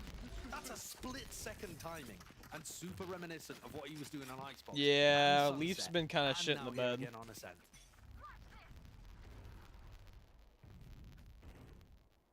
Oh. Knife over towards B main, letting them know that Kru are not playing that area aggressively. But it's such a passive setup from G2. Yeah. No one holding aggressive in any of the extremities. Really far back in mid phase time in. They are making it look like there could be threats with that smoke. And Kru are respecting it for now. This would be a round for Leaf to come online. He's taking a very long sight line here, but he's 1 and 7, hasn't found an opportunity to get into this game. And because he's so far back rather than dueling up, Kru have this easy access down cap. Waltzing in. There is a trip to stop them, but by the time they break the trip, I mean, they're just walking up to it. Exploding onto Valen and Net. This is where the paranoia is absolutely imperative. Again, spotted. No one able to really capitalize though off somebody getting tripped up into a paranoia dash forwards now from the rest of them. Net only good for the one. An instantaneous trade, flash, off to the side, dodge, Leaf, still with the one, Blaze. Let's go, Leaf! Regenerated, rejuvenated, dashing and backing away, Jonah P. Let's go! Flatlines the enemies. Yeah, I was about to say, I don't know what the hell you just said. Why didn't Anos arrest? They needed Leaf to come online. And Dude, Jonah have to bro have speaking a different great language. performance on Sunset, carrying them through some of those big rounds. He also steps up for the squad. But the actual utility war, still not looking great for G2. Let's go, There was a G2. knife there that suppressed Valen and stopped him from being able to use the paranoia. But Jonah P wasn't suppressed, and there's the rest of the team crediting him on being able to flash them in so that they could maintain heaven control, where Leaf and Jonah got the work done. This looks like another of the exact same strategy, but this time G2 are fighting trade. They're not just leaving it open with the trip. That might be a surprise for Kesnet. Flash, anti-flash position played onto the top corner. It's Leaf. Does he see this inside the smoke? He's not watching. He's not watching. No. Oh my god, no way! Dude, what the fuck was that? Do the job. Valen eventually, it's labored, it's messy, but eventually getting these kills. Trent still alive there, but eventually now brought down. MTA and Shy, they are powering their way through. Side granted and gained. And this attack side keeps going for Kru. So many rounds on what's generally thought of as a You know what? I defensive lied. map. They can glaze them. It's so difficult for G2 to hold on. Net's got an impossible task ahead of him. Dude, what was that? Turret in his face, Yeah. to take first contact, and there Oh goes the swing. my god. Melzer. And again, Brent, Valen's paranoia, way late. They're just not being able to identify the timings early enough to pull out the utility, use it, and stop Kru. By the time they Wow. realize that Kru have committed, they're already having to take gunfights. I mean, obviously this being a weird example, but there you see it, just in the kill cam. Valen's playing over towards Switch, and he's got someone in his face by the time he uses the flash. Yeah. It's not a big 5-person burst execute. It's much more difficult for the defense to get the utility timing correct, and G2 are struggling so much with that. Meanwhile, in the slower pace, Kesnet is like an eel. He finds his way through the smallest gaps. He's like an octopus. Only the beak limits where he can go. He can slip through any crack. Yeah, you're just making me hungry. I mean, 14-6, that's the scoreline for Kesnet. In terms of his kills to deaths. That's so sad for Kesnet. Yeah. Why is it sad? Because I'm trying to describe him similar to an eel or an octopus, and it's just making you want to eat it. What? I mean, he's popping off too. He's popping off. Listen, I'm trying to spin this one in a positive direction. You're too sushi-filled. Yeah, I really am. Okay, this needs to be a turnaround for G2. That's why the timeout's being taken. Adjustments being made. I mean, it's these quirky timings the Kru are taking by contacting up. Maybe refighting is the key. Maybe some hot flash plays, but Yeah, I don't know. That was such a random thing to say. That would also be another one. I mean, trying to get an aggro Cypher Cam B main. Fire these casters. I'm just kidding. But Net keeps going for these that get info, but really deep information. Gonna be a double peek off Cat with his flash of Jonah P, but they're gonna miss the timing again because they're just walking. They're missing the timing again. Jonah P, he's there, forced to just underhand it. And where's the follow-up? They just can't get the set it up. They can't get the timings for this defensive util because they don't have people taking contact in the right spots.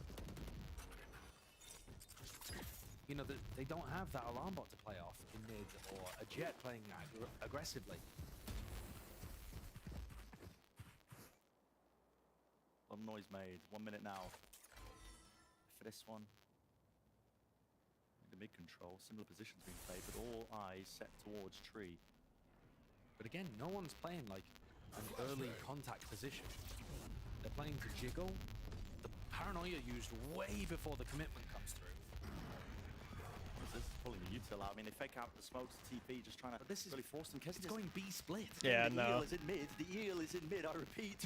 Like, you don't gotta be mean. Sprayed through and down. Jonah P from behind. Oh! Turn, and what an answer. Net's still alive at the back of the site, but he has taken some hits. 7 HP. Kesnet. No, he was so close. Around for him now. Sets up for the plant. Site to be taken.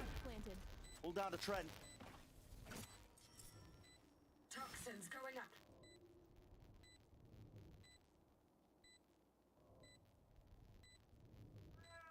Toxin screen All down. going down now.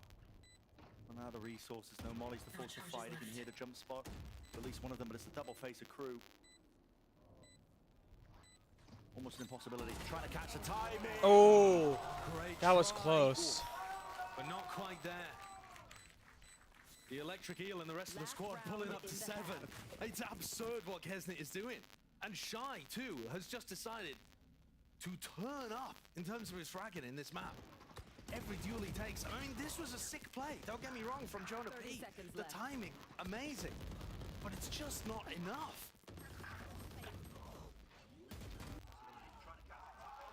Kru up to 7 on their attack side of Ascent. I mean, a resounding half so far, and there's one more round left to be played. Even if they lose it, Kru are still in an amazing position to win their first, I guess this is not quite a regular season game, is it? But, you know, their first game outside of LCQ in a long, long time. Placing swarm grenade. Swarm grenade up. Initiate. Down from Shy. Placing swarm grenade. Players not with them here. Kru, Swarm grenade out. not sure what the aim of this is. I mean, Mel's has got his ult and the spike, so I think this might be some kind of elaborate fake where they're deciding whether to go B or whether to go A, depending on how the reaction to this lockdown works. Not really committed. TP into the back of the site here by Valen. He cancels it. Still the rest of the team out wide. And spotted. Look at that, they fake as if they were ping-ponging to A and just walk in. Absolutely ridiculous. The calls are just immaculate from Melza today. No one to play off this trip. And they're just taking their time with it as well, so it just gets broken. Smoke Settle down now, get the rest of the team all the way in, as post plant can be played from multiple directions. Nah, man, this ain't it. They do have one thing going for them. No command. The abilities. TP's into spawn, no sir. They spot anything from that one. They are so slow. It's really slow. Really labored. Shy, close. Interlogs tucked away. They can't remove him ever so slightly. Beautiful shots though from G2, making a good go of this one. Wall up into their face as well, but yes, you're right. Time is ticking. The biggest enemy against them right now. They can't deal with these big main players. Oh my God, they did it! He's absolutely sealed it for them. Holy shit! And they have enough time, barely. What a retake from G2. But is that enough? Getting to only 5 on defense. What does their composition look like on the attack side? How are they going to be able to get into sites without exec util? We've seen Valen call an amazing attack side on Sunset, but I think more pressure on his shoulders than there has been in a long while. First game in Tier 1, and Kru are pushing them to the very limit. Yeah. So many questions heading into the second half, really. All yet to be answered, a lot to find out. On top of it, Golden Boy is standing by with the special experts as well. Give us all the breakdown. Yeah, that's right. I'm out here with the Kru Crew. That's the name that I've given you guys. Well, for one, you guys are popping off always. You're here supporting the squad. How do you feel about Kru this time around, coming into 2024 season? I feel confident about them. I think they're going to be top 5 in the league. Oh, top 5. Really? What about you? I had no doubts going into this. I honestly think that they're going to be able to go to Madrid.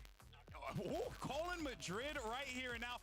Obviously, my boy over here, his voice is absolutely shattered because he's been cheering for Kru endlessly. So, guys, give it up. Give it up for the Kru Crew. All right, I'm going to step aside for a second. Are there any G2 fans in the house? Are there any G2 fans that want to join me on stream and talk about G2? Anyone? Anyone? No? No? You come over here, buddy. Come over here. Surely this won't go wrong. All right. Let's see. What's up, buddy? Okay, what's the sign? Yo. Valen is the GOAT. Valen my throat, okay? All right. Wonderful. Well, sir, you can go that way. Thank you so much for that one. And that is why we don't have nice things. That is why we don't have nice things. No, jokes aside, though, guys, we got some things to give away for you wonderful people. Can we just go ahead and chuck some stuff into the crowd? Oh, yeah. Oh, there you go. Oh, there you go. One over here. Back here. Back here. Hold on, Colin, if you don't mind, my friend. I got to make sure the kids get them. Here you go. Here you go, guys. There you go. There you go. There you go. There you go. Thank you for coming. All right, guys. We got to jump back into the action. Turns out I have some they're more jet stuff to knives? give away. Yo. That's not my camera. That's my camera. And we're going to send it back over to Brennan Sideshow. Who wants some free stuff? Okay, well, I think you've witnessed history. All right, sounds good, Munch. See you later. Thanks for tuning in, man. We're ever gonna run. Least unhinged G2. That was so good. Okay. Right. Well, I mean, that even distracted the Kru players there. I saw Kesnet. Just looking around, it's like, what is going on? Towards the crowd. Okay. Let me refocus for a moment. Well then. So, Leaf has had a really rough game so far. Yeah. I mean, he had moments where he was getting outclassed in the previous 2 maps, but this is different. 3 and 10 really found it difficult to get anything going on defense. And like I said, G2's composition, it looks like it can take map control fairly well, even without the Sova. But how does it get into sights? It looks like the Viper Wall's going to threaten those B splits. But let's see. It's going to put a lot of stress and strain, I think, on Jonah P in terms of how he allocates his utility. Kru are TP'd into mid. Going a bit of a pincer play outside so B. deep. I mean, they're so deep. They're going to be fast onto the flank, I think, through Cat. Fast is the play from G2 on top of it. Tuck to the corner, Shy! Doesn't win it. Good opening. That's a fantastic opener from Leaf. He needs more of those. Killed, guess what? They are so fast. Is rapid. Knife didn't connect. Kesnet dealt with. Paranoia rips his way through to reposition. Everybody tucked into hell with one player left to play the cross. It's Jonah P here. Hopping up onto the high ground. Klaus with so much more to do. Nice. Around there, a pistol round gained. G2. Perhaps what they needed.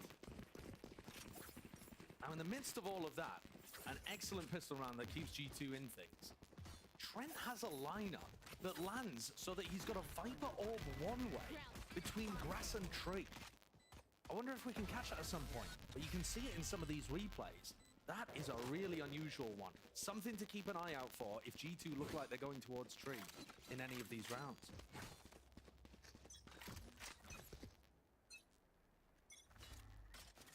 Ronaldo just holding for the push, expecting the eco. One player to receive. Smoke's coming through now. Shy just going to attempt to play off the site. Now, it's always the risk. When you're not running a killjoy, you don't have the nano swarms to just layer down into the smoke, so players could swing through them, but they're just making sure to watch them. And look, it's actually an aggressive trip on the market smoke. Yeah. As Net came out, he tripped market, making sure that if anyone tried to pop flash and swing through there, they would get punished for it. So they have thought about this with the comp. And Kru shouldn't be able to get too much done here just with classics in hand, but their aim has been so sharp today. I struggle to write them off. Thanks happening. They're going to hit the back. Yeah, they will hit the trip. But if they just play to contain and play for exits... Looking to do economical damage. Yeah, it could get bad. No chance to win the round for them. Running it down. Oh my god. Oh my god. And here are those exits. Containing, getting the kills here. They need to get out with that rifle and bulldog, but only one weapon surviving. What an excellent prioritization of the most damage that Kru could do in that situation. You see a lot of teams just group up to try to only play one side of the map on exits and then throw themselves into the spike. But they really made sure to cover everything. So now G2 got a bit of a question actually. Leaf is going to purchase up by the look of things. Kesnit's not real. He's not real. He's not real, he can't hurt me. He's not real, he can't hurt me. He's a demon, man. Nightmares manifest. So Leaf is going to buy in this round, hoping to get up to the Blade Storm, but he's quite a long way away. Yeah. Especially with the way that he's currently been playing. Money situation's weird. Wiggling onto the corner, and MTA backs away with a knife. Did catch onto Leaf, so they know the Jet is in A main. And that's going to pull Kesnit over. Look at this one way, right? Look at that. Playing in front of it though, MTA. Depending on how this is cleared, if G2 choose to fight this one back towards it, Kesnit's making sure to cover that angle. The orb goes down as well. Look at this guy, so damn consistent. He wants even more for it. Just Trent dare step into it. Unlikely. Man, where is the utility to get them through these choke points? They've got one flash. Seconds. Finally up. Business. He's just crouched. Does not care, man. He just does not care. Finally retreating away, but I mean G2 are still not through. The layers of the util to Kru, they're just saving all their pieces for this. Where is the exec utility for G2? It's just not there. Finally, you're seeing it flash over the top as well with that dash out, and maybe some kills to be found. Leafy's still alive. 30 seconds here. left. Out wide, but hit. Okay, Klaus returns it right from the side.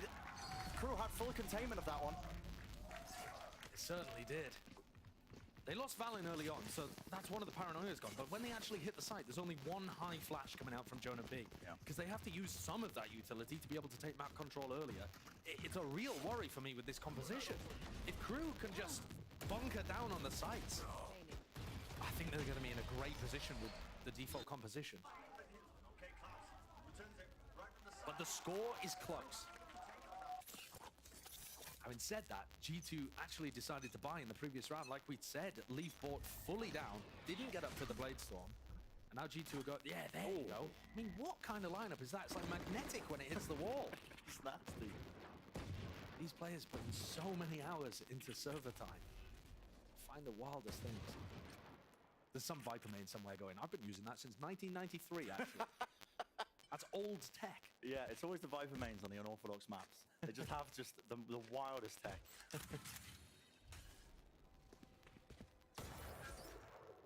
That's spotting Jonah P.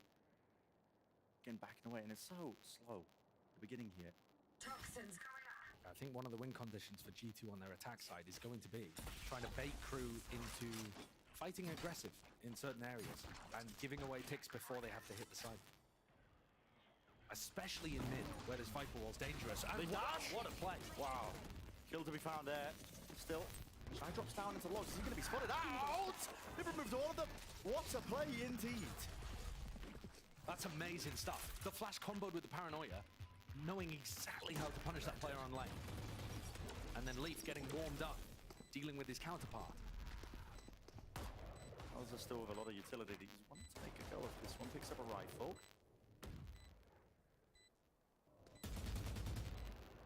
Did he get lucky? Postman being played. Everybody up onto the site.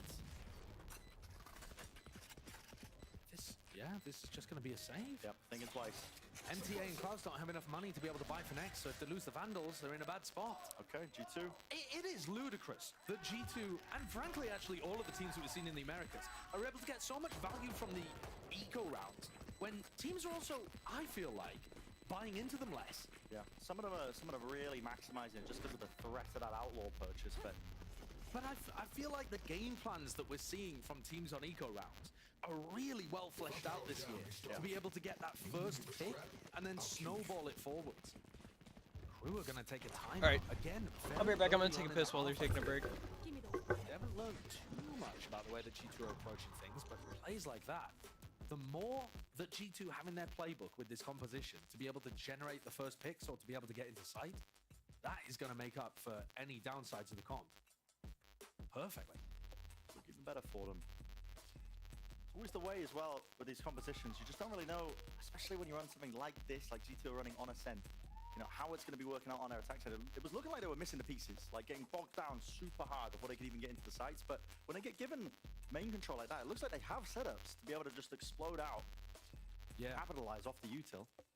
Yeah, that's the thing. If you have smaller amounts of utility, it's not about how big your utility is, it's about how you use it, Brad. Okay. Why are you telling me that? Well, I just thought you might need to know. I don't need to know, actually, Right. and I'm not insecure. That's fair enough. Don't bring it up ever again. So, but how G2 use the small pieces of utility that they have is going to be incredibly important. Maximizing that potential to be able to get picks off the back of them is, as you just saw, everything. Yeah. This round, though, Jonah and Net with Guardians not choosing to upgrade to rifles. Okay. Interesting. Here.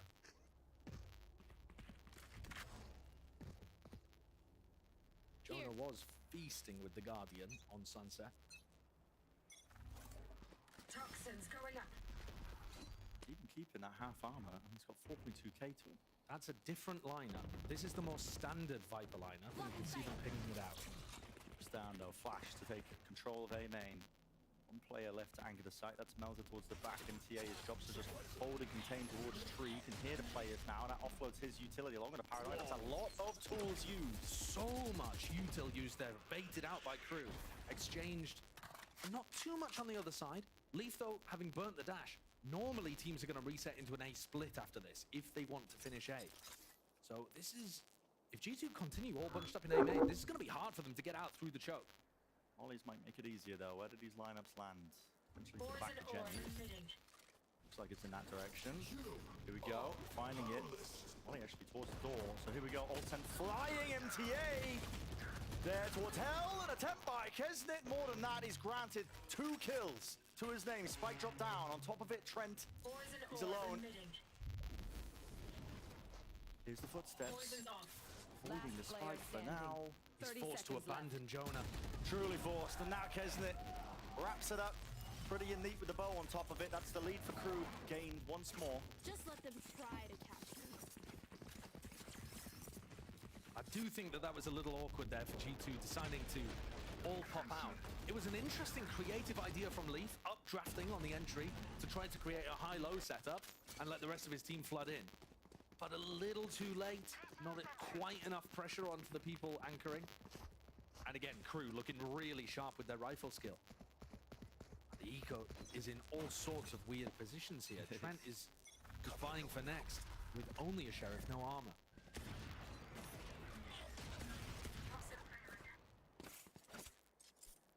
Singing past each other towards A main. Mid. It's the goal for G2 right now.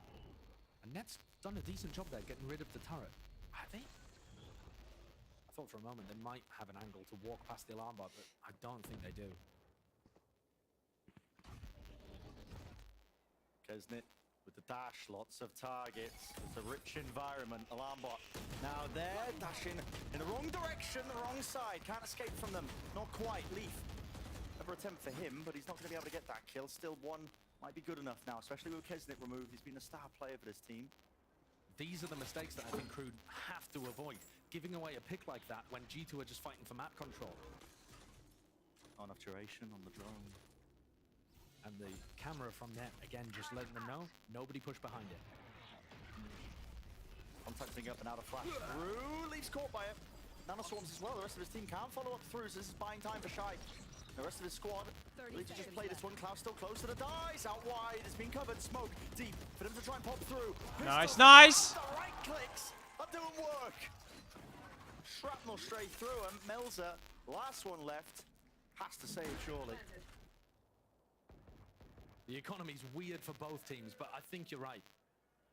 With Kesnit and NTA not having very much money, Miles has just got to go for the save here.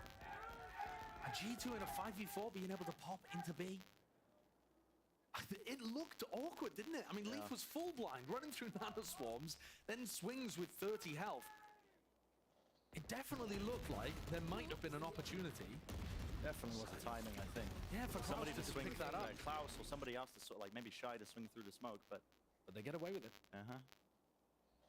G2 are starting to pull back into this one. It looked like a fantastic lead the Kru had managed to develop on the previous half, even though it's only 2 rounds, just because of the way that Ascent plays. Very possible to close that. Anyone's game.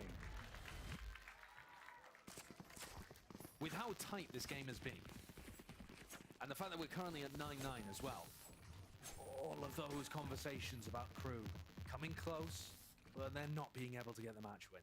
Those are all going to start to rear their head again if they can't close things out here. Because it really looks like they're in control. Kesnit's got 24 kills already. I mean, when he has performances like this, you should be able to convert them into match wins. I think. But G2 are primed to take the lead. The perfect flash for that A main control. Smoke's used early.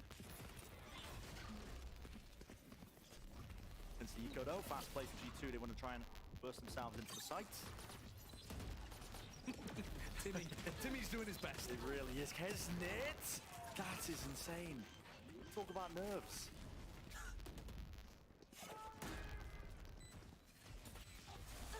5 health though. A lot of damage being done to these players. Still the eco. Smoke drops off. It's so awkward, right? This is a weird way it's to play really odd. They're all going to be just waterfalling down straight into hell. Can they even get these connections? The bullets are raining through. It's anyone's game. RNG is what it comes Dude, they down to. completely missed him. Kesnit's there, 5 HP. And He's 5 HP. Okay. Misses. Leaf surviving. Just as G2 drafted it up, I'm sure. Yep. Yeah, that's a very deliberate decision that they went for there, putting so many people in hell, putting the smoke there too, all trying to play off each other. It did work. That gets so messy. But yeah, especially when Kru have stingers to play with as well. At that kind of range, that is dangerous. It'll be the coin flip. But G2 have taken the lead now. 10-9, their favor. The attack side has been all theirs. Only 2 rounds game for Kru on this half. Guns by their side. Kru put a stop to it once more. Okay, G2 looking to gather up towards B main, where they've got Odin spam off Shy's contact. Or actually off the turret contact. Oh, Klaus is going to recon off turret contact and then go for the Odin spam. Shy forward, breaks the cam. Been using that one a lot. Alright, does have the Odin spam with the turret now. Feels his hand ever so slightly though, just gonna make Jonah P think twice. Pop flash. Now the paranoia sent flying. He's making this feel like a B hit. TP into the back of it. Pulling the players away for the rotation. Still 2 remain from Kru. Anchored, hard positions here. It's up to MTA with a nade. Drops down at his feet. Reposition him back down. Up to heaven. Melzer. It's a really, really tight angle. Valin! Oh, shot to the cranium. Kesner's time to shine, though. Let's see what he can do. Hunter's Fury from afar. Klaus seeking support for a long-range angle. Kesner, it's almost grabbing a second one in that scenario. Shy, he's faster. Nice. The double base of G2 is good. They've got that discipline in check. Spike. Klaus getting a reveal. Odin spam! Leading it straight to net. It's a 1v1. 30 bullets left in the Odin. Main position for Jonah P. Spam into the door, but he doesn't quite break it. He's anticipating the reflank. That's why he has to clear it. Time might become an issue. Jonah P is so much to clear right now for Klaus. Hopping over the top. Good movement in the end. A tap. Forcing it out. Shots fired from Jonah P. Now reveals his position. Off to the side here. Klaus trying to play this as well as he can. Almost getting this kill. Jonah P. Another tap. Wide with the swing in no time. It's played to perfection by Jonah P. He's won the round for them. I think very just about. Yes. Good, good, good. Klaus was so convinced that Jonah was going to be playing some kind of aggressive angle there. He was trying to bait out, you know, a push from heaven or somebody anchoring generator. He just couldn't believe that Jonah was playing so far back. And yeah, the timing, so close. Kru are going to call another timeout. It is just in time, unlike on Sunset, where it was already, the damage had been done at that point. But this time, the final timeout called by Atom, when Kru are forced onto an eco, I think by the look of their economy, and almost giving G2 12. Now, the eco rounds have been really powerful in this game, so I'm not saying it's a guarantee, but in all likelihood, G2 are getting up to match point here, and this would be a heartbreaker for Kru. Come so close all throughout last year. I just don't want a repeat. The same for this year here in the kickoff.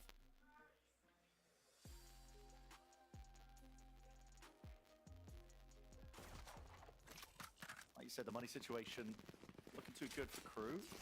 Not really digging deep, I think, for the weaponry here, but they have done damage in the past. Can't count this team out. Maybe it's possible to stem the bleeding, but in all likelihood looks like a G2 up to 12. Series point.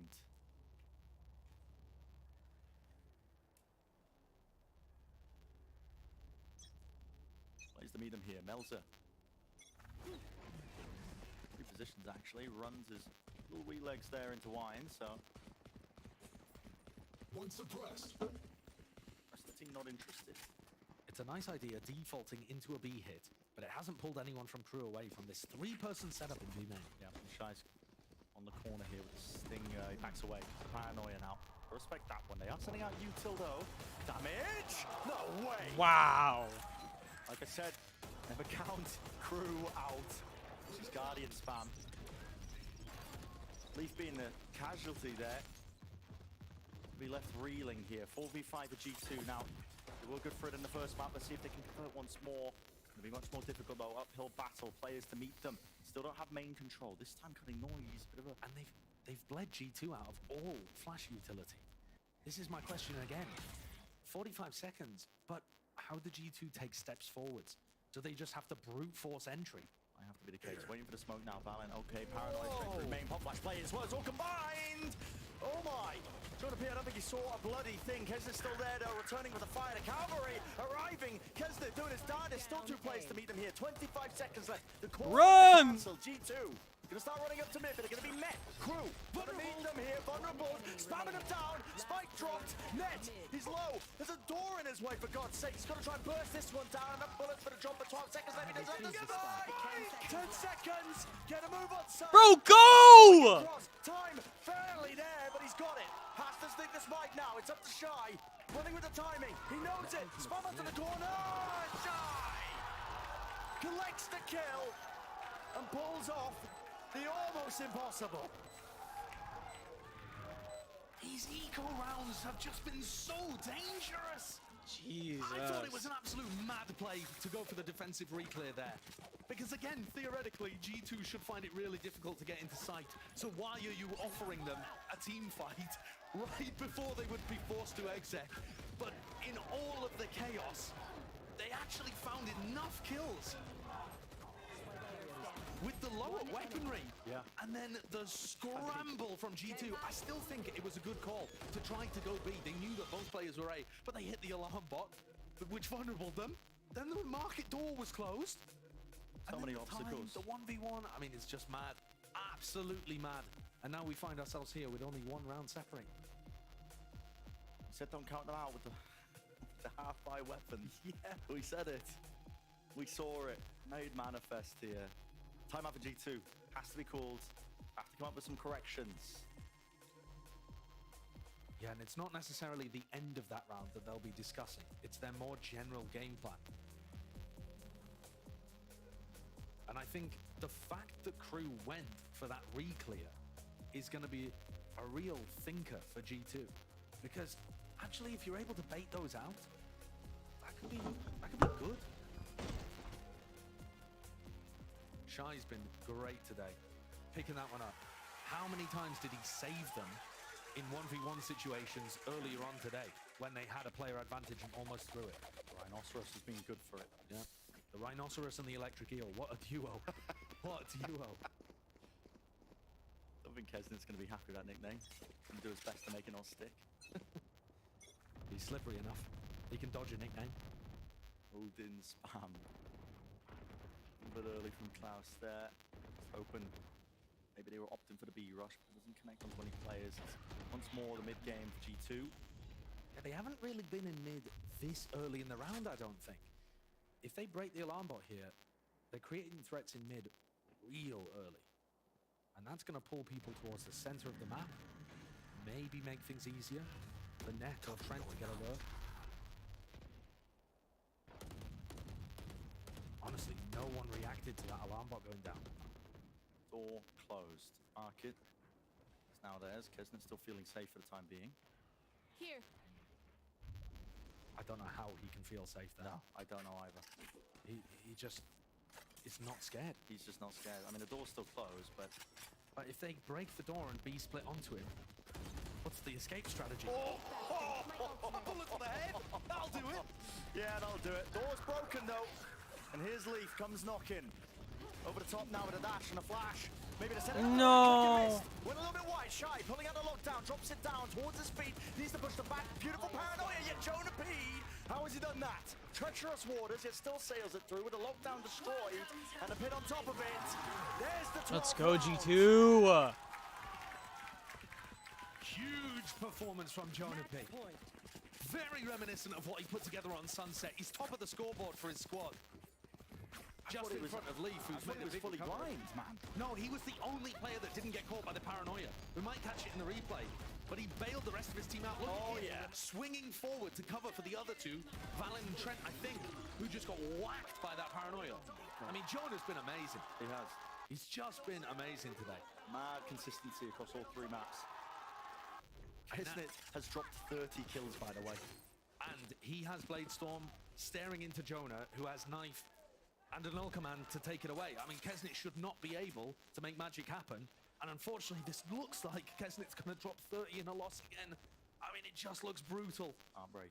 But the way that Kru operated on that previous eco round, it got them the win. So even though they have Stingers and a Blade Storm that can get cancelled, they still have hope. Gotta do it again. Gotta do it again to stay in the series. Jump spot through mid, now walking the way through. Kesnit just jump spotting off from the well. See if he can spot a head or two, but it is smoked into the bottom of mid. Denying that information. Lambo's still there. Look at that. Dropping the wall timing in case there was somebody there. Now the null command through. No way! It doesn't matter. He doesn't have the Blaze Storm. Ripped away from him, but he takes out your star player. Leaf is gone. Flash for Jonah P. Many players to meet him. Lucky he didn't end up dying there. There was a corner fight, but Valen is the one who goes down. Shies to the corner. Sprayed them through. 2 players left standing. G2 trying to get this plant out now. Okay. It's going to take a miracle at this They're point. about to lose, so I'm going to go grab Kru through these rounds of the eco rounds. It's all going well for them. Counter spam in order. Net was attempting to make a go of it. And Trent falls on top of it, so that's Kru. They've been good for the eco rounds now. This consistency is just ridiculous. It's unbelievable. In the moment that Kesnet had his knives ripped away, he just plucked somebody. Look at that. I mean, it doesn't get any better than that. And then this call, I think, is a mistake from Valen to decide to fight forwards. Valen and Jonah P had the spike between them as well, so that delayed the plant going down, and they ended up swinging into a bunch of people. Just put them in a disadvantaged situation. Right, I'm not talking about the... I mean, it doesn't matter the economy anymore, It's but... down to 11. I've just It does decided not for the matter. rest of kickoff, we're not talking about the economy. Yeah. Hunter's Fury is a tool for Klaus here, but... My God. Battling their way back. Throw it up in Epic Pen, one chance, chat. One chance. Seconds. Dropping down here to flash spat again. Leaf lines it up by his team, dropping his feet to the Nano Swarm. Hot feet to it, somehow gets that one. Players though, off towards the staircase. They want to swing this one, saying no, there's no swing attempt back from G2. There's no coverage. Gonna P into the site. Out through main. Shy! Where's he got that? 3 players. Spike is still planted though, but this is such an odd scenario. They are aware of this, surely. No, for B main, they don't know the trend's there. Net baited for Trent, and I think this is going to be the play. Has to be the issue. Yo, wow. Ripped them apart. G2 take it. Wow. Let's go, G2. The Ascension team paves the way. They've got their match versus EG. And a dagger to the heart of the Kru fans who've seen it all before. 13-11, the final map. Kru gave it everything. They looked amazing. Kesnet dropped 31 kills. And yet G2 could not be denied. Big resilience being shown there. From a team who's been through it all. Yeah.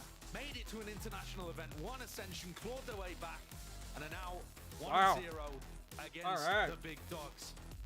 Oh, good game. We saw Bleed, the other Ascension team that's played so far. They lost their opener. The Ascension teams are 1-1 against the rest of the pack so far, with Gentlemates yet to play. God, what a match though. That really could have gone either way. There is so much parity between these kind of squads. I look forward to the rest of the season, honestly, as well. So You can Kru see goes these down teams here. So closely contested, but heartbreaking nightmare, honestly. Repeating. Wow. Close losses, but enough about that. It's all G2 here with that very, very close win. All right. Fight versus Evil Well, Geniuses. that was fun to watch. I'm gonna go get some. I'm gonna eat, clearly. And that's going to be a huge one for them. G2 have serious chances I'm gonna go of being get able to make it through to the playoffs. these videos They've wrapped got a up. group where it's doable. Yeah. And this Thank you guys squad, for tuning they've in as been usual. at the top But of North America before. that's all from me. They know what it takes to And win. I will see you guys It takes some, grit and tomorrow resilience, and they for showcased that today. hang out and Coming back watching with the wins on Sunset Sentinels and versus